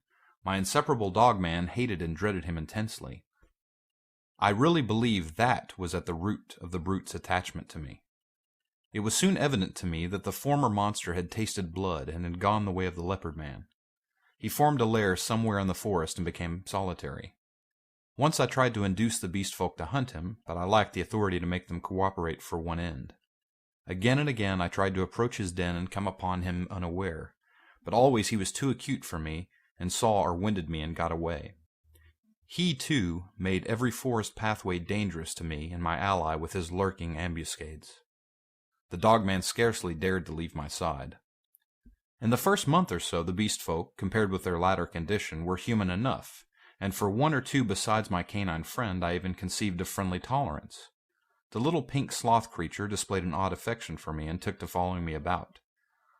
The monkey-man bored me, however. He assumed, on the strength of his 5 digits, that he was my equal, and was forever jabbering at me, jabbering the most errant nonsense.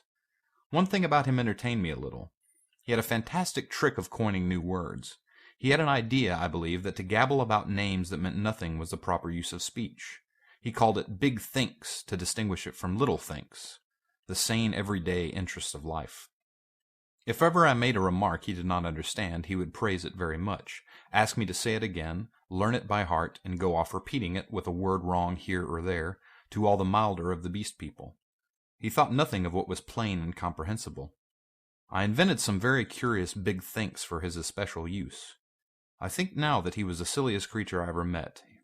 He had developed in the most wonderful way the distinctive silliness of man without losing one jot of the natural folly of a monkey. This, I say, was in the earlier weeks of my solitude among these brutes. During that time they respected the usage established by the law and behaved with general decorum. Once I found another rabbit torn to pieces, by the hyena swine, I am assured, but that was all. It was about May when I first distinctly perceived a growing difference in their speech and carriage, a growing coarseness of articulation, a growing disinclination to talk. My monkey-man's jabber multiplied in volume, but grew less and less comprehensible, more and more simian. Some of the others seemed altogether slipping their hold upon speech, though they still understood what I had said to them at that time. Can you imagine language once clear-cut and exact, softening and guttering, losing shape and import, becoming mere lumps of sound again? And they walked quite erect with an increasing difficulty. Though they evidently felt ashamed of themselves, every now and then I would come upon one or another running on toes and fingertips and quite unable to recover the vertical attitude. They held things more clumsily. Drinking by suction, feeding by gnawing, grew commoner every day. I realized more keenly than ever what Moreau had told me about the stubborn beast flesh. They were reverting, and reverting very rapidly.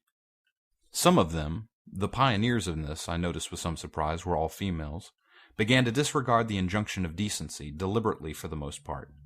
Others even attempted public outrages upon the institution of monogamy. The tradition of the law was clearly losing its force. I cannot pursue this disagreeable subject. My dog-man imperceptibly slipped back to the dog again. Day by day he became dumb, quadrupedal, hairy. I scarcely noticed the transition from the companion on my right hand to the lurching dog at my side.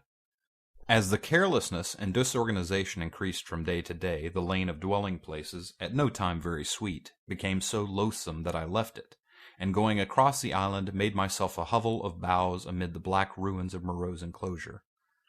Some memory of pain, I found, still made that place the safest from the beast folk.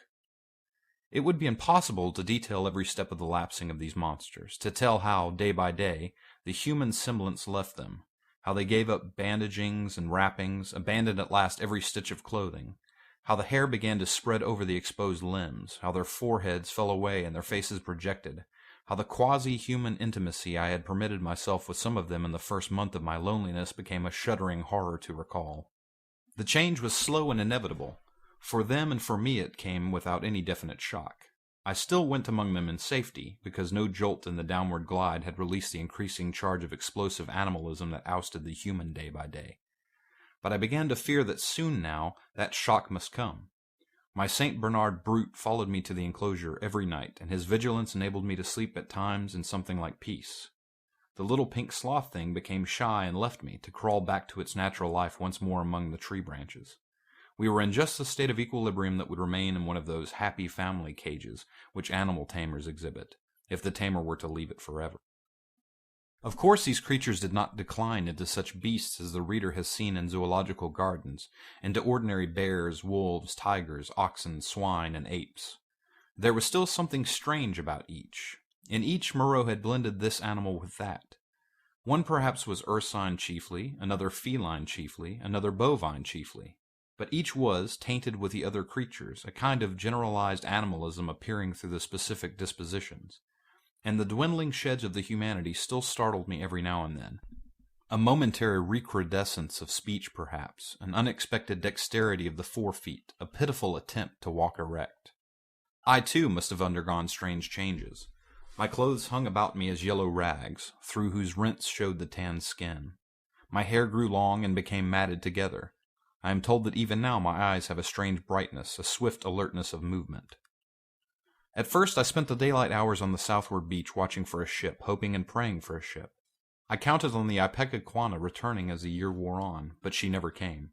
5 times I saw sails, and thrice smoke, but nothing ever touched the island. I always had a bonfire ready, but no doubt the volcanic reputation of the island was taken to account for that. It was only about September or October that I began to think of making a raft. By that time my arm had healed, and both my hands were at my service again. At first I found my helplessness appalling. I had never done any carpentry or such like work in my life, and I spent day after day in experimental chopping and binding among the trees. I had no ropes, and could hit on nothing wherewith to make ropes. None of the abundant creepers seemed limber or strong enough, and with all my litter of scientific education I could not devise any way of making them so. I spent more than a fortnight grubbing among the black ruins of the enclosure and on the beach where the boats had been burnt, looking for nails and other stray pieces of metal that might prove of service.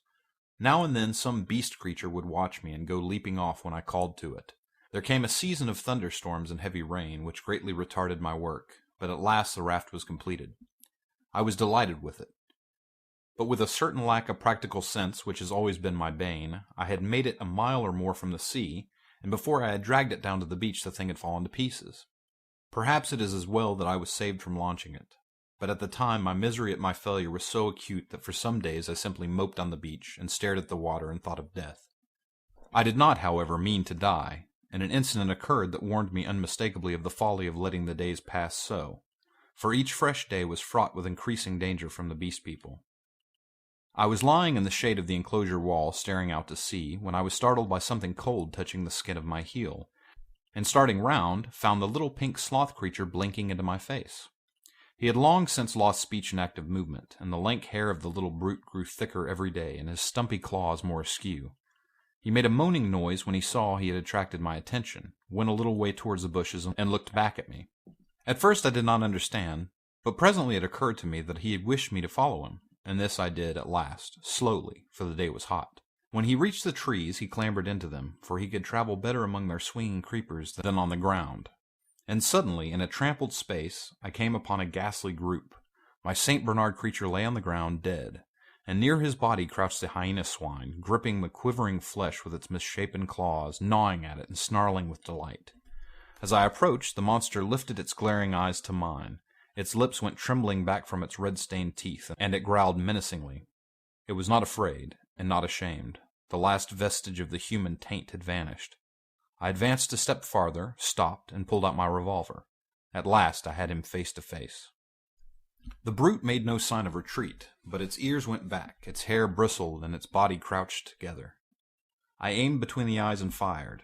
As I did so, the thing rose straight at me in a leap, and I was knocked over like a ninepin. It clutched at me with its crippled hand and struck me in the face.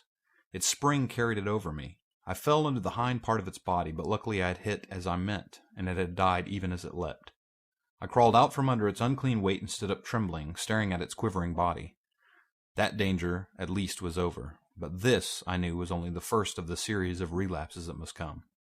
I burnt both of the bodies on the pyre of brushwood, but after that I saw that unless I left the island my death was only a question of time. The beast people by that time had, with one or two exceptions, left the ravine and made themselves lairs according to their taste among the thickets of the island. Few prowled by day, most of them slept, and the island might have seemed deserted to a newcomer, but at night the air was hideous with their calls and howling. I had half a mind to make a massacre of them, to build traps or fight them with my knife. Had I possessed sufficient cartridges, I should not have hesitated to begin the killing. There could now be scarcely a score left of the dangerous carnivores. The braver of these were already dead. After the death of this poor dog of mine, my last friend, I too adopted to some extent the practice of slumbering in the daytime in order to be on my guard at night. I built my den in the walls of the enclosure, with such a narrow opening that anything attempting to enter must necessarily make a considerable noise. The creatures had lost the art of fire too, and recovered their fear of it. I turned once more, almost passionately now, to hammering together stakes and branches to form a raft for my escape. I found 1,000 difficulties. I am an extremely unhandy man. My schooling was over before the days of Sloge, but most of the requirements of a raft I met at last in some clumsy, circuitous way or other, and this time I took care of the strength. The only insurmountable obstacle was that I had no vessel to contain the water I should need if I floated forth upon these untraveled seas. I would have even tried pottery, but the island contained no clay. I used to go moping about the island trying with all my might to solve this one last difficulty. Sometimes I would give way to wild outbursts of rage and hack and splinter some unlucky tree in my intolerable vexation, but I could think of nothing. And then came a day, a wonderful day, which I spent in ecstasy.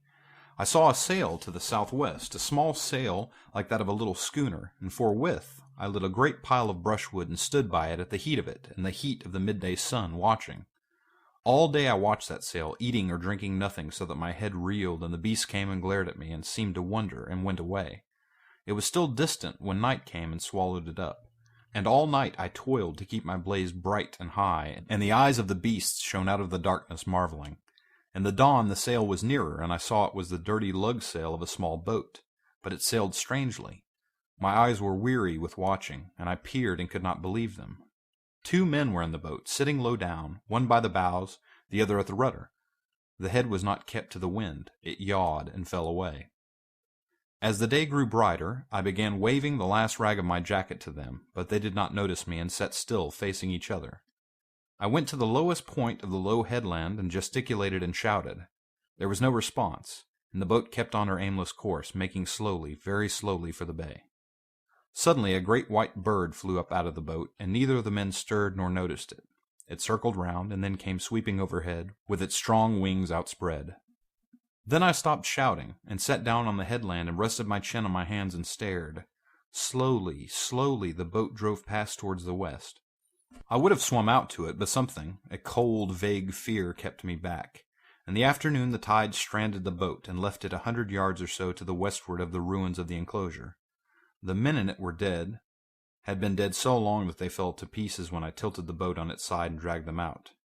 One had a shock of red hair like the captain of the Ipecacuanha, and a dirty white cap lay in the bottom of the boat.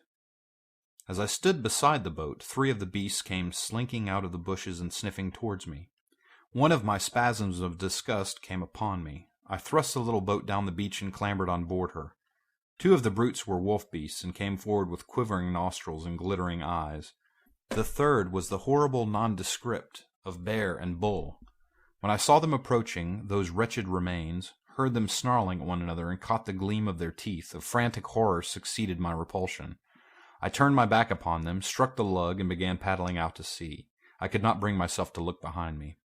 I lay, however, between the reef and the island that night, and the next morning went round to the stream and filled the empty keg aboard with water. Then, with such patience as I could command, I collected a quantity of fruit, and waylaid and killed 2 rabbits with my last 3 cartridges.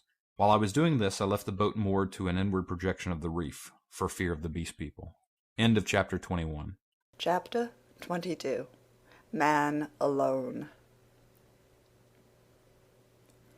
In the evening, I started and drove out to sea before a gentle wind from the southwest, slowly, steadily, and the island grew smaller and smaller, and the lank spire of smoke dwindled to a finer and finer line against the hot sunset. The ocean rose up around me, hiding that low, dark patch from my eyes. The daylight, the trailing glory of the sun, went streaming out of the sky, was drawn aside like some luminous curtain, and at last I looked into the blue gulf of immensity which the sunshine hides, and saw the floating hosts of the stars. The sea was silent, the sky was silent. I was alone with the night and silence. So I drifted for 3 days, eating and drinking sparingly, and meditating upon all that had happened to me, not desiring very greatly then to see men again. One unclean rag was about me. My hair was a black tangle. No doubt my discoverers thought me a madman.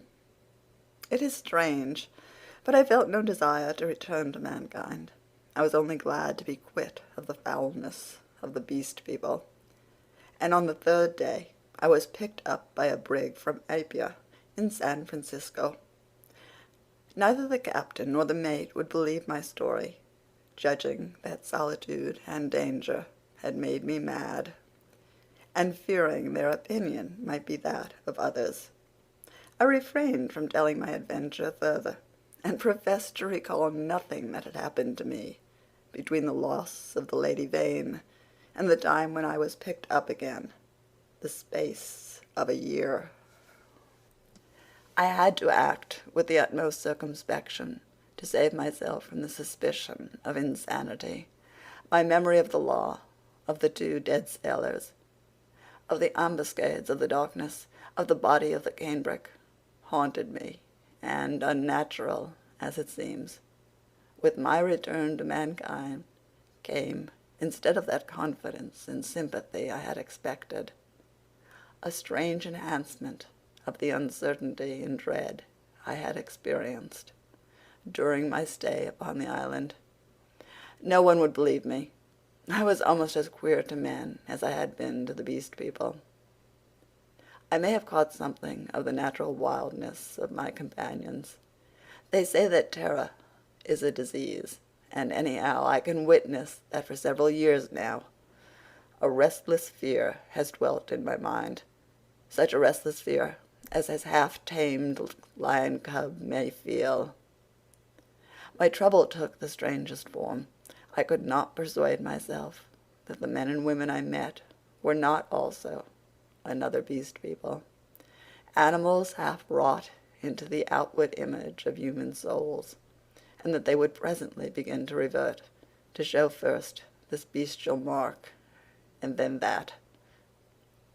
But I have confided my case to a strangely able man, a man who had known Moreau, and seemed half to credit my story, a mental specialist, and he has helped me mightily, though I do not expect that the terror of that island will ever altogether leave me. At most times it lies far in the back of my mind, a mere distant cloud, a memory, and a faint distrust. But there are times when the little cloud spreads until it obscures the whole sky. Then I look about me at my fellow men, and I go in fear. I see faces keen and bright, others dull or dangerous, others unsteady, insincere, none that have the calm authority of a reasonable soul. I feel as though the animal was surging up through them, that presently the degradation of the islanders will be played over again on a larger scale. I know this is an illusion, that these seeming men and women about me are indeed men and women forever, perfectly reasonable creatures, full of human desires and tender solicitude, emancipated from instinct and the slaves of no fantastic law, beings altogether different from the beast folk. Yet I shrink from them, from their curious glances, their inquiries and assistance, and long to be away from them and alone. For that reason I live near the broad, free downland, and can escape thither when this shadow is over my soul. And very sweet is the empty downland then, only the wind-swept sky. When I lived in London, the horror was well nigh insupportable. I could not get away from men. Their voices came through the windows. Locked doors were flimsy safeguards. I would go out into the streets to fight with my delusion, and prowling women would mew after me. Furtive, craving men glanced jealously at me. Weary, pale workers go coughing by me with tired eyes and eager paces, like wounded deer dripping blood.